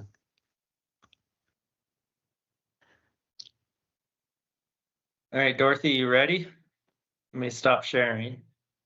And I can share my slide deck with Layla and she can distribute it to everybody if you want to look at it later, or if perhaps someone wasn't able to join.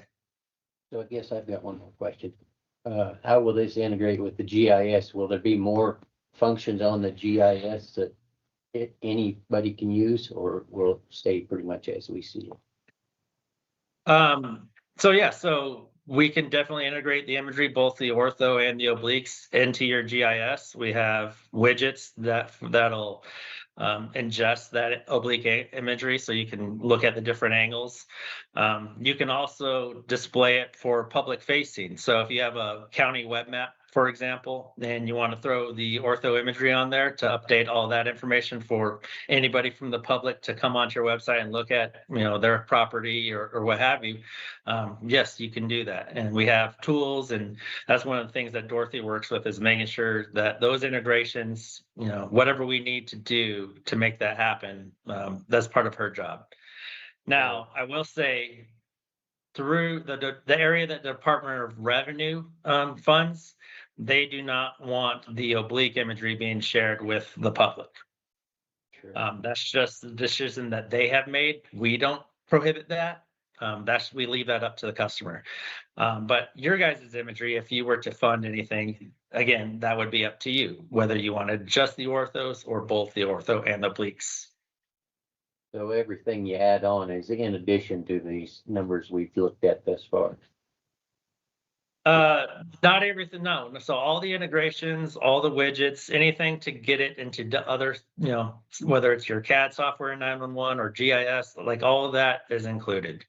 The only things that would be additional would be like the change finder data, which is based on parcels. And because you guys don't have, hundreds of thousands of parcels, that's really just a small add-on. The oil and gas change finder, that's just based on square miles. So, however large that area is, I have a matrix that goes through the pricing that I can tell you. The most of that will cost is about 50,000, but that's a 4,000 square mile area, which, I don't expect your guys' oil and gas to be that large. Maybe I'm wrong. But for the most part, the 95% of the cost is the imagery itself. We already have on our public map server, all of our, Every widget that we have. all of our flights are on there. They're just Right, dropped down. yeah. Yeah. Just no. We just have a baby stuff, different which login for us that has different things on it. Okay. Okay, I have one other question now. So I'm watching this thing. I'm assuming kind of be like a drone. You can get down closer and make my picture look bigger, and et cetera, whatever it is. So where does the boundaries for private rights start showing up? So one of the things, and that's a good question. One of the things in the imagery. So while yes, 1-inch imagery is very, very good, very high resolution, you still cannot identify people. You can't read license plates. You can't look into windows into people's homes. So while it's very, very high resolution imagery, it's still not as high as if someone were have a drone above your head. So there are still limitations to what you can see from an identification standpoint. Now, you can infer, right? You can say, oh, well, I know Tom has a red truck and he's parked in his driveway, so I know he's home. But again, you're inferring at that point. You can't be definitive.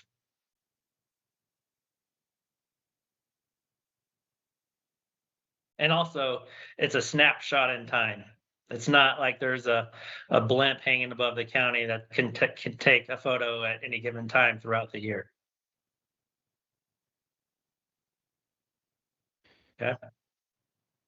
So is this, all this, do you update it ever so often? In other words, what it's capable of doing today may be behind what it does next year. So where does that kind of, do you update that, or are we gonna have to pay for it?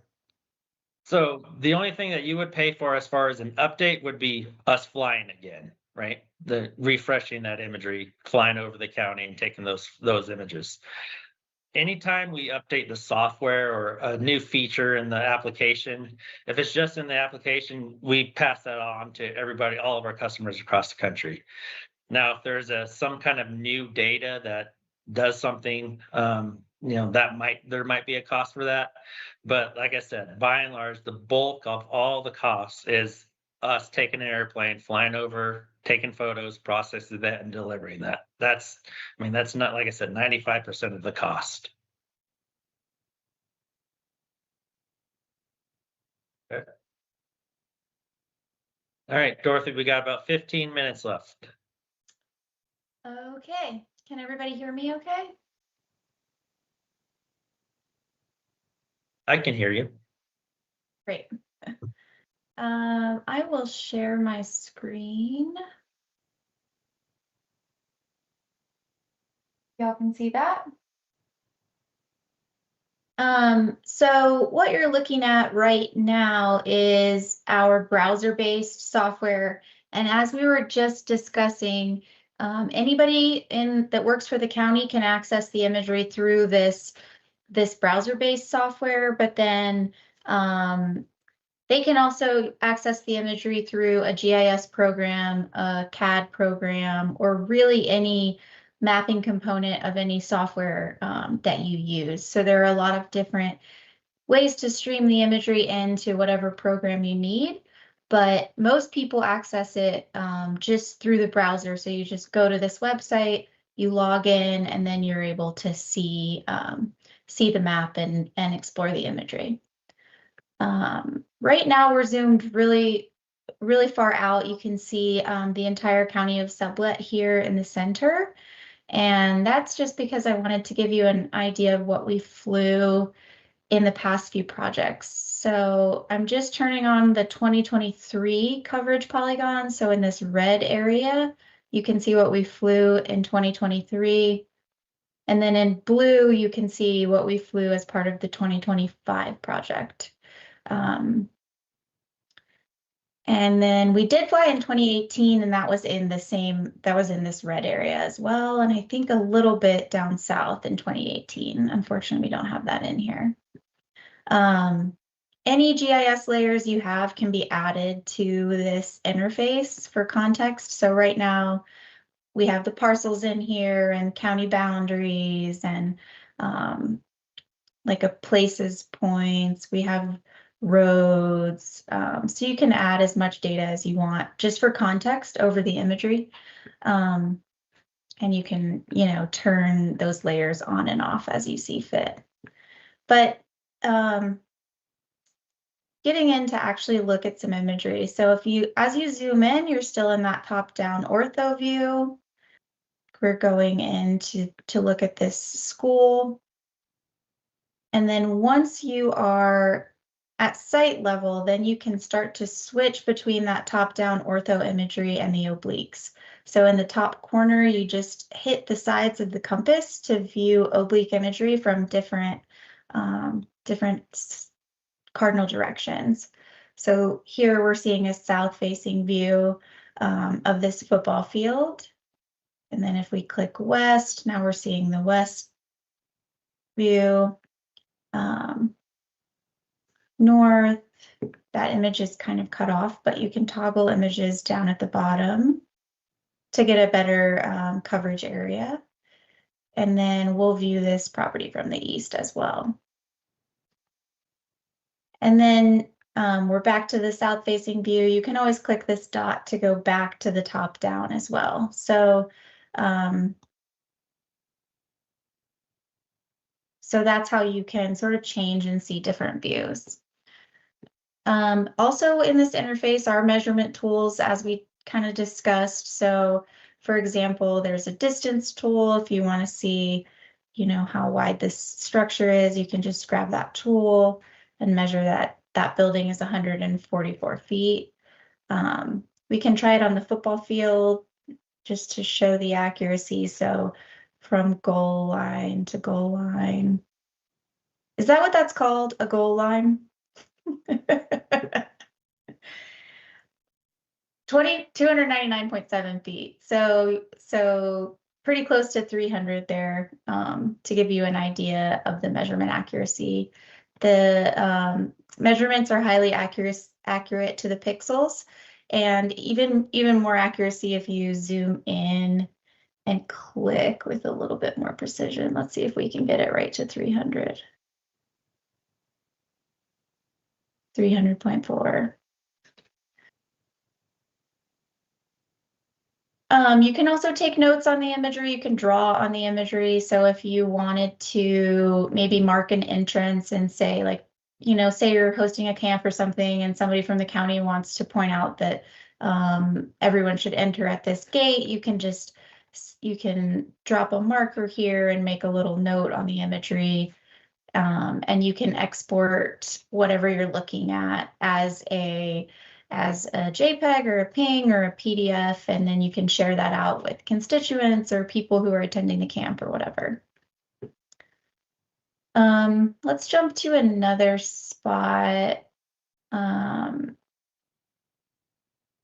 This is, I think, in a different part of the county. I can't remember where we are, but just wanted to show you here. This is a new structure that we captured in the most recent flight. And if we pull up the 2018 imagery, you can do a dual pane mode and view. So in this case, the 2025 imagery on one side and the 2018 imagery on the other side. So you can see there was maybe a smaller building here and that was torn down, and now a larger structure is there in its place. Likewise, north of that structure, there are a few more new structures up here. And then if we want to get a little more context, like what are these, then we could go check out maybe the western view, and we can see,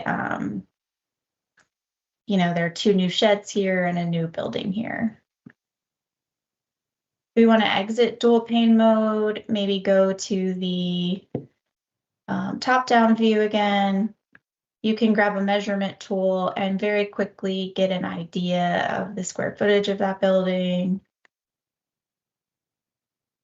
Just click on each corner, double click at the end. Now we see it's over 3,000 square feet. So a pretty big new structure there. You can also change the units. So if you're interested in acres, for example, you're measuring land, you can switch that unit of measurement. And then maybe you want to see the acreage of this section down here. Now it's saying that's almost an acre, that area. So you can measure in feet or acres or whatever you please. Let's just look, for reference, I'll go back to actually what we were just looking at. This is about 2.5 inch resolution. It was contracted at 3 inch resolution, but it's a little bit higher resolution than 3 inch. And then we'll go to this farm in sort of the outer county, and this is 6-inch resolution, just to give you an idea of how the 6-inch compares to the 3-inch. So again, here you can just navigate between top down and obliques to get an understanding, you know, of what's going on the property. You can add in, let's add in a parcel layer.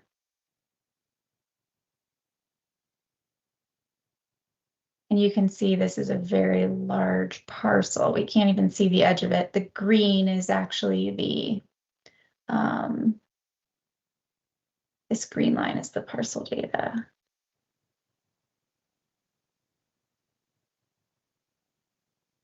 So that's a huge parcel with this farm on it. If you want to get info on the parcel, you can just click into it. And we'll click ownership. And now we can see that parcel account number, the owner name, and just, you know, all kinds of information about that parcel ID number and everything about that parcel. Let's see. One more thing I'll show you that Jason mentioned is the various distance functions. So we can get the distance from like this back corner of the property over to this structure, for example. That's the distance as the crow flies, so 2,370 feet. You can also try our ground distance, which would take into account the terrain. So that's 2,405 square feet. So it's adding a little bit because this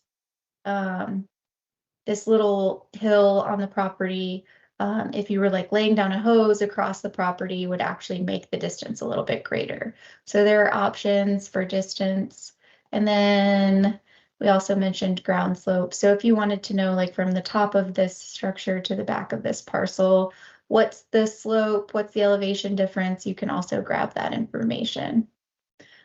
Also pretty useful, you can just grab a lat long coordinate. So if you want to know, you know, what's the lat long of this very location, you can just drop a point and grab a lat long coordinate, which can be pretty convenient. Any questions or any specific areas that you'd like to look at, you can let me know. But otherwise, I hope that gives you a good idea of what we're talking about and a good understanding of how the software works and what the imagery looks like in your county. So, Mr. Chairman, so I do have another question too. What are we looking at associated with the training? In other words, it looks to me like going to end up having several folks within the county systems have to take up training. So from what I'm seeing here, it's going to take a little bit of time to get the feel of it, so to speak. So what's that gonna involve, time-wise, dollars-wise? Because I know it takes both. Well, presently you have a lot of users on the software already, over 30 users across the different departments. We have self-guided trainings and PDF documentation that teaches how to use this software. And we also can provide virtual trainings or in-person trainings. All of that is included with the imagery cost. So it's not additional. There's no additional cost for training beyond, as you mentioned, just time required. already have it now. We're already using it. Yeah, you do, but you said it was internal. Right, You know. not for public, but like Casey has access, we have access, there's departments that already have access to this, it's just. Yeah, but all departments are using this or something similar to. Well, then what are we looking at for if it's all of it? She's just showing you what it does, Her pictures. just current imagery. Yeah, so yeah, this has been in place, you know, for the past 6 years because we've flown.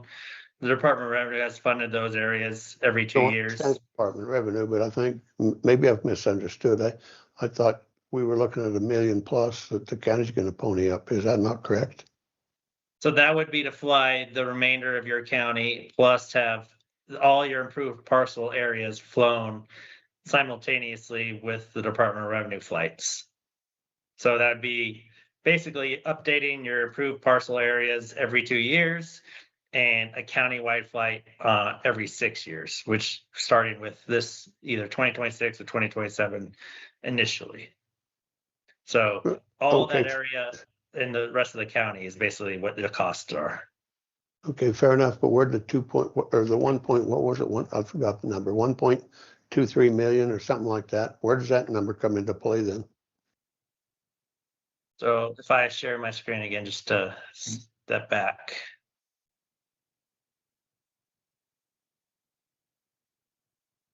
So just go back through here, just look at those. Hey, whoa, there you go. Yeah.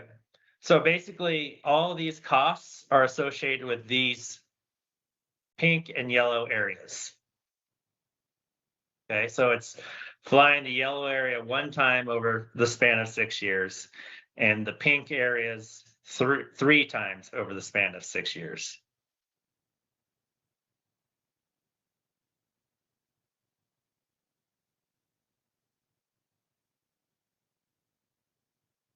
Okay, so we would fly the yellow area in this first project as well as the pink area. And say, let's assume that we do that this fall, so 2026. Then in 2028, we'll only fly the pink areas. And then in 2030, we'll only fly the pink areas. That would be this plan. Now, we can fly more or less, but this is just this hypothetical proposed plan.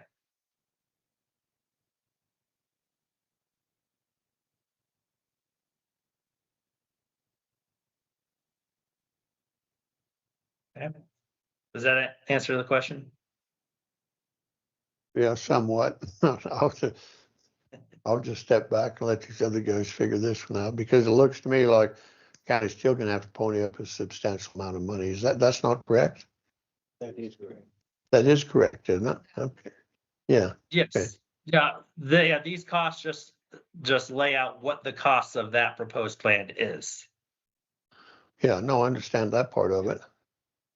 But we've got a pretty good program going right now that seems to be working fairly well. I just question why at this time we're looking at something that's got an upwards cost of 1.27 million. It's the same thing that we have. It's just updating our imagery. No, I understand that, but this is asking us to pony up another $1 million, is it not? Because our last flight was countywide was 2022. Yeah, no, I understand that perfectly well, but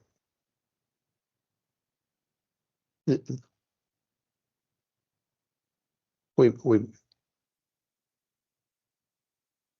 went from a system to where you guys go out, and I'm just using you as an example. You guys go out and you do the assessments of the property, and it costs us your salary, fuel to get out there and back. And this is quite honestly, really a convenience, and I understand the reasoning behind it.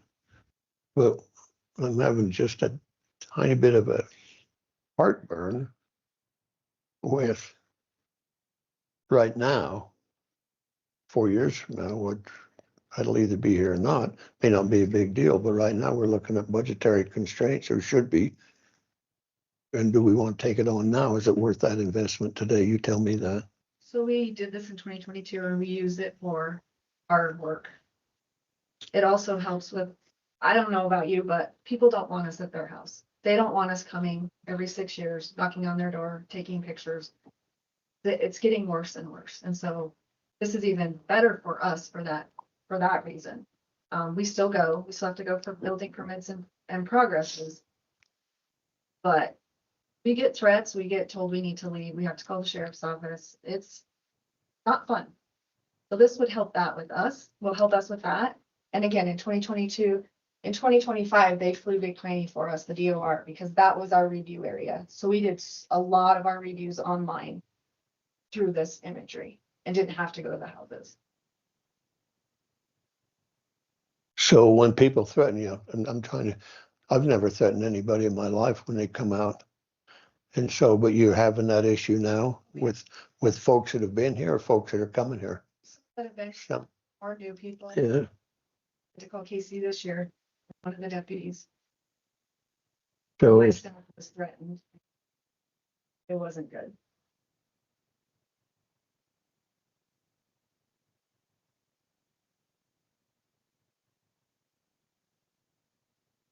So will there be a day that you can get this imagery off a satellite and flying won't be necessary? If they're flew at all, didn't guarantee a 6-year contract, because things are gonna change, I think. I don't know that answer, but So I will say one thing regarding the 6-year contract. So because of state statutes and we deal with this in all states, all the payments are non-appropriation based. So should monies and budgets not be appropriated, there's no termination penalty or anything like that. So you're not guaranteeing those future flights. You're merely just putting them as a placeholder for a plan. And then leading up to those flights, if you need to make changes, if you need to reduce area, add area, change anything, we can have the ability to create amendments or postpone flights based on budgets. So there are non-appropriation language in the contract. So you're not tying future boards to the dollars per se.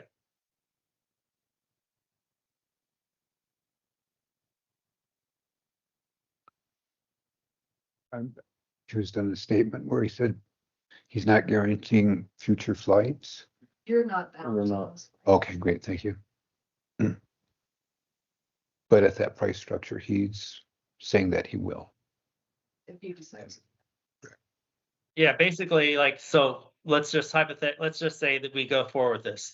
And then in 2028, what I do is I reach out to whether it's Layla or the county manager or whomever that person is and say, are we good to proceed as contracted? And then that person would send me a note that said, yes, proceed as contracted. The budgets have been adopted or appropriated or whatever that language is. And then we move forward. Or you say, no, budgets have been cut, we've, lost revenue, et cetera. We need to postpone this project 1 year to make up for budgets. So that situation occurs for every flight because of the non-appropriation language. Yeah, so I really liked the comment a while ago that in the oil and gas, we can fly over there, take a picture, then send them the bill for the taxes. And that's what the comment was. And so is that going to happen to every person here in the county? They're going to fly over and say, oh yeah, they've got a doghouse down there now, so we're going to send them a bill for that because it wasn't there last year. Just that, you don't? Or playhouses. Yeah. Or out. So when I say I'm in the doghouse, that means my house doesn't get assessed. Yeah.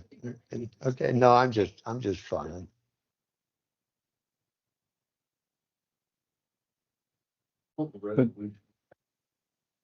Was that? 22 was, all the public is ortho, but 22 was 6-inch. 23, what we had, the limited areas was 3 and 6. They don't do 3 anymore. That was change. I don't know the answer to that. In 22, you mean the full flight? Because everything since 22 is good. Even Don't know. Don't know either. Sheriff Lear, does your department use this much at all? Daily basis. Right, because right now we're focusing only on the assessor and it's helps to identify how much more within the county itself is utilized by other departments. Because all we're talking about is the assessor, but I understand that. That's who's at the table. Yeah, okay. But if the sheriff uses it all the time, Josie's here for fire. They utilize quite often in fire, especially, from the Dollar Lake fire, the Roosevelt fire, do evacuation plans, to ingress, egress routes. Yeah, we've used it. We've used it. Evidence in court cases. We use it for high-risk search warrants. It's a daily, search and rescue uses it all the time. Dispatch uses it on a daily basis. Thank you. Road and Bridge? Do you use it at all, Billy?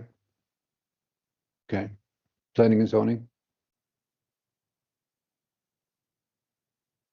The aerials are very beneficial because going back in time, that helps help story about the property. And if building permits have been issued for certain structures and depending on uses, we use it every day and also to come up with summaries of all plans. Just if people have questions about the just kind of help tell that story over time. So are we then, Sheriff Flair, remiss in not having it updated on an annual basis or on a regular basis, not annual, but correct? Changes. Changes in beneficial and updated every, I'd say 2 to 3 years. Thank you. And then when it comes to the assessment of property, does this complement or does it possibly reduce the number of man hours that you have as an assessor on the property? Does, because they don't have to drive, they don't have to walk around, because we have to go the whole county. Right. So from, unless there's a permit, you have to go to those. And then it would negate the actual physical visits. Unless there's something we can't determine from the area, then we go to verify it. So are we in a position that we're currently utilizing it in that regard? We are using it right now because Well, but I mean, fully where it's eliminating going out to all the majority of the properties. the areas that have been blocked. Great. And it has Okay, to be thank you. within so many years for us to use it. Which appears to be the major population anyway. Right, so last year, the DOR flew and we requested, or 2 years ago, I guess, South County, because that was our area for review. So all the town, the Big Piney, Marlton, all of those that we did were done from the desk. And then we take photos from that. So when you say that is done from a desk, how is it effectuated when there's a number of trees in the area? Well, if you can't see, we have to. No, no, Yes, okay, yeah, we would have to go in that case. excellent, thank you. And also, like, I think Mike's here because the public uses it, not to the degree we use it. Oh, okay. You guys use it? Right here? We don't have. Not this. So they get also photography, Okay. the public, so the title companies use it all the time, realtors, there's a lot of people. buying it. The other version, I guess. Yeah, this imagery is sent to the GIS, the current GIS. Thank you. Mr. Chairman, my office uses it quite a bit as well. For any reason. Okay, thank you. I didn't see you back there. I'm sorry. Oh, you're fine. Been seeing it in and out. He didn't change his tie though. I can see that from here. Sorry, Clayton, I did that to say that. Yeah, they took my pen away from him and I got a loving rock, I guess, or whatever it is. So what is your access for the entire county? How many years old is the entire county? 2022. 22, the entire county. And it was 6-inch, so.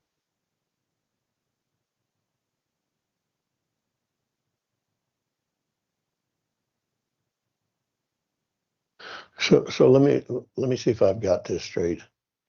So you're making a proposal to upgrade this or to bring it on board or pay for it, whatever it is. Yeah.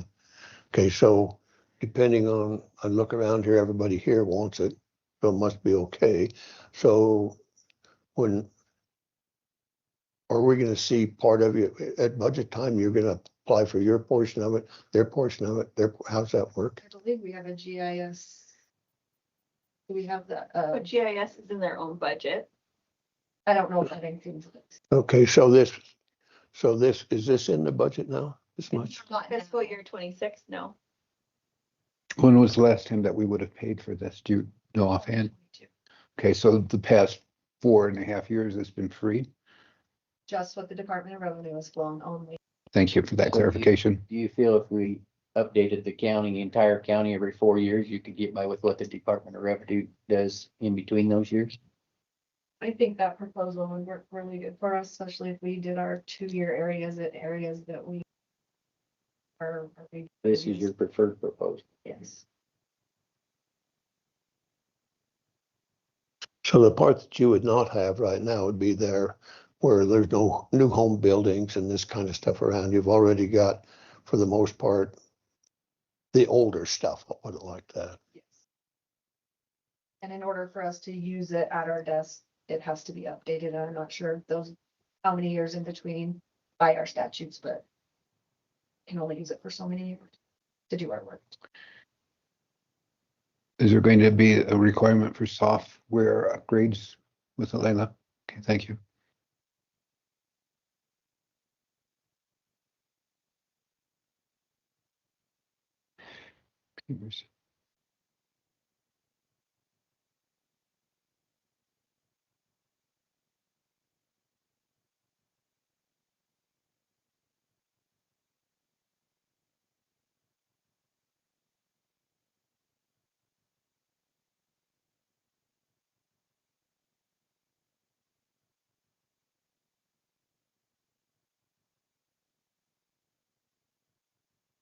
Boy, it got quiet.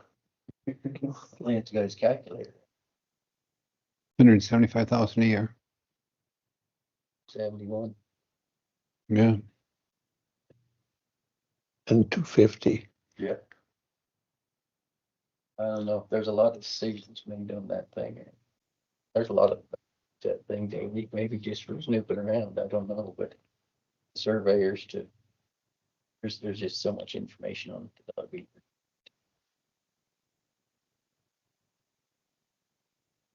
Oh, I agree. I think, I'd like to explore more options. We paid a full $660 on it. A commitment of whether we do the 183 next year or not. Visit that. Potentially, whether we finance the whole thing, what those options look like, and we pay the 171 here. To see what all the different options are coming into budget season and what options we have, sure there's some benefit to paying the first year up front, and there's probably even the financing, just like the fine print up there says, we're gonna have to pay a large chunk of that first line item up front.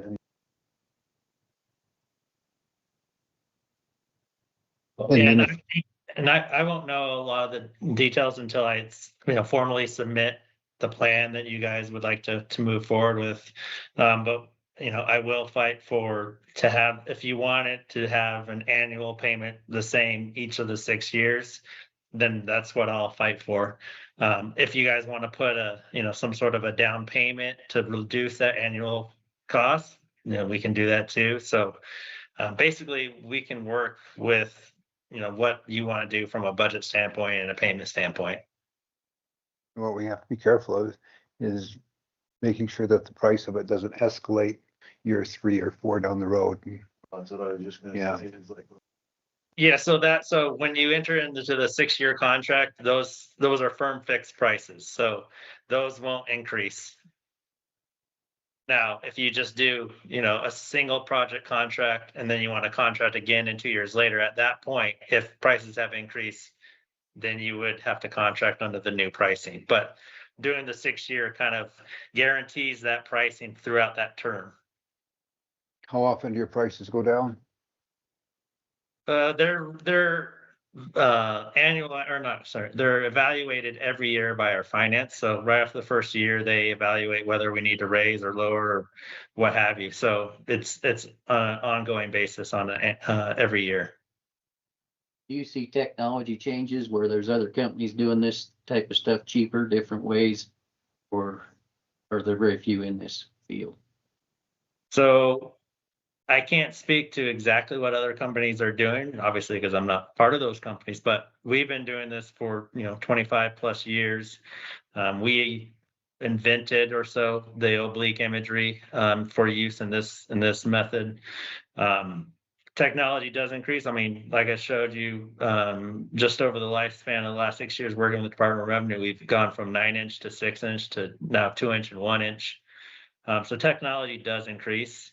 It just depends on what the market's willing to bear and how much it costs us to produce. And that gets evaluated constantly. And so Jason, I'm curious on your pricing structure. I mean, the way it's written right here, the way I'm looking at it, it looks like I can spend your money up front, keep my money in the bank, pay it over time. I'm sure there's something that you guys have built into that where you would give us some sort of benefit if we was to pay and use our money up front or not. That's the option I would like to explore on what are all the options. So all the cost is determined just by the square mileage. So we have a cost per square mile for each resolution. So that's basically how these numbers are come up with, and we don't charge interest or anything. So whether you pay upfront or pay it over the life of the term, the total amount is the same. Fair enough. I guess spend your money. So you've got elevation restrictions. There's probably some of this county you can't fly. So. Right. Yeah, and I won't know that until I submit this to our flight ops and our flight planning. So these numbers will, if there are areas, obviously these numbers will come down because we're not going to charge you for something we can't fly. Mr. Stevens? No, I don't. So open this in. It's gonna be. Well, if there's no finance charge, which was stated, why would we not take advantage of the 6-year at just a regular yearly payment? Why would we want to push out? Why would we want to give him $500,000 to begin with when we could keep it in the bank? And the revenue will be down big time next year. It will. So do we spend it all now, or do we? Yeah. You handle the future. I guess the question is do you have an interest? Well, I guess it's just my day to talk. I don't know. My throat's about to quit me, but I can see the advantage of it, and I've no issue with it if it's something everybody here can use. But the conservative part of me says we're just spending, and we don't know what's coming in. We have some ideas, and for the county, not a big deal, but enough of those becomes a big deal. And we're going to be looking at enough of those to become big deals. So at some point, we're going to have to start looking at something that, and I'm not sure, and I'm not saying this is it, but we're going to have to start looking at some things that from a standpoint of financing are a big deal. Because over time, it just, I refer back to if I take enough out of my savings account to use in my checking account and don't put it back in my savings account, pretty soon I've nothing to put in my checking account. And that's the same scenario here in my mind that could occur. Will it? Probably not. But could it occur? Absolutely it could. We don't know what's going to happen. Gas and oil. Gas is down, oil's out the roof. It's going to cost so much more to operate here in the next year or so anyway than we can even imagine. And so do we need this now? It sounds like you guys would like to have it. Is it a necessary evil? I don't know. You're saying it is. And so, I'm not going to stand in the way of you getting something that every entity here uses to their advantage. But I just want folks to know that over time, you think it's not a big deal now, but 4, 5, 6 years from now, you look back and say, wow, maybe we shouldn't have done all this. That's all I'm saying. Proceed with caution. I'm not going to say no. If everybody here thinks it's okay, I'll go with it. But that's just my take on it. Thank you, Commissioner Vickery. Commissioner Bradley. For looking at some options of upgrading the current photos. Like to see the option. Commissioner Stevens? Okay, so in regards to options, because sometimes I'm not catching the entire picture. I see several options there as far as we can pay lump sum, annual, or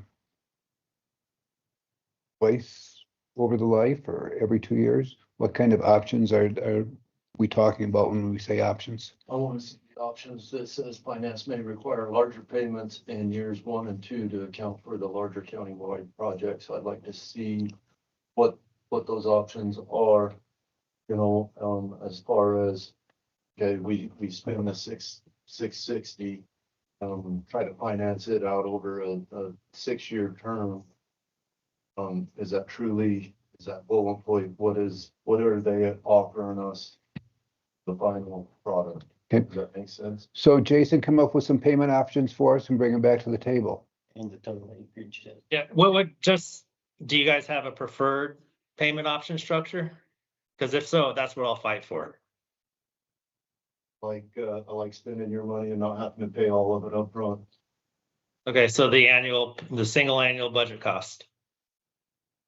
Yeah, it's free money. Jason, Okay. do we have it to this then first for you to give that to them to find out? Yeah, Well, so I would- what I'll do is I'll submit the map and the Yeah. areas to our flight planning, so then they can hone down on what's the exact square miles count that we can fly. Cause then I can then rerun the numbers based on those areas.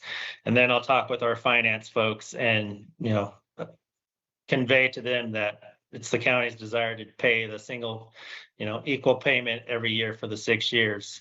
And if they balk at that or whatever, then from there, I'll figure out what other options there are. Obviously, if you pay more upfront in that first year, 1 or 2, then your years 3 through 6 would decrease. So, Well, of course, but there's no finance involved because right. contractor Right. time. So I think we can say we can't afford it 1 year and fly the next. I don't know. How would the contract work then if we didn't have the budget, if we commit to this?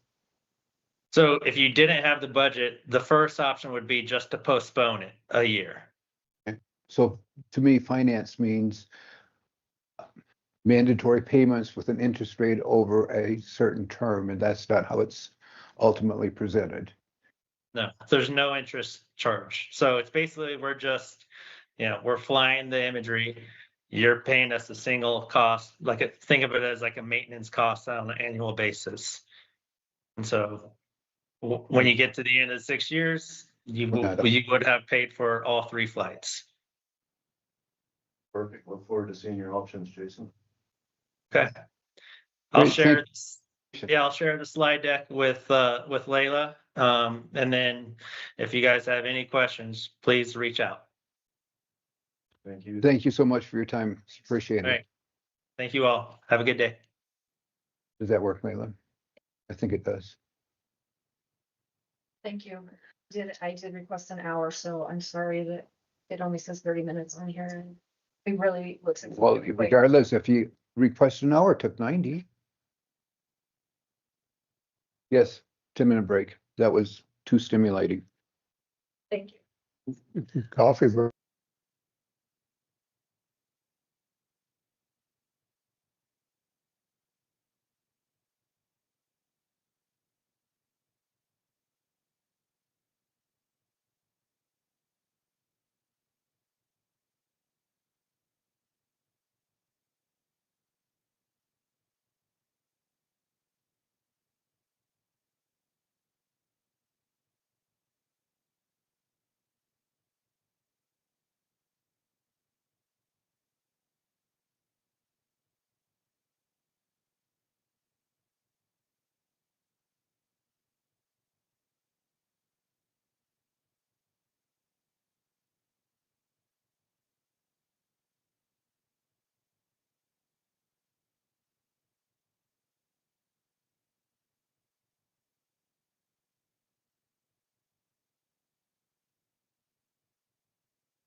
All right, good afternoon, commissioners. For planning and zoning today, we have 3 applications for review. We have the final subdivision plat for the Dirt Road subdivision, which is actually showing on the screen right now. Following that, we have the CC Johnson minor subdivision and rezone application. And then lastly is a Union Tower conditional use permit and variance application. And for the tower application, this is the last tower application, which will be using the previous regulations of the conditional use and variance. So any future towers will be under the new regulations adopted in March. So to get started with the Dirt Road subdivision final plat, included in your packet is the staff report and then some additional information provided from the applicant. And I'll just go through first, take a look at the actual final plat. And I know this is already just, for some background. Actually, let's start with some background first. So some timelines. This is off of Fayetteville Creek, and then there's Badger Ridge Road and Fort Trail, which takes us down to the subdivided property. And this was originally presented to Planning and Zoning in May of 2024 for the rezone, which was to rezone 180 acres from A1 to R10. And that was approved from the county commissioners in June of 2024. And then the preliminary plat was presented to the Planning and Zoning Board on July 17th, this past July 2025. And it was recommended for approval. And then the preliminary plat was approved by the county commissioners, by you, in August of 2025. So that's just a little bit of history based off of some of the past discussions that have come up with the Planning and Zoning Board and the county commissioners. All of these things have been addressed and discussed. We've had a few conversations, and I know the applicant has been meeting with different people as well to work through some of these questions that came up in the past. And the state engineer's office, the Board of Control, did approve the water distribution plan, as well as that also requires approval from the Highland Irrigation District. And then the DEQ, they did review this as well, and they actually did that approval before the preliminary plat. The Conservation District, they did their review. Wyoming Game and Fish, they provided recommendations, and those recommendations were accounted for within the final plat.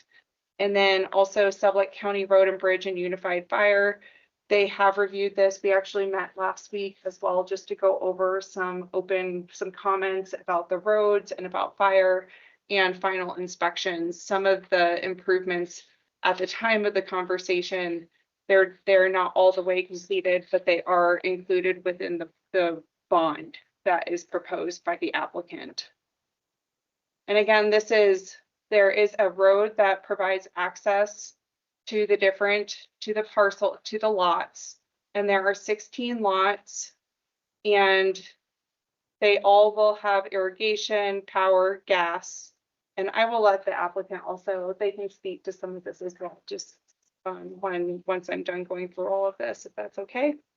But as far as water and septic, there is no centralized water supply or sewer systems. That will be, nothing centralized, but each property will be able to get their water, well, through the state engineer's office, get their sewer system using a conventional septic system.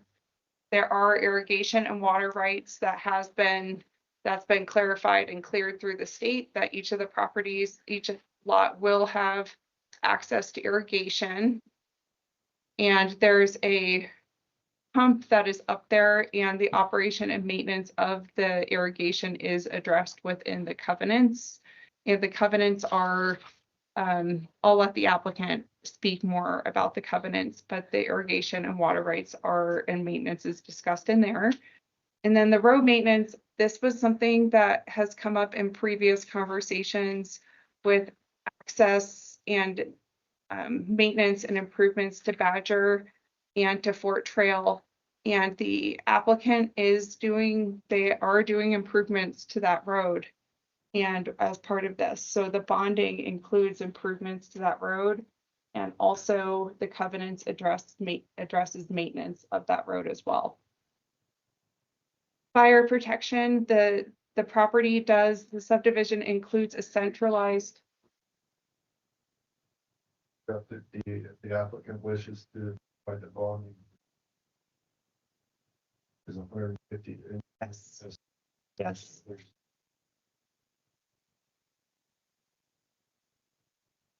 Engineering. So the bottom line. So it'll be 100 bonding 150. Yes. And that's really, it's up to 150%. So if you do not wish for it to be 150%, it does not need to be all the way up to the 150%, but that is what the applicant put together. And just from our conversations and other applications, we figured go with the 150% based off of the regulations.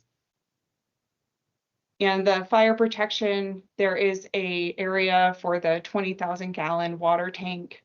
And there has been conversations about this as well with the fire department and making sure that they go out there for the final inspection once it's installed, and just having some discussions with the fire department and certifying that it has been installed per the specifications of manufacturer. Excuse me, so it says 2,000 gallon, that should be 20,000. Yes. Yes, did I write? Okay, yes, it should be 20,000. And there are covenants that are provided within that they plan on filing with the clerk's office. Covenants are not something that when people come in to get permits, we are not going to be reviewing all the covenants, but this is something that we did request to review them. I think it's important, especially when it comes to the road maintenance, that is addressed in the covenants. And the fire suppression system. And Skylar Wilson, he did do a review of the final plat, and Road and Bridge did as well. From the planning and zoning perspective, the application is complete, and there are some things that still need to be done following if this is approved. There are still things that need to be done, but these are just things that are part of the final completion and what needs to be provided to us. So such as-built drawings will be provided, shape files to the county so that we can get that updated on the GIS. And then the final inspections as well. And the bond that is proposed is $221,442. And this is based off of just what the remaining work or up on this site right now. And That's released upon completion. yes, upon final completion. And really those final inspections will be by Road and Bridge and by the fire department. We did do a full review of the subdivision regulations. I will just say I was not here during the preliminary plat. I was somewhat employed. So I did a very high level review of this with the preliminary plat, but some things, just keep in mind the preliminary plat was already approved at this point. So the final plat, though, based off of our regulations, this does meet the requirements of the final plat. We have had some conversations as well about access to adjacent properties and the cul-de-sac. So those are some things that we've talked about, and the applicant did update a few things based off of those conversations too. But overall, this does meet the regulations. Something I think is interesting in our regulations, and I don't think there's a ton that we can do at this point, but there is a section in our regulations about future subdivisions, and it is part of the final plat, where it's the option of the subdivision may be subject to further divisions in compliance with Sublette County subdivision regulations in effect at the time of the proposed division, or the subdivision shall not be subject to further divisions, shall be placed on the plat. So at this time, the wording on here is that future subdivisions could take place. This is something I just observed as being part of the final plat, that it's an either or statement, but who is the one that's making that decision if future subdivisions can happen or not? But because this isn't a subdivision, what's important to note is that for a minor subdivision to take place, the lot would have to vacate from the subdivision and then go through that minor subdivision process. So it isn't necessarily the same as some of the other minor subdivision applications that have been presented recently, because those were in subdivisions that were created prior to our current regulations. So the vacation of the subdivision, that's another process that would be required. But I just thought that was just something that was interesting. Wanted to point it out to you that it's more an either or that's in our final plat. Lot size would prevent that due to zoning. R10, there's no lots that are over 20 acres for the. There are none over 20 acres, but I guess a family subdivision could still take place on one of these parcels. But the family subdivision, that is based off of state statute. So that's really nothing that our regulations could override. Overall, though, they are proposing to do a bond using in the form of a cashier's check made payable to Sublette County.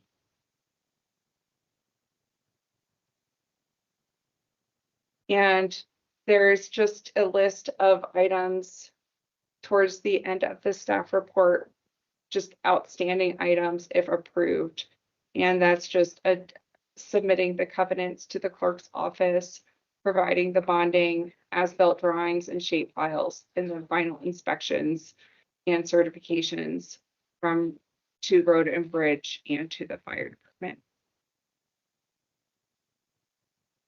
And if you want to turn it over to the applicant just to share, they have things they would like to share too. Any questions? Or any questions? Mr. McKinney? Can I ask one question? Jackson? Please. Down where I'm saying, pitching another line. Doesn't allow yurts.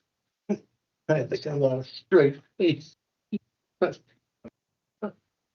a story behind it, so I won't go any further than that. No, I do have a question. Curious.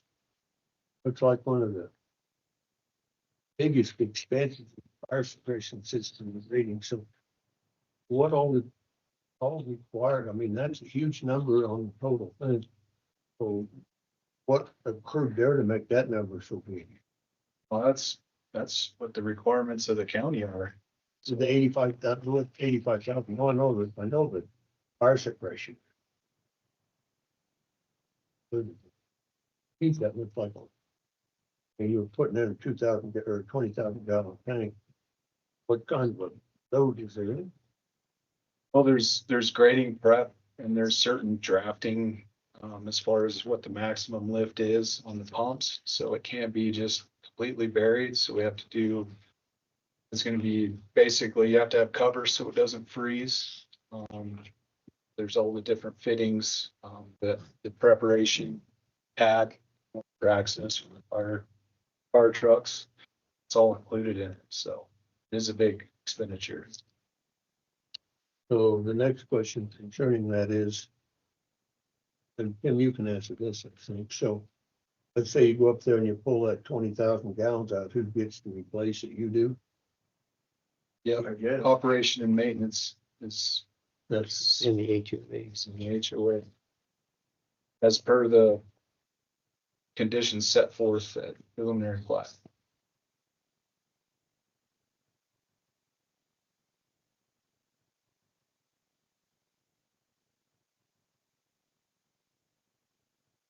On the road maintenance, is there a homeowner's fee a homeowner's fee associated with this, or how do you split the? Yes.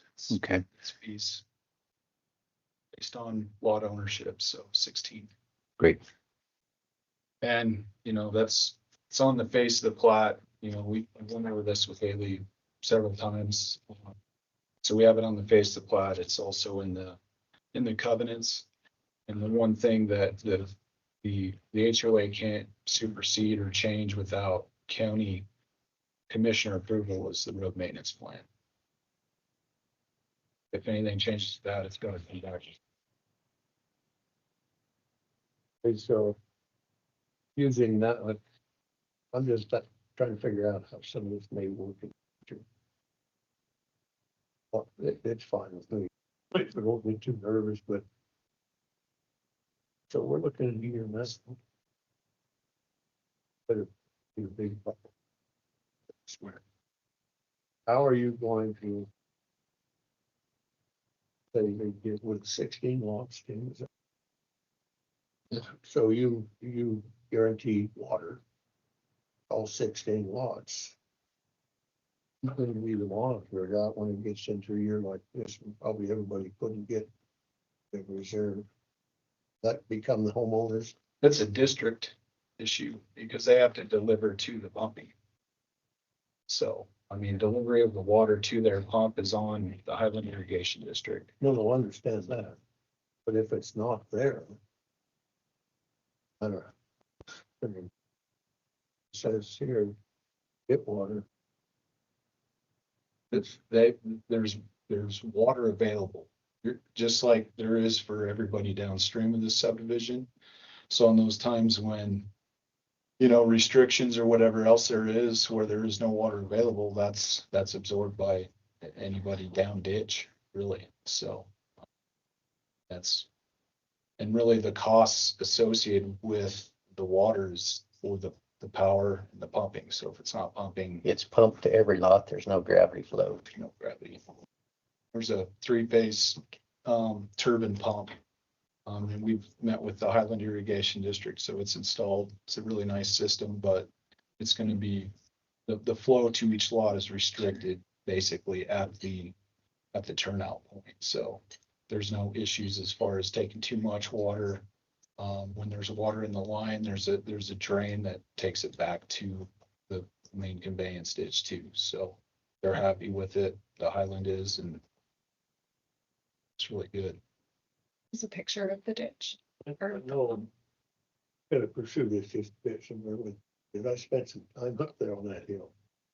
And then I don't know if the same pump system problem. No. Yeah. So I'm sure it's a new one. Yep, that's it. I'm telling you, that's a lot of, hard to run, so. Yeah. That will all be shared by each lot owner, is that correct? Even if they don't turn water out on theirs, they're have to Yes. be part of the power. Yep. It's lined out in their HO or their covenants. How they share the costs.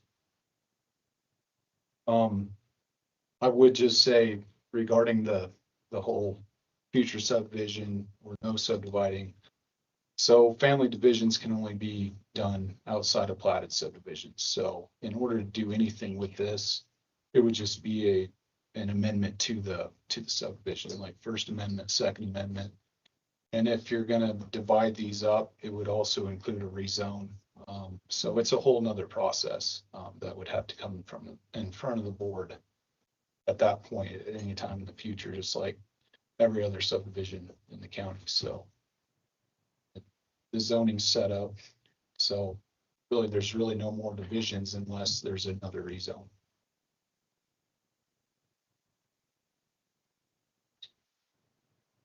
Well, you'd have But to, it would just be. that's full part of the amendment, amendment. the That's part full of the amendment. Yes, Is you okay. vacate And then- whatever lot creates Yes. the 2 units. Okay. Yep. So. I guess since, unless you have other questions, another thing that's come up since preliminary plat timing is the applicants would like to, have the county, look at taking over a portion of this to be a county road. And I thought at this point, would be time to bring it up because I have visited with Billy about this. I know he's here. Basically, I just wanted to show, you know, what this is. I mean, there's easements that need to be taken into to be public in order to do it. But there's quite a bit of cost associated with that. So really what we're looking at is if the county would be willing, I mean, it's going to be up to class 1 standards. If we could have some direction on whether or not it's a possibility to move forward with getting those easements in place. But this is just a basic map showing, you know, the parcels that are served by these roads. I don't have a copy of this.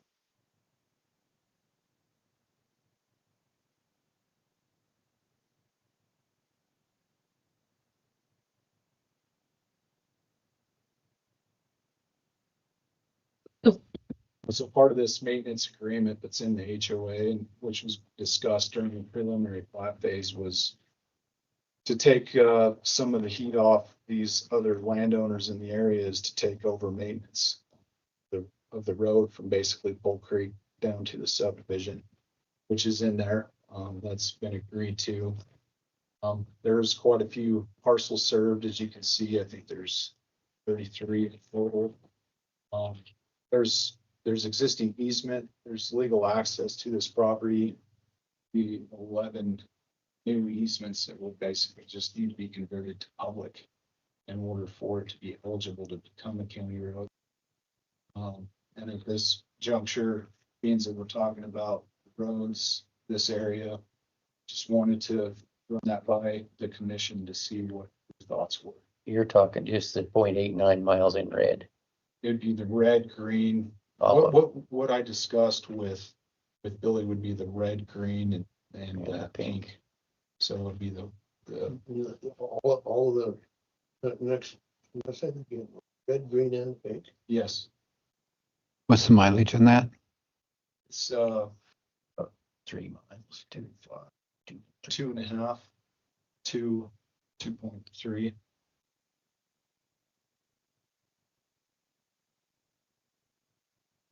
I'd like to just mention as well, we do have something in the preliminary plat regulations about cul-de-sacs and access to additional properties, and it's not, wouldn't say it's a hard regulation, it's more at the request of the board. But one thing that came up in our discussion with the fire department and road and bridge was that these are 2 dead-end roads and that there is not a loop. And then also the cul-de-sac that does not continue all the way to the south. And just when it comes to maintenance, it may be more beneficial to have a loop road versus 2 cul-de-sacs. That was just something that came up in the conversation. It did, and that it makes total sense, you know, to have a loop versus no cul-de-sacs. But in addition to that, in particular to this property, is we have the Highland irrigation, the Highland Canal running through there, so we'd be adding pipes, and they don't like to see crossings as much as possible. So that's another, it's just a site-specific limitation. Or that's kind of why this was set up the way it was, just to reduce the amount of crossings across the ditch.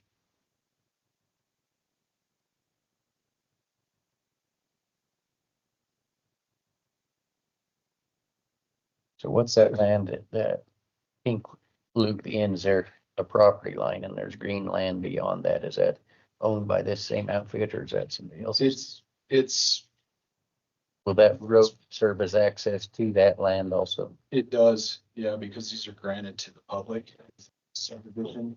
And is that public land or is that private Oh, land? it's private. So nobody lives on it? I think there's structures on it, but it's also accessible via South Bench.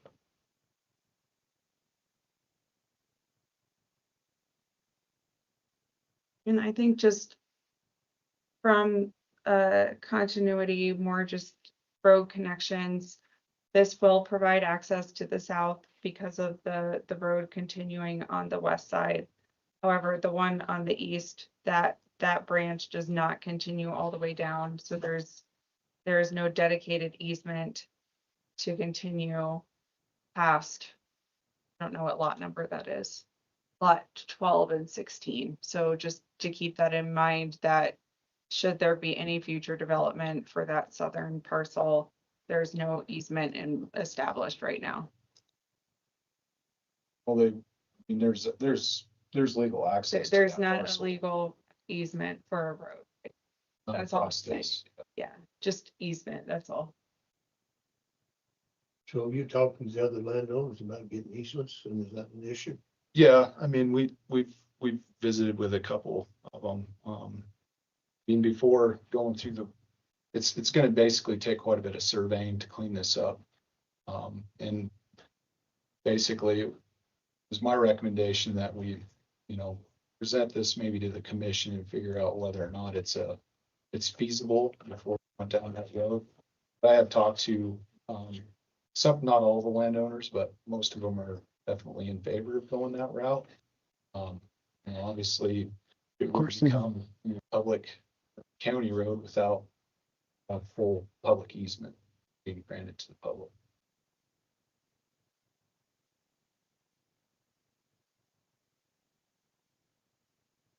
And I didn't want to hold this process hostage by this, so I just thought it was a good time to have the discussion. Well, I appreciate the fact that, but, so my take on it is now, there's more development in subdivision. Take on it anymore. I'd be fine with it if it 10 houses, that something like everybody else was really cool signing over their easement. Or takes one, say no. This for me is the obvious. You would on a county road right next to the subdivision. I would want the same thing, but my perspective, I think till there's some development there, everybody's prior to that, paid on their easement, so see any reason to go.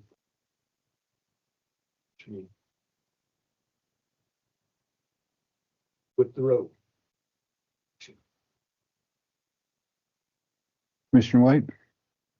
As far as the road goes, I'm the same boat right now. I'm not saying the answer is always.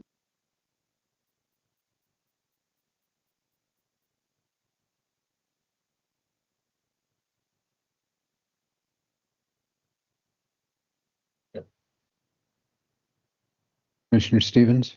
Yeah, I think we're a little premature. You had a hard time justifying 2/10 of a mile here a while back. It was getting traveled every day. So, I mean, I think it's just a little premature. Commissioner Bradley? Well, I took the stand last time. I'd like to see these at budget time. If you're ready at budget time, bring it back, but not worry about it today.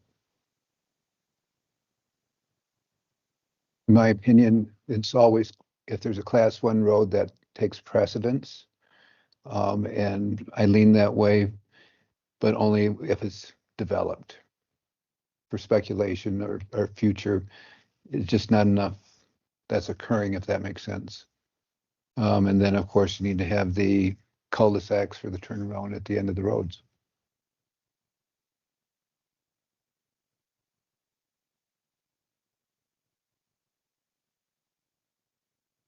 Okay.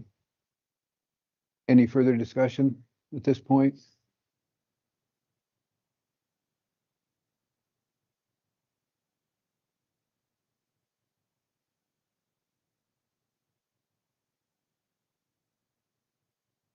Okay.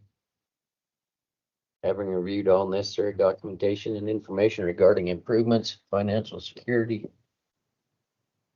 disposition of water rights and necessary fees, I move that the board find that the application is complete in compliance with Sublette County zoning and development regulations, including chapter 12, that all required certifications accompanying materials approved preliminary plat have been satisfied and hereby made to approve the final plat for subdivision known as Dirt Road subdivision, submitted by Dirt Road LLC.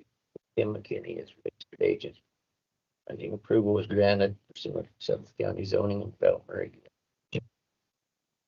Have a motion by Commissioner Bradley. Is there a second? Have a second by Commissioner Vickery. Is there any further discussion in this regard? Outstanding items, just like anything. And that as far as built necessary J files provided, inspection of road bridge. Wow. So, you know,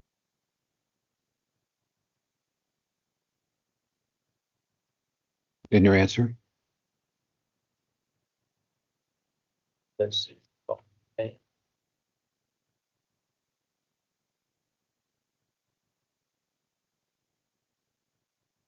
All required certifications, accompanying materials and conditions that the approved preliminary plat have been satisfied. They're all moved to approve. That include all funding. Right, that's It- satisfied, right? It's part of the accompanying materials.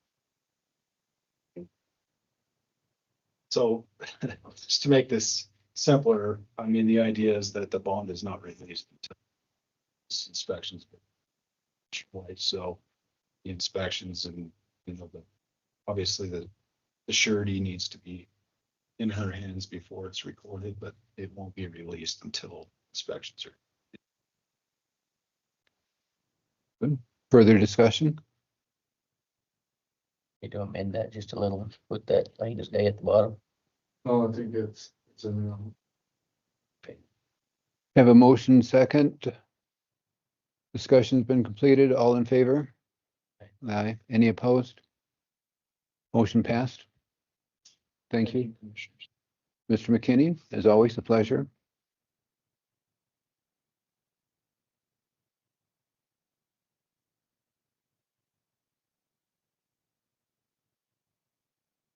You went over your time.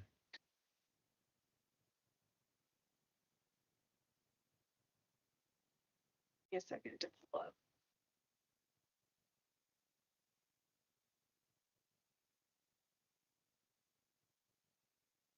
Where do you want this at? Here's a room here.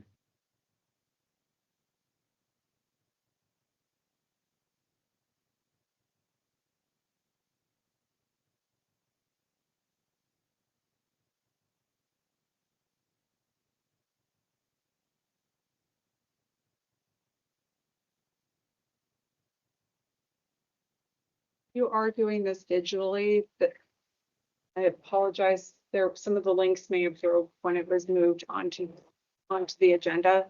But I can share this too on the screen. Because it somehow got combined to one. Okay, we're Sam, what do you want?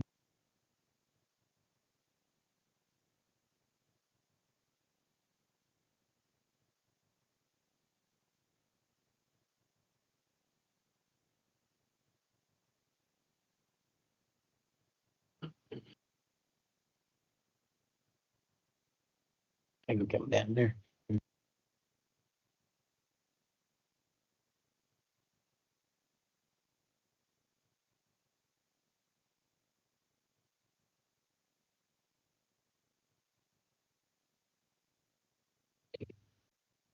Oh, man. A lot of activity down here. He might take you on a date. I know. Don't worry.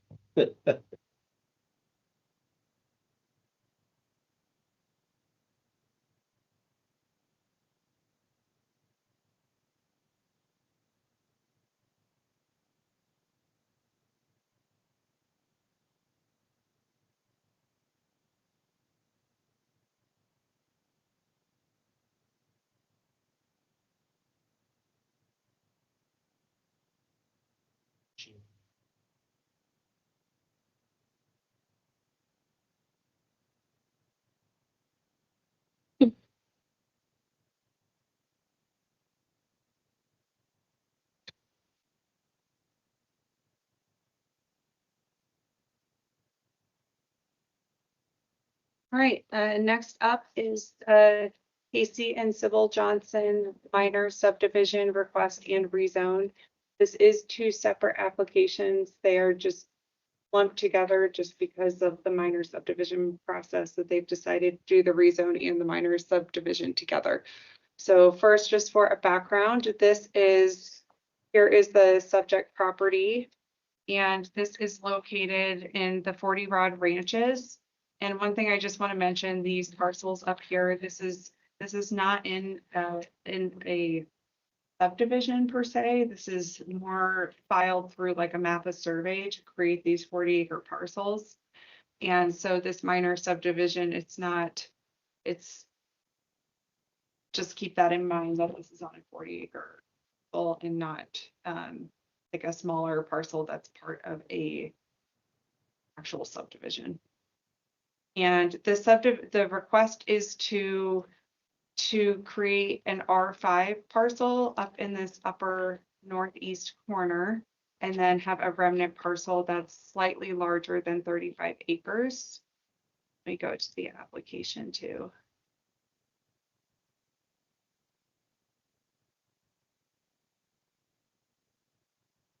Here's just a visual. And really both of the lots will have access onto the snowmobile lane. This did have review from the Sublette County Conservation District, Road and Bridge, Wyoming Game and Fish, and the county surveyor, Sublette County Unified Fire, Weed and Pest.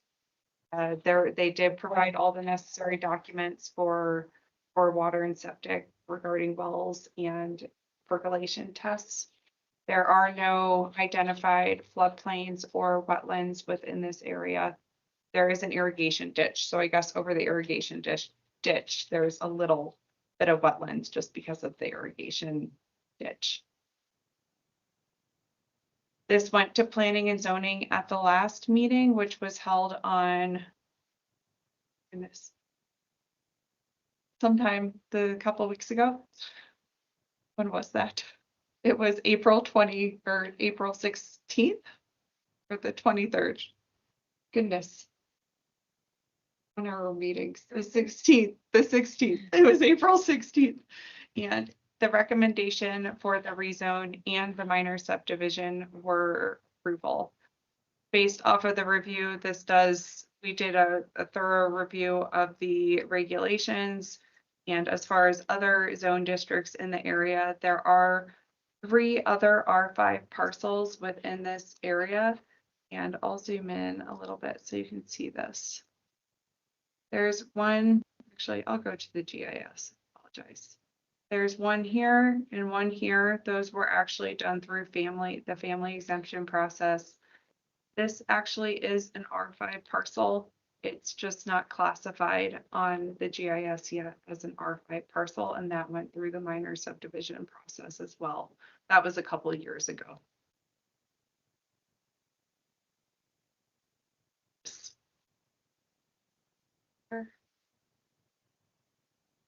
This is just showing more the residential development in the area and subdivisions. Here are the general permitted uses in the A1 zone districts versus the RR5. So for eligibility for these properties, you still would be eligible for one primary house and a guest house for both of them. And if there are any specific questions, I'm happy to help answer questions. But overall, the Planning and Zoning Commission recommended approval. There was a recommendation to add some additional language regarding future fencing with wildlife fencing, and the applicant did decide they did include that in the plat that is presented today. No conflict with migration paths. Game and Fish, there was some overlap with the migration corridors. Really, it was more with the antelope corridor. And again, that is not designated right now. So the recommendation was to include any wildlife fencing for future fencing, and they included that within the application on the plat. Excellent. And the applicants are here as well if you have questions for them. I might have one question. Is that located again with Canyon? Yes, This side of it, is it clean part of it? it's above it. It's above it. Yeah, Okay, is that the old San Brennan place? it's past Marin Six, up on the hill, kind of. There was a lot of complications with letting them have some of the rights off of the irrigation ditch, so we just chose to just give them the corner above that ditch. I thought I knew my work, where it might be. So I've got a question. I'm not against this, but we just saw the cost of a fire suppression system. Now we've got 4 lots, you say, that are R5 out here, and there could certainly be some more come in. So here you all of a sudden have a residential area that isn't required to have fire suppression, Right. holding the others hostage. Yes, that's our regulations right now.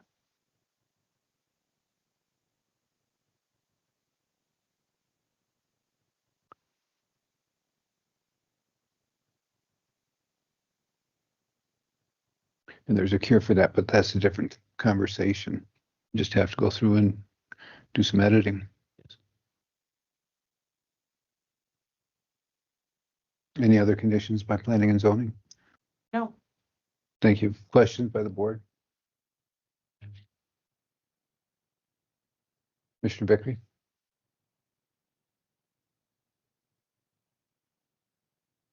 Well,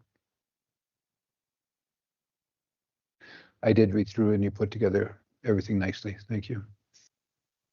I'm trying to determine how I want to make this comment. I think,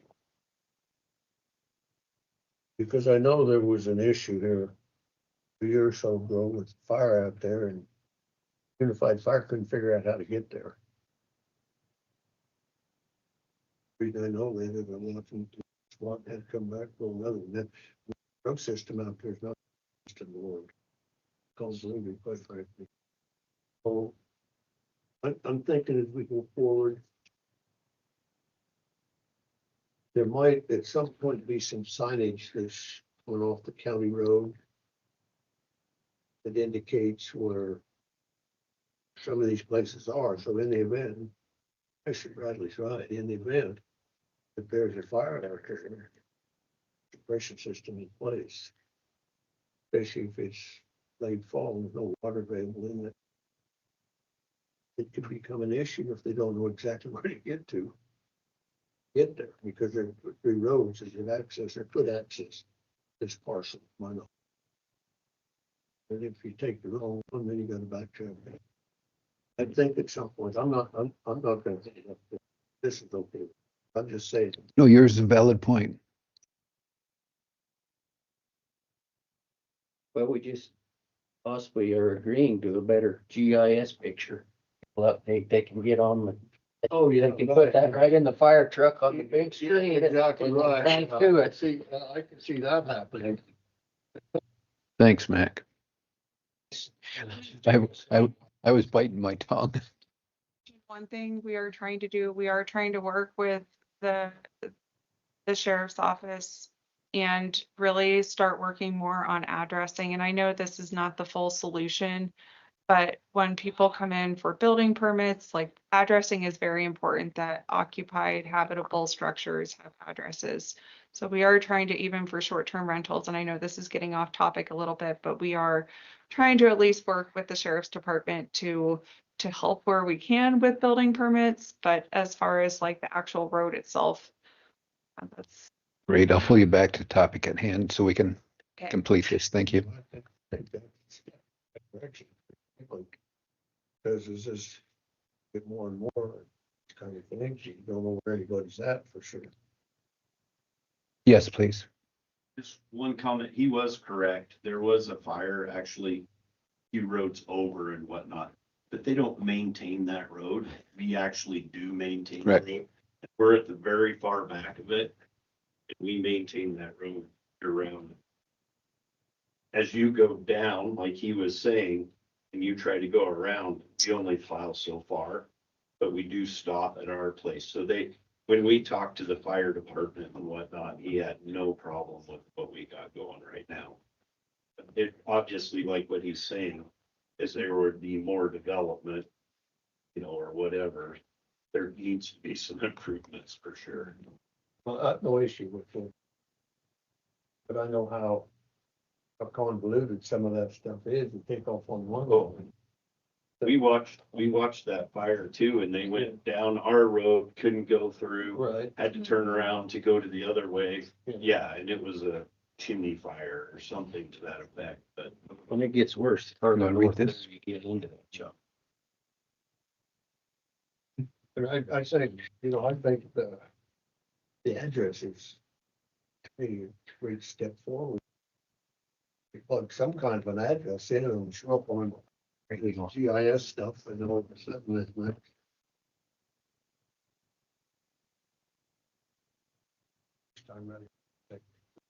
I think addressing is critical.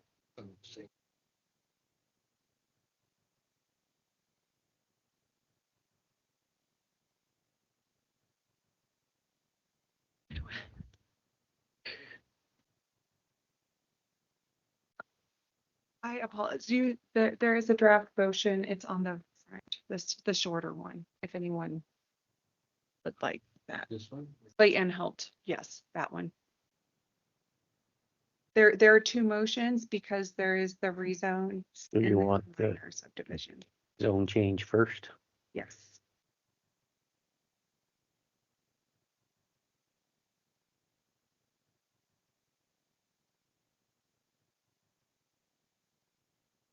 Got the zone change there you're reading, or am I carrying on here?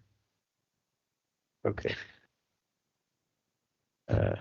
Having considered the 10 necessary findings, I move to recommend approval of the zone map amendment for the C.C. Johnson minor subdivision, rezoning 5 acres from A1 agricultural to RR5, based on the findings contained in Chapter 8 of the Sublette County Zoning and Development Regulations.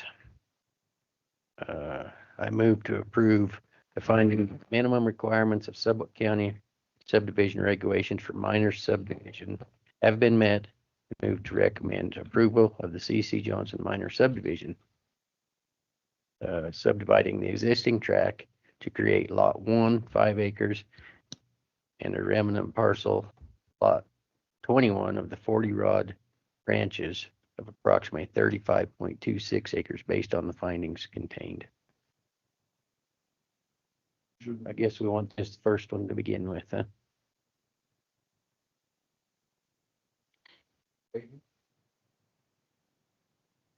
I would say do one motion, then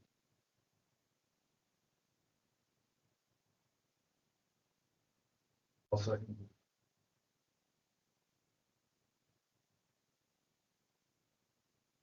All in favor? Aye. Second. Second.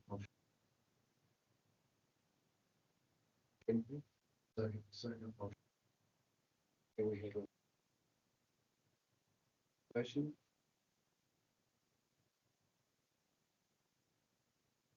I just want to know, hey, did you put this together? Have AI help you?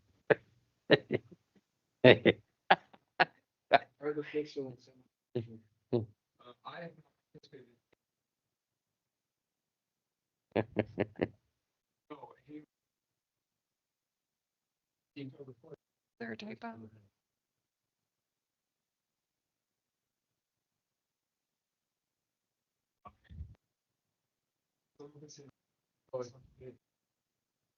It's your fault.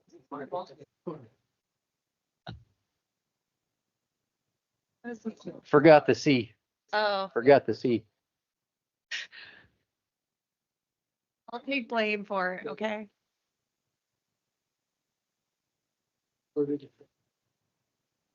All in favor? Opposed? Thank you so much.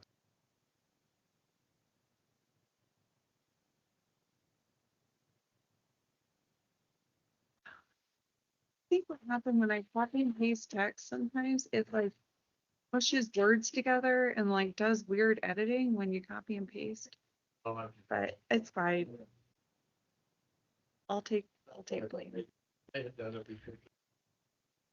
I am not very, I will admit, I'm not a very good speller.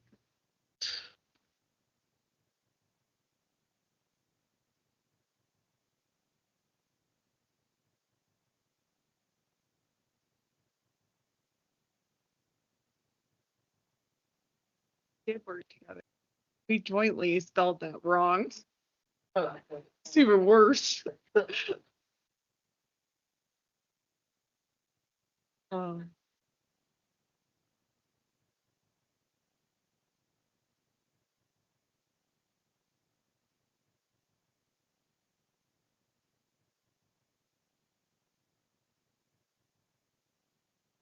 sharing my screen.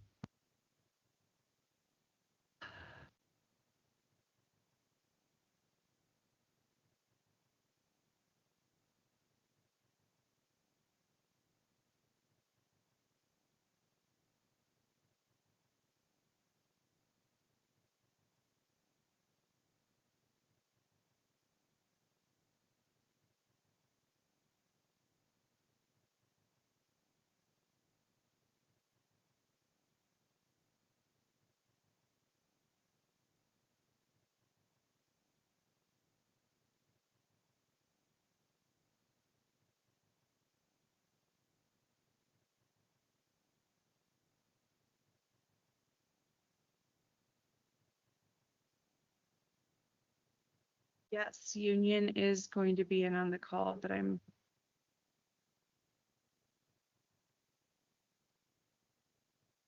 Courtney and Chris are on. I think just allow the mic for now, unless they have something they want to share. Yes.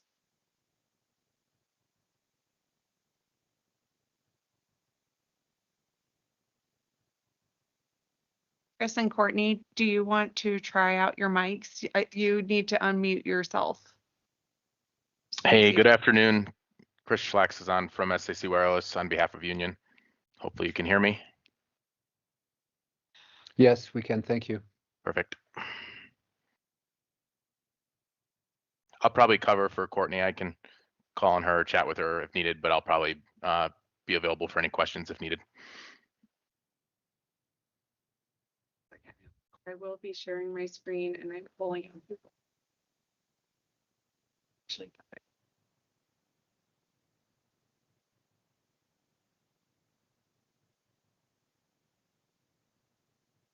I'll say towers is a perfect example though of having an additional view beneficial because you can't really see towers. Can't tell it's a tower. That was interesting. Okay. All right, so next up we have a conditional use permit and variance request for a 120-foot tall communications tower near Big Sandy.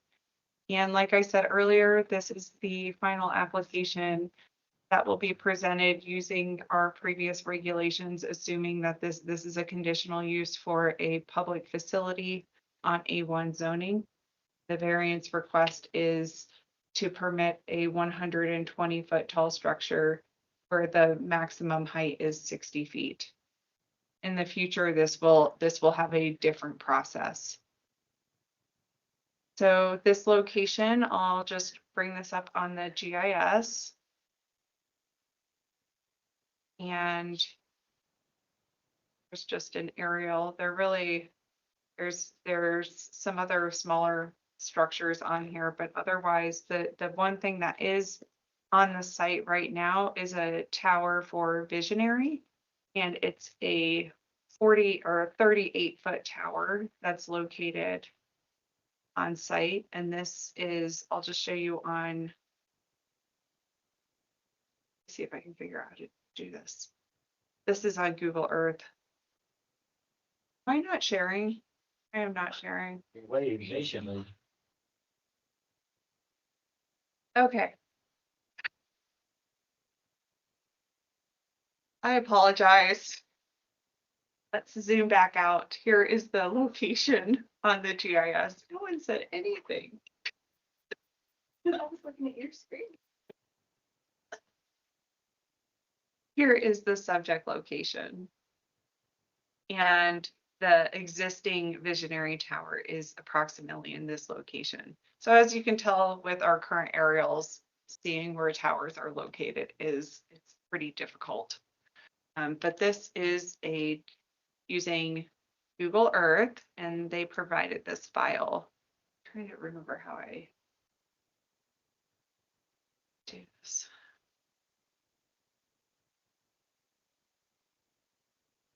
Sorry, I apologize. Okay.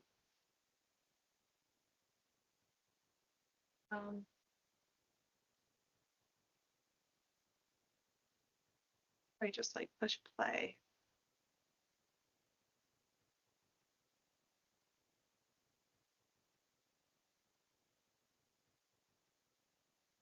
Just so you can see, I wanted to show the existing tower that's up here. That is a 38-foot monopole. And I was able to do this so I could like push the play button, and I don't remember how to do it right now. The application. And I will let the applicant share a little bit more about the specific proposal. This just goes through some of the site photos. So we went out there, Christy and I went out just to take some different photos. So you could see, I think having the existing structure out there, that existing tower is beneficial because you can get a little bit more perspective of where this is going to be. So this is, let me zoom in a little bit. You can see that's where the existing tower is back there. We're just driving along the road. Or you could not see it, or actually it's right over here. Again. Okay.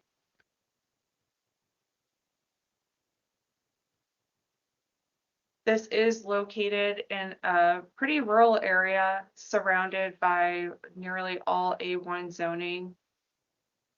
Pull up the zoning just so you can see.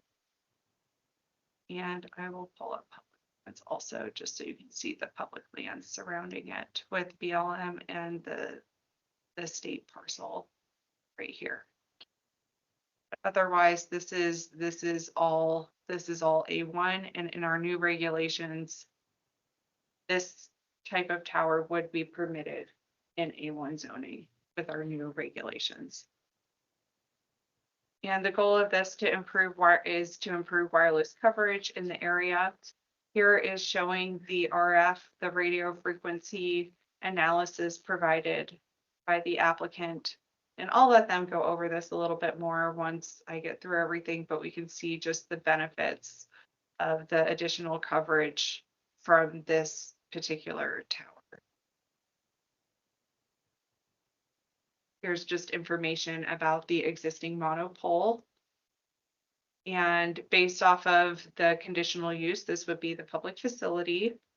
And just meeting the use of the public facility and our conditional use. See if I can go through. They did also provide us with the simulation photo sims. I would like to show you those, and they can speak to those too. Here's the general site plan. It's more of a 2-track road to provide access to the tower. This is something that we discussed a lot with the adoption of the tower regulations. If a driveway really needs to be required, the thought was that a 2-track road would be adequate because You really don't need to drive up there often, and from a visual perspective, having a full road going out to it may actually be more, you actually notice that more versus the 2-track. Here are the plans, and this is the photo simulation. Chris, do you want to go through this, or do you want me to just scroll through these? Yeah, if you want to just scroll through, I mean, this gives a visual here of the land, the existing tower, and then what the new tower would look like. It is pretty remote. I think only if you're driving by, you can see it, but otherwise it's just the parcel owner would be the only one really with a view of this tower. And essentially the height was chosen to provide kind of that coverage that you saw on the map there. So it kind of covers that full area. If you go any higher, you probably don't get as much additional coverage, and if you go lower, it starts to affect how far it can stretch. So that was kind of the engineering design criteria for this.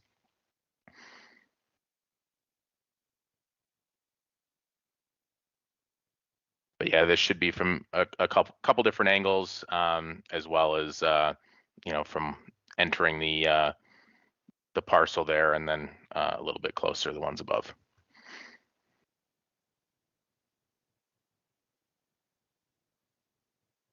Chris, do you want to review anything related to the RF report, since this is available here? And if you have comments about more how it connects with your other towers? Yeah, so the purpose of the project is the Rip and Replace program, which is an FCC and federal government funded program to remove Chinese-made equipment that is deployed out in the field. So essentially, we're swapping out existing equipment on existing sites, and there is a existing Union site over on Highway 191, kind of by the industrial area or the gas station there, across the plains or the valley there. It's really more of a shelter with an antenna on top of it. So it would not be feasible to replace that with the new equipment that needs to go out there.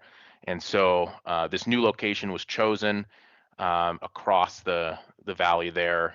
So that interacts with those other 3 towers, which provides kind of the primary coverage along the highway. And then here you get the added benefit of the coverage across that whole area. So if you go down a couple more, it'll start to show. So that's the existing coverage based on those 3 towers to the west there. And then the new tower is the one on the right here. And then that's the coverage specifically from what would be the new tower. And then the third one would be the composite view of all 4 towers sort of in the area. So what we look at here is this provides a much better kind of overall network coverage for the area. Although it's not too populated, this just provides 911 services. It covers that road as you head up north into the town there, and I think is from an engineering perspective, provide just an overall better coverage for this entire area.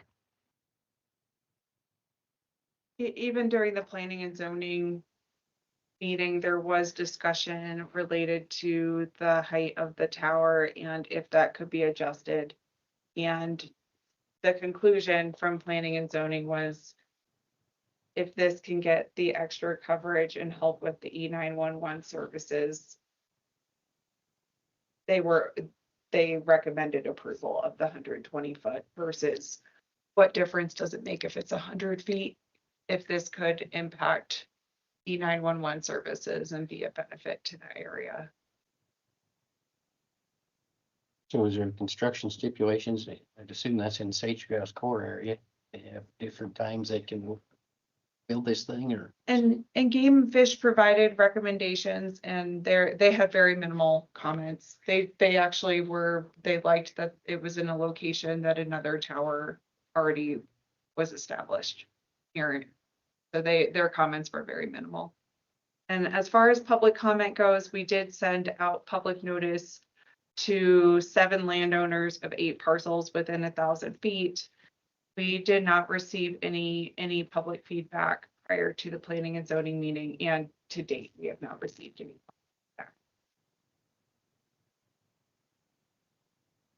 Did I understand correctly? It's replacing an existing tower that's out there, There's an existing structure, a pole on It's- a building. really, it's like antennas that are on like a shed. So it's not necessarily a tower, it's more some existing antenna structures. So will that be reclaimed? That's visionary. The visionary tower, that 38-foot structure will remain in place. The Correct. existing, the repair, sorry, Chris, the rip and replace that structure. Chris, what was your plan with that one? Yeah, so that's more of a shelter. Looks like a shelter, a little building. I think at this point we would. It ultimately may go away, but I don't think there's any specific plans to remove it. We would remove the antenna off the top of it, but the building itself might remain depending on Union's plans. But it's a different area, and depending on the purpose of that building going forward, may or may not remain. But typically, when we do the rip and replace, we usually try to leave the existing facility in place for some time, whether that's 6 months or longer, to ensure the new network is up and running before we take anything out. Given the kind of situation with this one, with that just being a shelter, it's possible that shelter just may remain in that other location and for Union's use as they need it. Can we get a time commitment for the removal of the antennas and potential removal of the building at some point in time in the future? We don't need to have storage units spread all across the county. It's sitting at the Sandra station.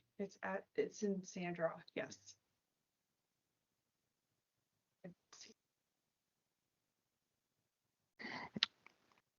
Yeah, I suppose that's something we could consider to see what their plans are. I mean, if it has a use, they may want to keep it with a reason, but the antenna will be removed within a period of time after the new tower is up.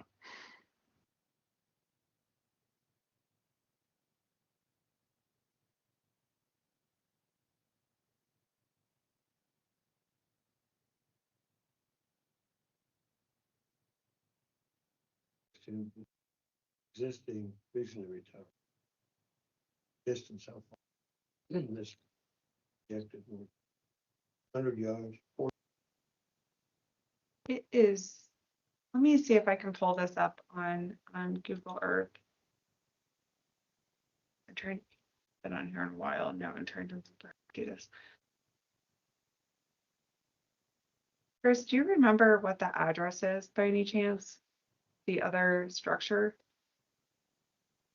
The visionary, or the one on the shelter? On the shelter. Oh, it's I think maybe I can find it if I. Yeah, I had it up here a second. Let me pull that. In the PNC, I think it's over here.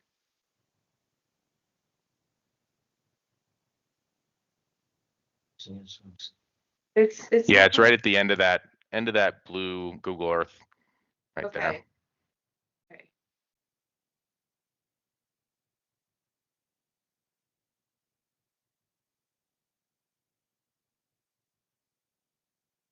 Is that it? That's it. Understand. Thank you.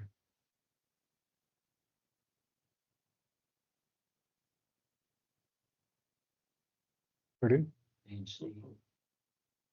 Okay, so. Dan Steen? I do. Is Oh. there any way, I don't like seeing these. Yes. We're gonna look like. Yeah. You know that, I've made that statement. I understand the reason behind it. Commissioner Bickery, would you use your mic to talk into and not click? Get what then. Did this turn me on? Clerk Rice has been tough today, yes. Yeah, sorry about that.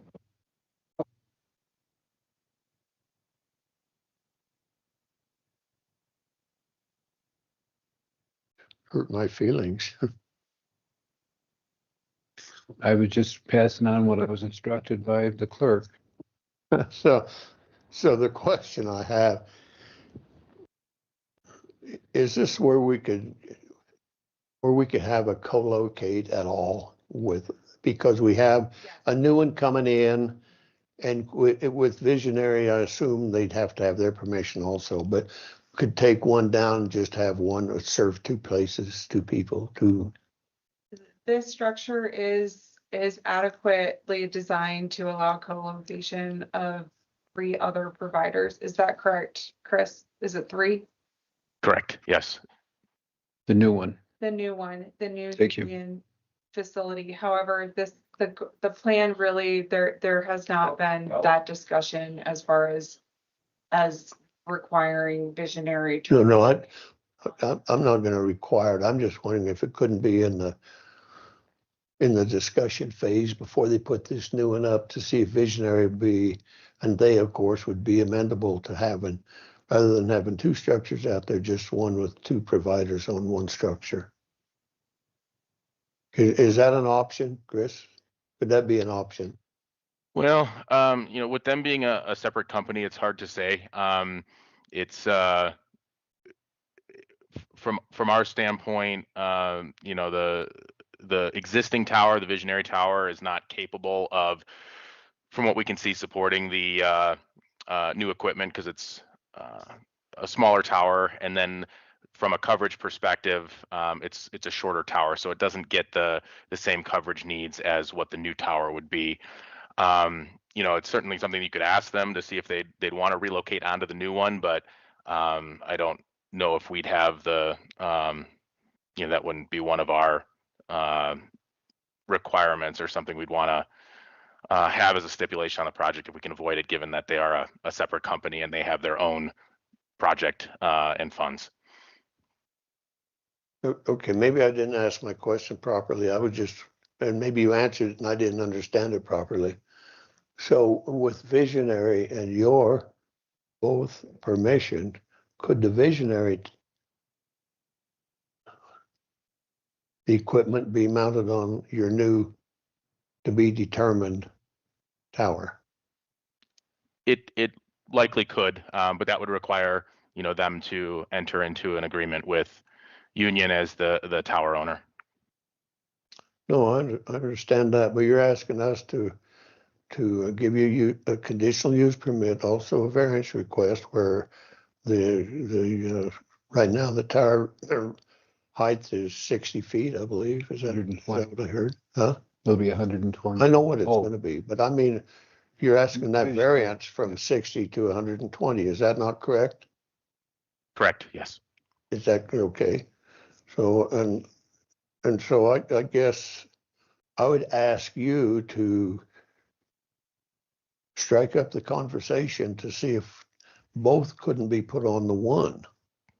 If it can't, it can't. I understand that. But if there's a possibility, then to me that deserves looking into it and seeing what can be done, because going twice the height all of a sudden seems to me like you're asking a lot and you're wanting us to give a lot, and I'm okay with it, but I just hate to see these things all over here. They're going to pop up like, I don't know, it won't be like big trees, but they'll be all over, and all of a sudden some of the view sheds that we've taken for granted won't be there.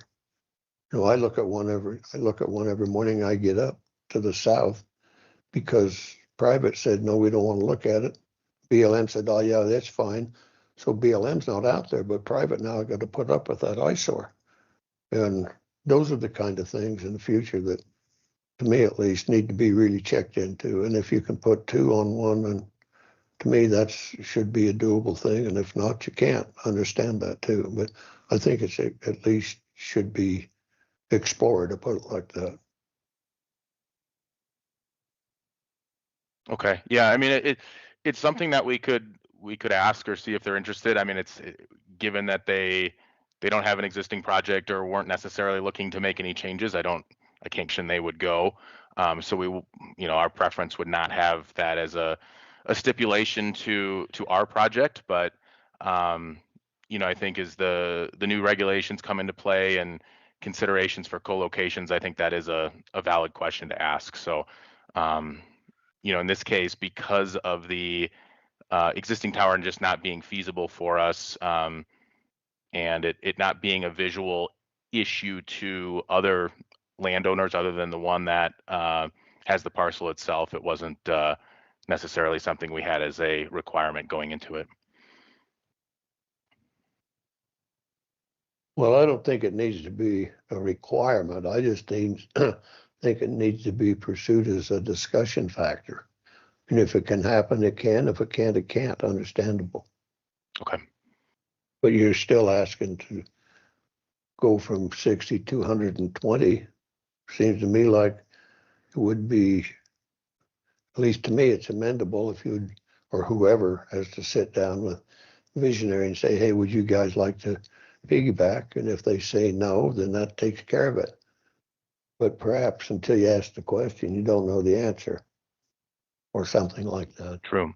I mean, the new tower is capable of, or would be capable of handling additional equipment, and I'm sure, the new tower owner, in this case Union, would be looking for tenants, in the future. So from their end, I'm sure they'd welcome it. It would just depend on the other company on their interest, and so that's just something I can't speak to or commit to, I guess, at this point. Okay, fair enough.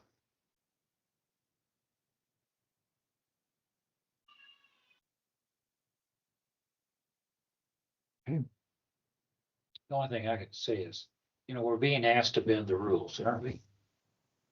Now, how many companies in the past have we not let do it? Personally, I wish you would have waited till the new regulations to do this, because I think it's not a good thing for us to change these rules. Well, I also just want to mention this was submitted before the new regulations were adopted. That's what I'm saying. Yeah, there was, and even the moratorium, we had talked about that, but to do the advertising for that, we really missed the appropriate window to do a moratorium. So. These companies in the past, they could sue us. They had the desire to, because we allowed it. He's gonna say you can't sue anybody. I know. I want to hear from you. I didn't ask for your opinion. I didn't say it. Yeah, but I can hear you. Change time. Yeah, that's right. I mentioned that. But I'm just saying that's how I feel. I think that bending the rules for one, we did for a few.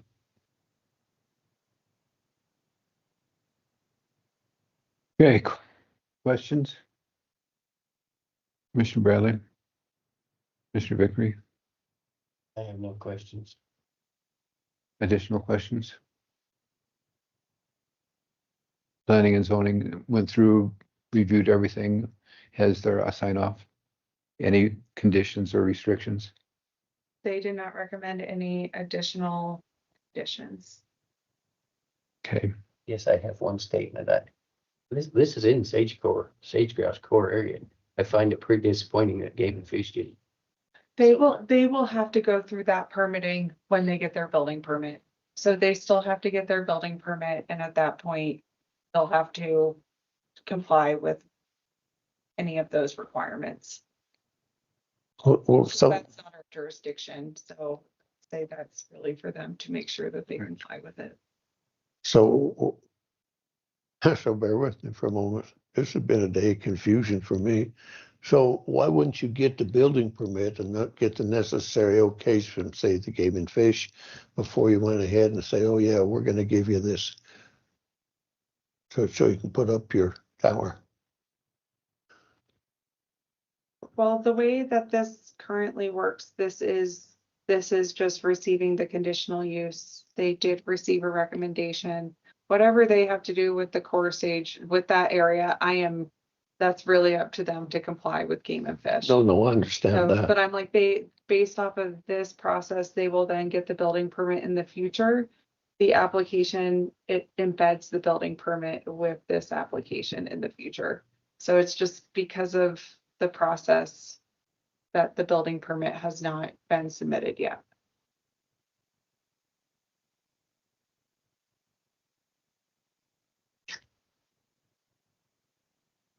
extended rig up out there. I think it, This easy. I think it also is tied to apply for any state issue permits. Like the state House executive order on what they can and can't do, and if it's a side.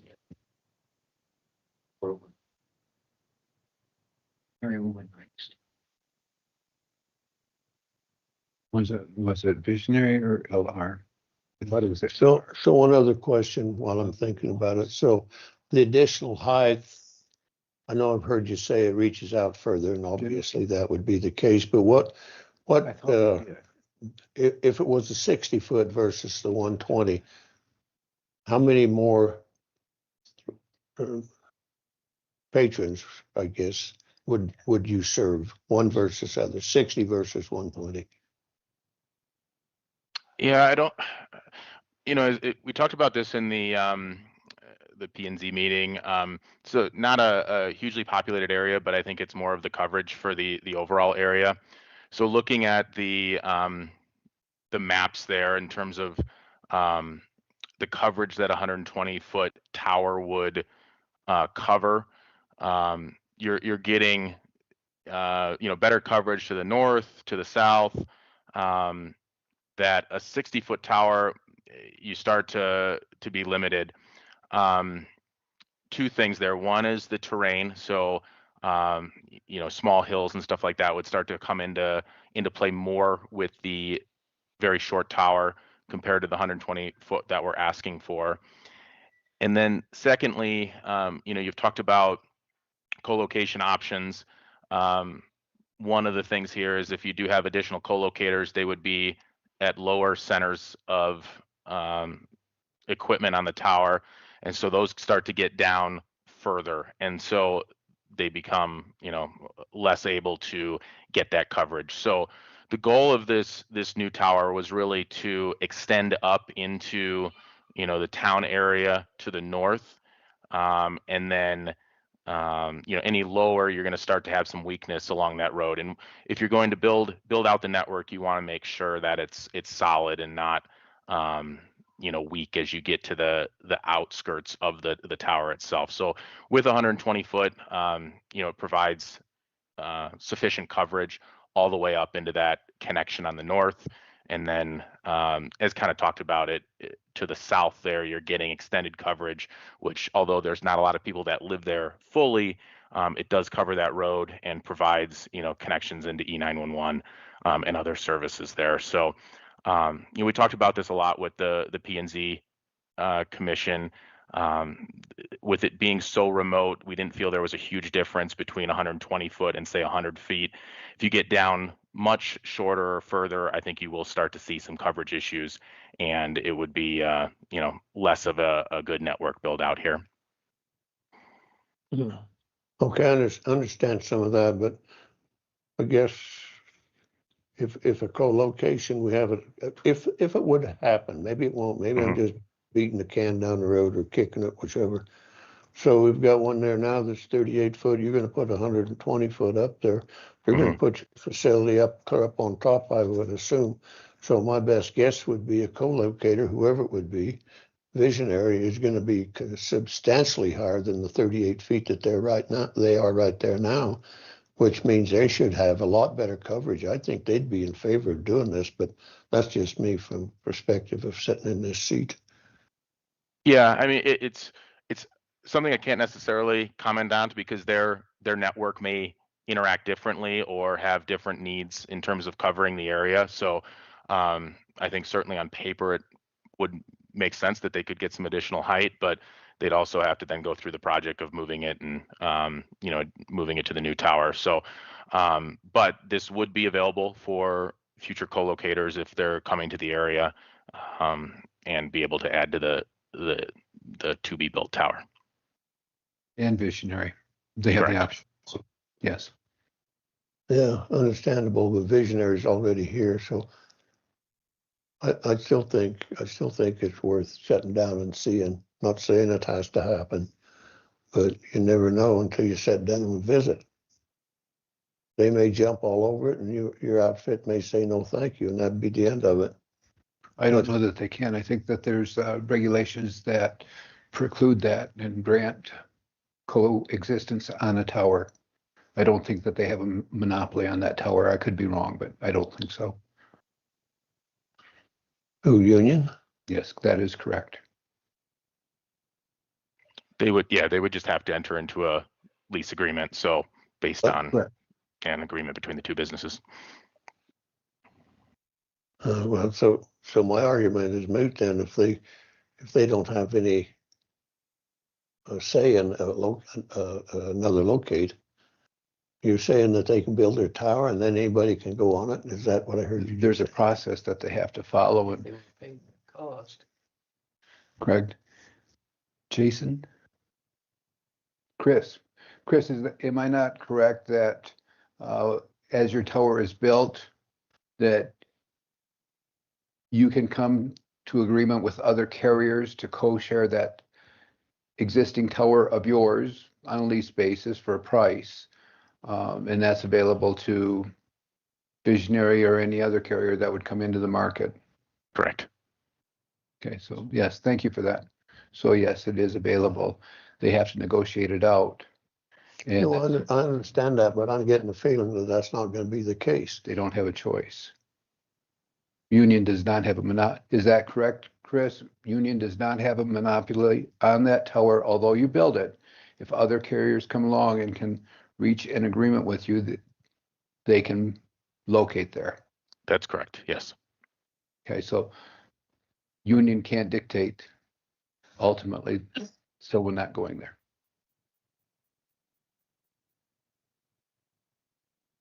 Well, and that may be mandated also. I don't know I don't either. yeah. Okay, well, I'll rest my case because I think they can by saying, yeah, you can bid on there for $100,000. That would be saying.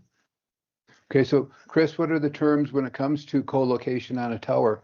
My belief is that the FCC does not prohibit that from occurring and that your lease negotiations are at market value at the time.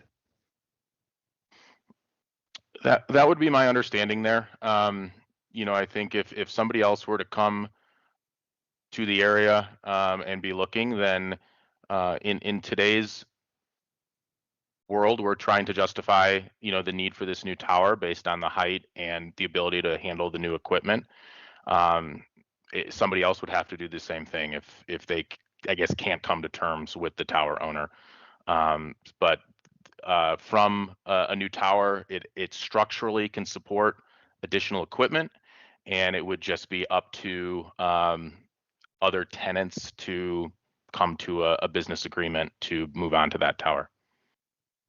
Okay. So anyway, I think we're getting pretty deep in the weeds. So price would be the issue. They're on their pole for free. They may not want to jump to the other one for No, I understand that. X dollars. So it'd be acceptable that the other one company putting theirs at 120?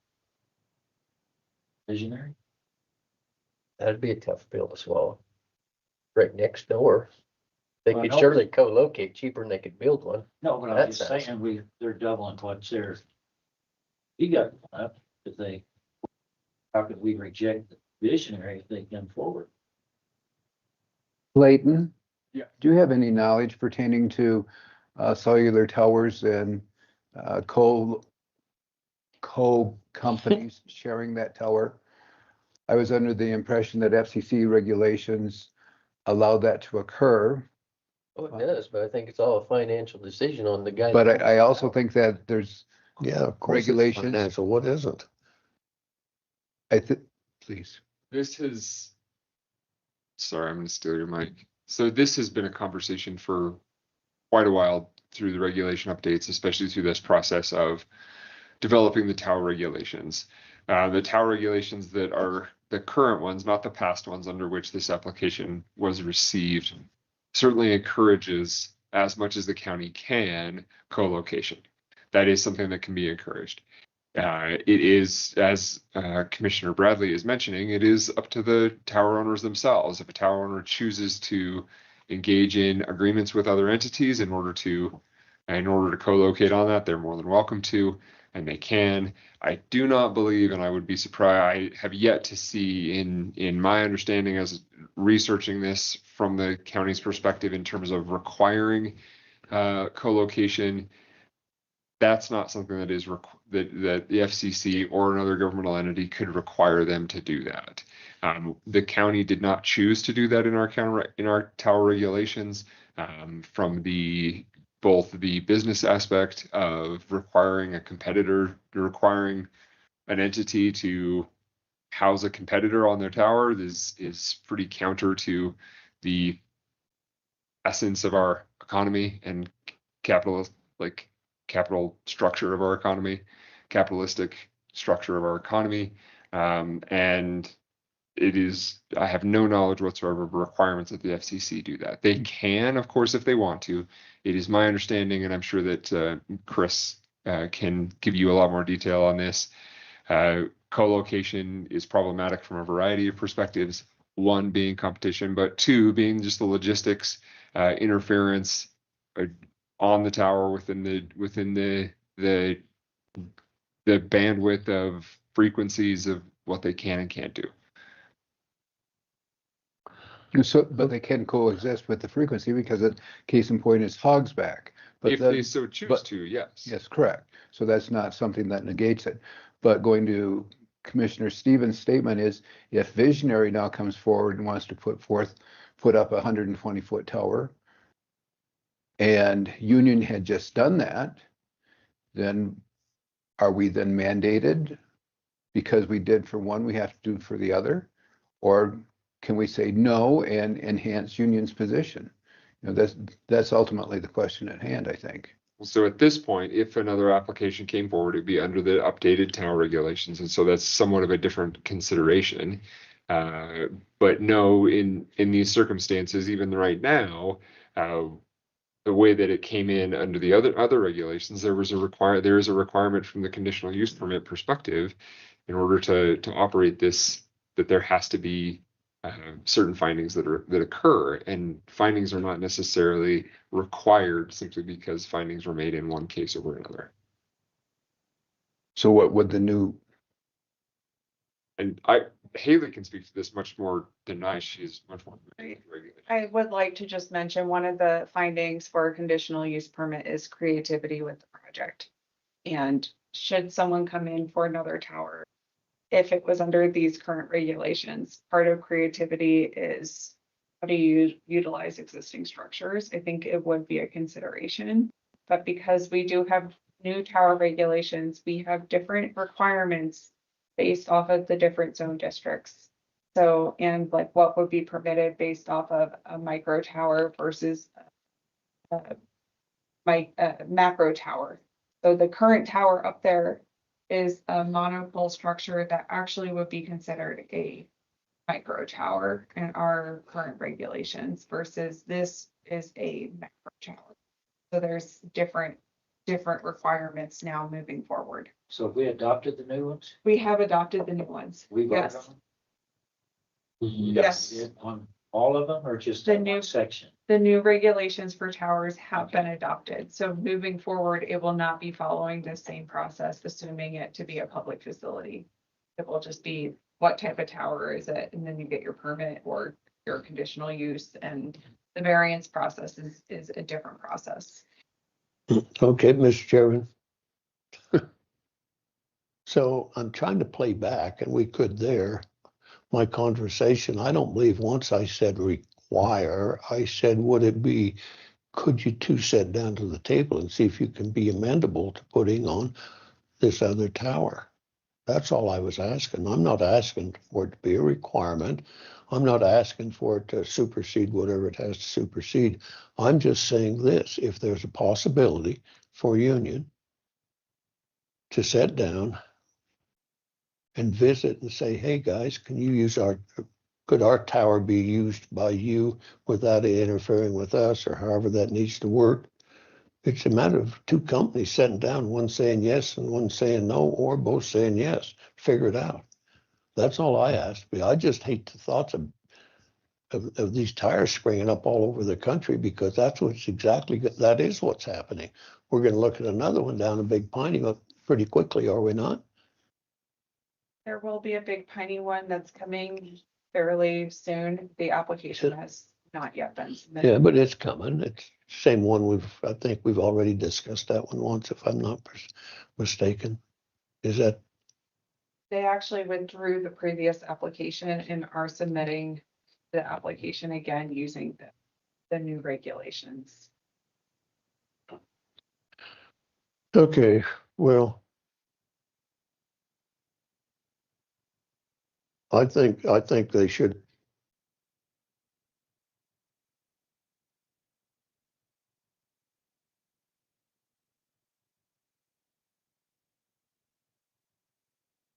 You turned your microphone off.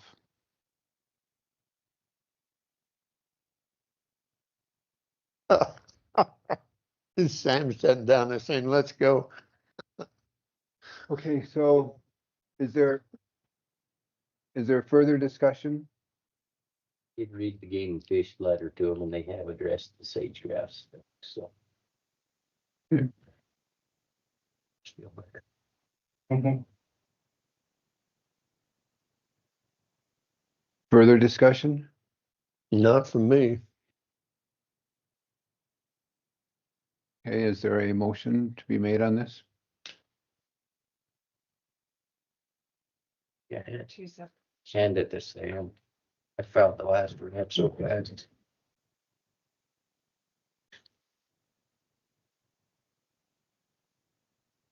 Mr. Chairman, I move, or having considered the 8 necessary criteria, I move to approve the finding proposed location of use in accordance with the proposed of Sublette County zoning and development regulations, agriculture zoning district, and that proposed location and use of the conditions under which it would be operated and maintained will not be detrimental to public health, safety, or welfare of material interest to the properties or improvements in the vicinity.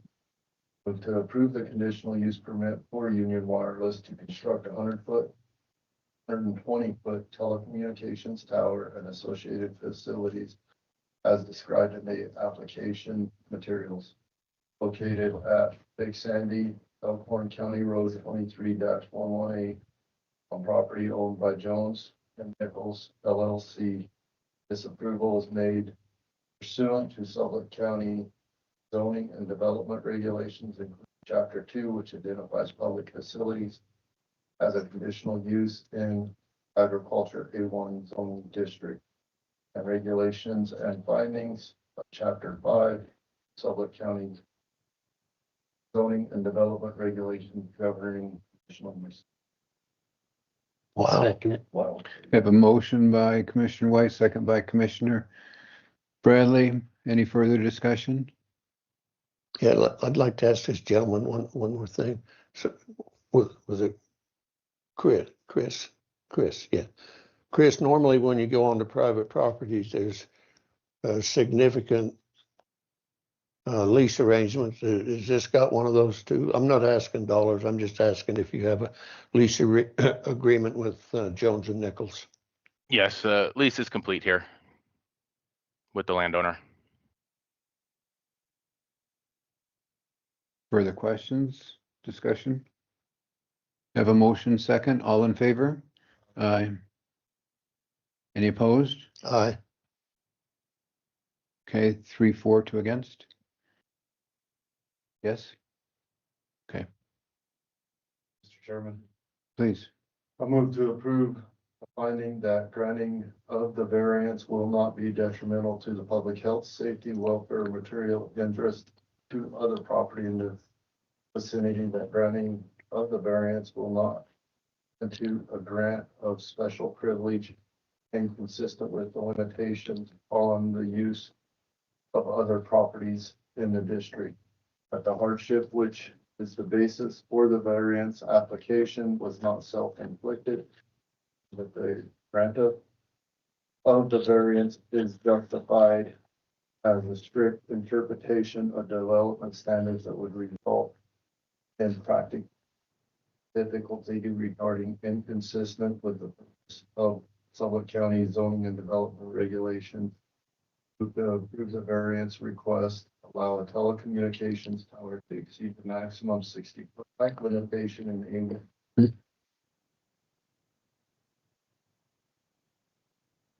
Union Water facility located on property owned by Jones and Nicholas Plus. Have a motion. Is there a second? I'll second. A motion by Commissioner White, second by Commissioner Bradley. Discussion, please.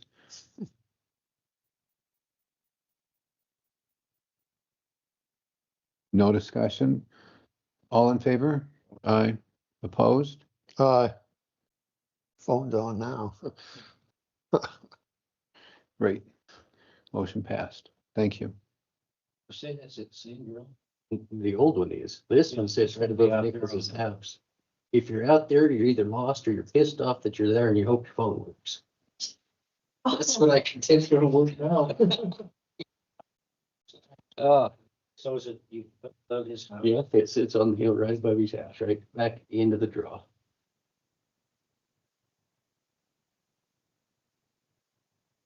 All right, we done with David?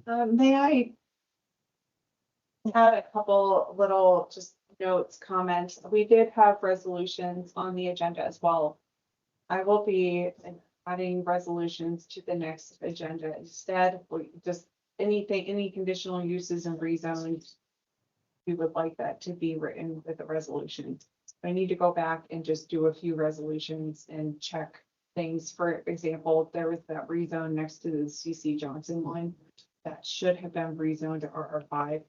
Reason it's not on the GIS is because there was not a resolution. So I'm trying to go back and just clean up some of those that need to have resolutions. So next meeting, we'll probably have a handful of resolutions just to, from when I started and maybe a couple before. And then I wanted to let you also know we've received another email from the state regarding our mineral royalty grant, and they were asking again if we could provide any reduced funding if there was something that would be acceptable. And my response was that we have already adopted a resolution and sent them a letter saying the amount that was willing to go towards the project. And I would mention it to you again in case there was any further discussion related to a different amount that we would possibly accept for the project. Well, the last one was make us an offer, basically, wasn't it? That is what I said. Yes. So now they have asked for, and they said, hey, if we cannot provide any response, they understand. I think they probably received a significant amount of applications and they're trying to figure out how to bring it into budget.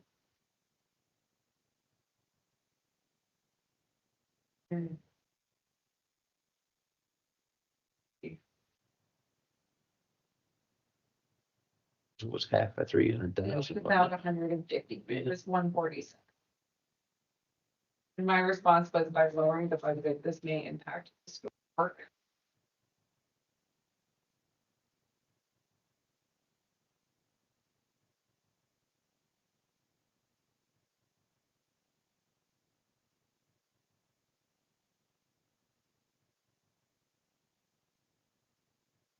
It gives them the most latitude to come back with an offer rather than to lock ourselves out of it.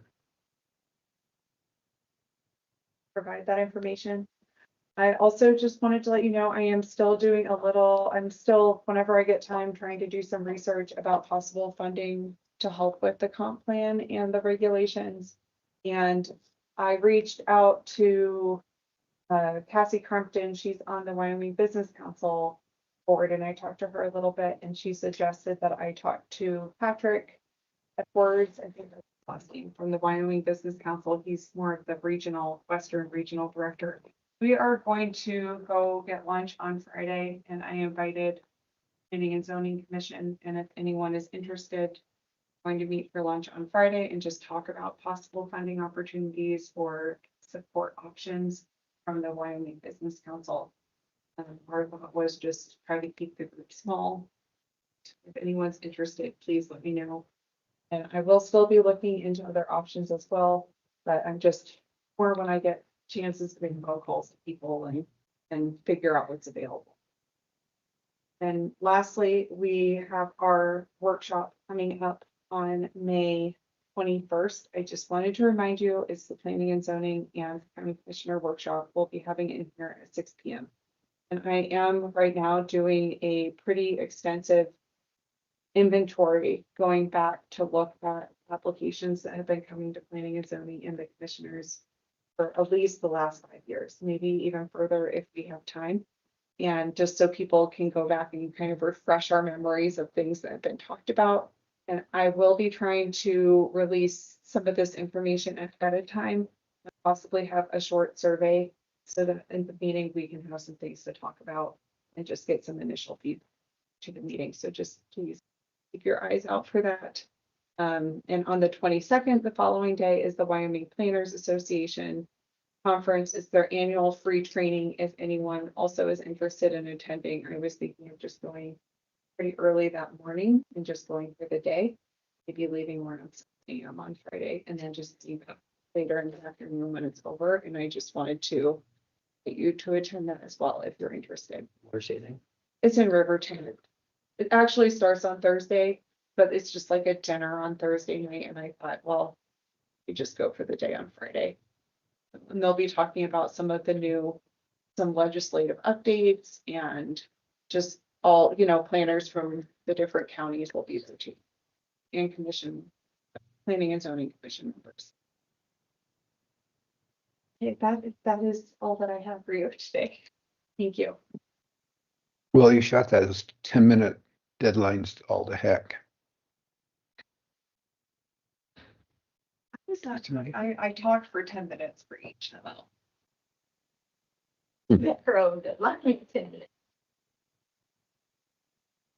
Thank you so much.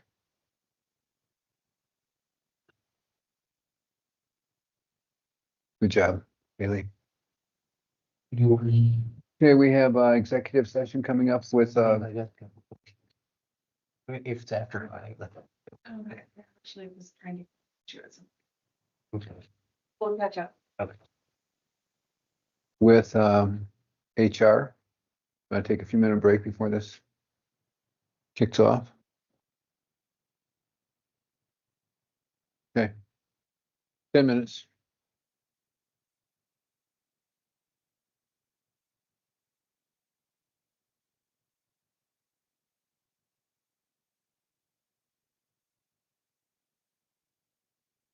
Okay, we're back in regular session with no decisions, no modifications to present at this point in time. And we'll move into the monthly reports that are taken care of. Old business. Please. Okay, so on the bills today, new business this morning, now it's old business. But Premier had 5 invoices dated January 28th. And we made a deal that they had to have them in there quicker. We didn't pay them, right? What was that decision? 45 days? Well, that's in the procurement policy that we haven't adopted yet. Yeah, but we voted on that other deal. Was it 90? No, I wouldn't. Okay, then 60. It's 180. Yeah, are you sure? Yeah. Oh, I'm pretty sure. Did you check in that? I don't think they went 6 months to pay. There were 5 invoices. From January. Premier. Thing, I'm going back to the auto parts store. Pretty sure we better check. Yeah. I just seen it.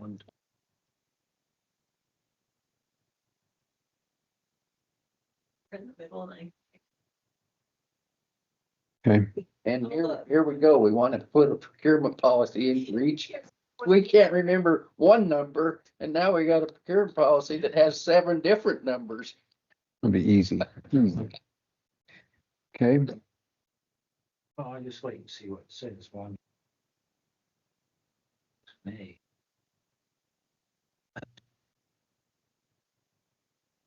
So that will be researched and provided? Yes. Is that good, Commissioner Stevens?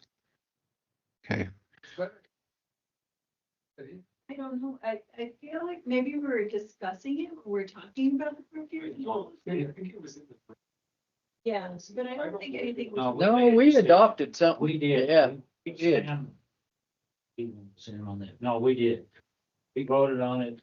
Yeah, you did. I don't remember what it was, so. So I've got small business, but I'm back to the point, I don't want to worry about it today, but it deals with the antelope migration corridor. yes, I saw some comments I didn't care for it. You and I are on opposite end of the spectrum, which is fine. I'm not gonna like some of your thoughts on the corridor, and you're not gonna like my thoughts on the corridor. But I guess I need to maybe pay more attention to when the meetings are and start attending them. you're welcome to any time. However, there's 11 people there, so what I say, Well, I just read through all the comments of everybody that was there. sure, County took a big swing at some private property. but private property is not affected at all. Well, it is in your comment. When it's sold and subdivided, yes, it is, but when it's broken into different parcels of land adjacent to the, It's not owned by the state or the Forest Service or the BLM, it's private property. well, let's take a look at the 40 Rod Road, what happened there. They took that antelope migration route and they squeezed it down as much. They've adopted, they have 5 generations in 6 years. Well, they still go because it's not there. And then we didn't have antelope fence in the middle of it, and we have dogs running all the time there. And that's the issue. So we're either going to protect the antelope on the migration corridor, or we're not. I just hate to see these corridors throwing so much power. I mean, and we've got blankets corridors. Yeah, we lay that one over top the mule deer corridor. We lay it over top the sagebrush corridor. We're corridoring ourselves to death. And if we don't, 30 years from now, there's not going to be there. Oh, hell, they won't. Well, they won't. Nope. Nope. Nope. And the case in point is the migration route just west of town here. Per the Game and Fish, when they allowed all the building there, they closed that migration route. Where did the antelope go? They eventually went out and died because they didn't. That's per the. Oh, you might say that, but I just don't agree with all the. Well, but that's what I have to base it on. I don't have the knowledge to. I guarantee you this right here in this town was 100 years ago was the main corridor. Yes, but we're not talking 100 years ago. We're talking 40 years. Exactly.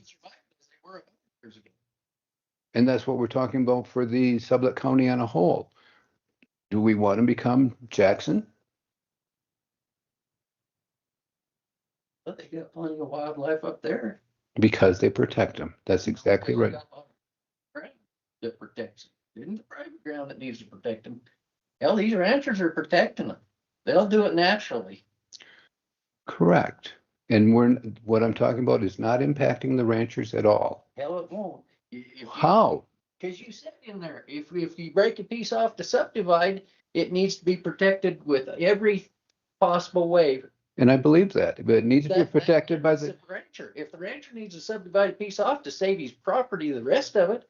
The people will still buy it. No, they won't if they come with all these restrictions. And I disagree with that. Right. You and I are on different ends of the spectrum. Sure. Those statements come out. Yeah, in some way we got to find common ground to agree on something. I think the governor will veto it once he's head of the producer. Stock growers? Yeah. I think this thing will get it vetoed. I haven't seen anyone here call. He seems to told the governor to veto the one while back. I hope that's the case, but why would he veto it if it's great? Because he's respecting his private. Why? Right now, yeah, that's where he wanted to change it. Yeah, see it obvious, you know. When I think about governance of private ground, I think local governments should be the ultimate. I think the decisions at this table should be held accountable for the private landowners, which is why we're set up as the county commissioners. I don't like the state, other federal agencies coming into, which was been the argument on every corridor, and that's why Mule Deer corridor, for example, was written with bullet point 3 or 4, I don't remember which one it was, that this does not pertain to private property, because those decisions need to be made by the government of the local people, which that's us. So I think also, I would like to say, you know, whenever I do sit on that committee representing this commission in a whole, I give the comments I make back to you guys. I might not agree with some of the comments we made before, but it needs to be a thing, because right now you sent those comments to the governor saying that this is Sublette County Commissioner's stance on that. And I'm not for it. I know Matt's not for it. I don't know. But if you want me to it's not, mark- it's not sent to the governor. It will be as soon as your meeting's over. No, at that point in time, my understanding on that is it comes back to the individual counties for the commissioners to go through and adjust according to what their thoughts are. And that was set out in the second meeting. It's not, That wasn't my understanding. I know for a fact because I raised that question. I said, and the gentleman from Sweetwater County. No, not so, the guy that's been there forever, gray hair. Mosby. Yes, thank you. We brought that up and agreed that we are one person stating our own individual opinions, and we could not represent the county on a whole. At that point in time, it was agreed that everything would come back to the individual commissions to go through and modify accordingly. And I have that on record. So, yes, so, well, absolutely. But the purpose was for individuals to give their own thoughts for ways to work through this. And I specifically said, I am one individual sharing my own opinion. And whatever's decided with this, it has to go back to our individual commissioners. And he's been there for 40 years, gray hair. And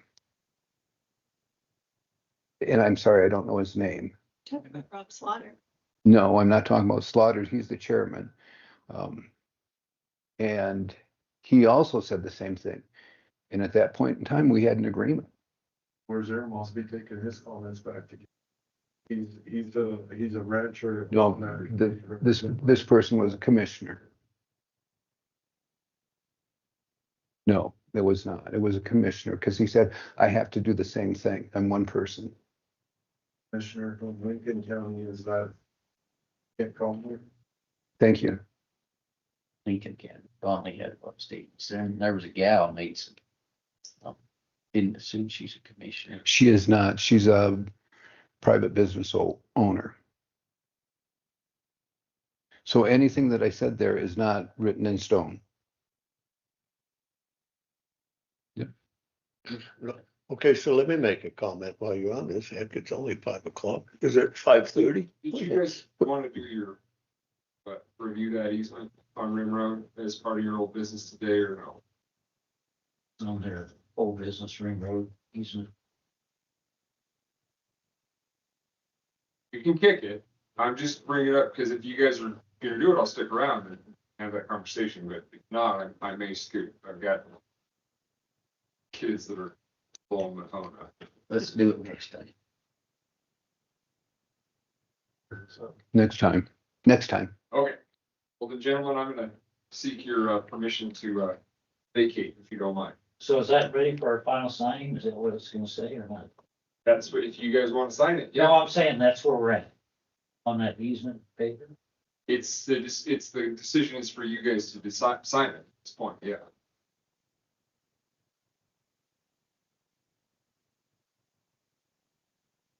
I mean, I don't care. I just wondered what we were gonna be doing with it, is all I asked. Bring it Next time. Bring it next time. Yeah, no, that's fine. I'm fine with it. Okay. Unless you guys need anything from me, is it okay if I vacate? See ya. Can we talk about you after you leave? Of course, you can talk about me while I'm here too. I'd rather after you leave. That's fine. I like that tie. It's a lot better than the other one, by the way. What other one? It goes much better, doesn't it? Let's talk about it. I wore this tie all day. Yeah, okay. It's the same tie I had on this morning. Well, then you tied it longer. Really? It's better go. You're gonna meet whoever or miss whoever you gotta meet. Just start thinking about Yes. turbulence. I need to. Yeah, Right. right. Start to Jerry, think. Here, Don, can I just speak? This comment, I was curious. Yeah, I wanted, but I don't have to. I'll wait till next time. No, I can't either. Talking about the antelope. And so the corridor that I can remember used to come almost right through the town of Pinedale, but not quite. But drive out of here, half a mile out of town. And every spring and every fall, you'd have to wait for 2, 3, 4. It didn't matter. There was a lot of them coming. And so then the big change, the highway department might have been the first aggressor when they moved from Daniel and put their stuff out here. And then the BLM showed up. Then we had the school system show up. Then we had Mr. Moises' project show up. And he was after the fact. But all along, that antelope corridor went to hell because nobody thought much about the antelope corridors. And so that's changed. And I'm not certain where it has went, whether it's went back this way, partially back that way. I see in both places.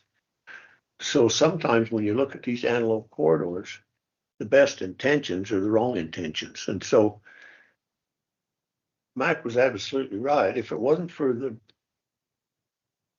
private sector protecting their property, you could kiss all the antelope, deer, whatever corridors you want to call, out the window, because that's what they exist for.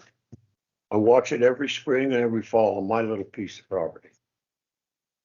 Not this year. I didn't see what I would say most generally could be hundreds.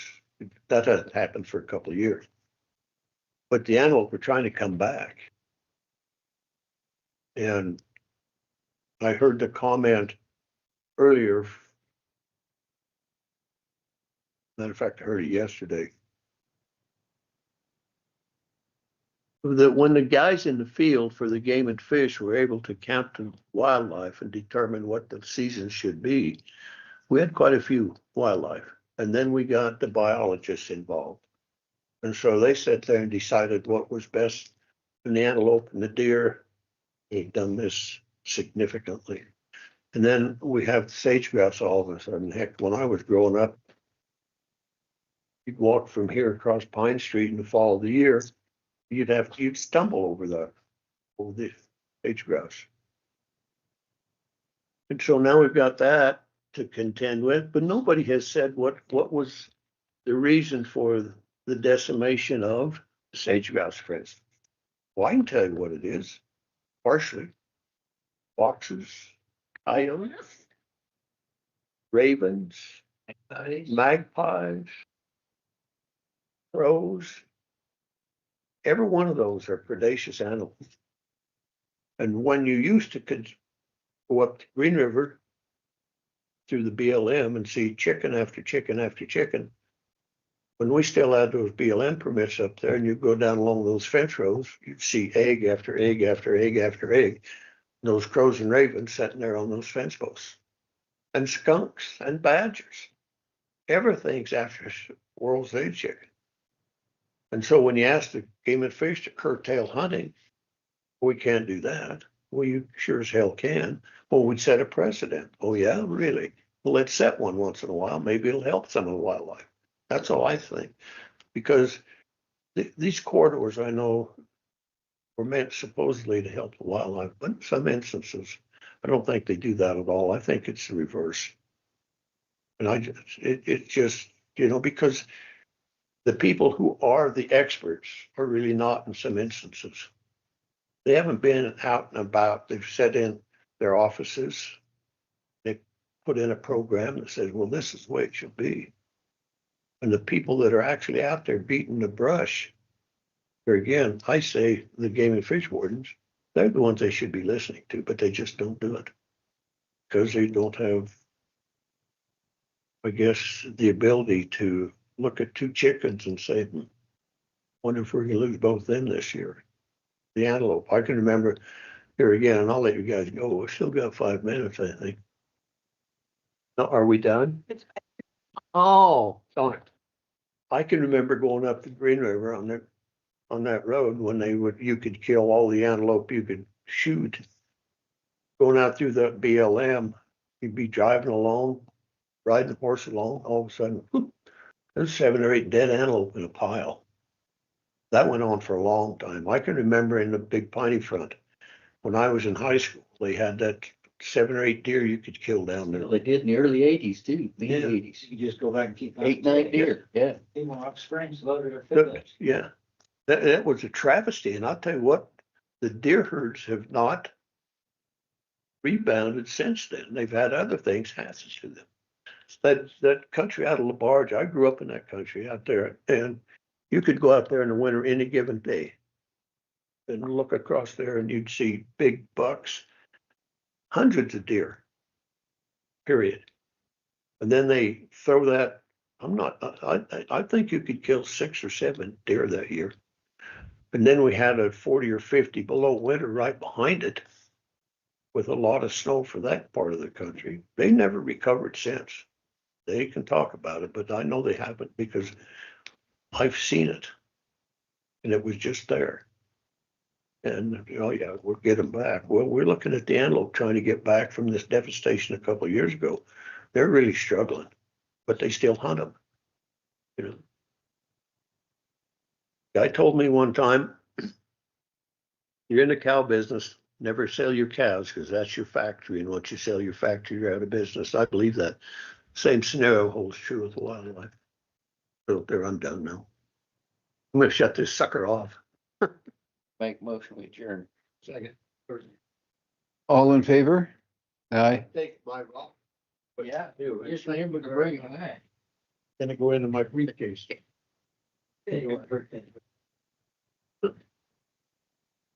Thanks, Beck. If it's still raining, have you been around? It was raining a minute ago.